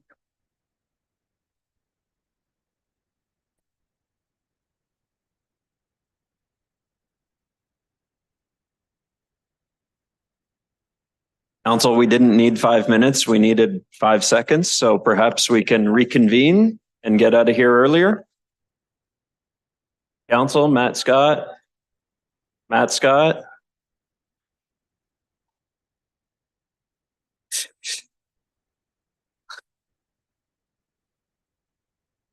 All right. So that was quicker than anticipated. We have a motion to be read. It's a motion by Councilors Caputo and Hollingsworth, resolved that the proposed municipal budget as amended resulting in an increase in the corporate portion of the municipal levy from 2023 in the amount of 1.45%, sanitary rate supported budget, capital budget as amended, 2024 levies and local boards resulting in an increase to the levy and local board portion of the municipal levy from 2023 of 3.39%, resulting in an overall 2024 municipal levy of $140,806,887, corporate and levy and local boards, representing an increase of 4.84% be confirmed. Any questions on that, council, beyond the 5 hours and 10 minutes of debate we've had? Okay, seeing none, we can have a vote on that. All in favor? Any opposed? That carries.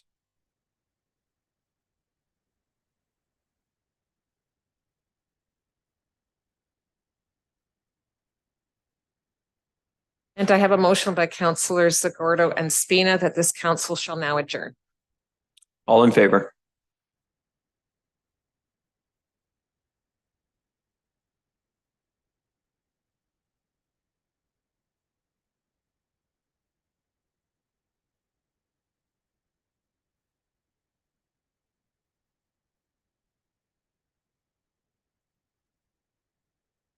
Malcolm.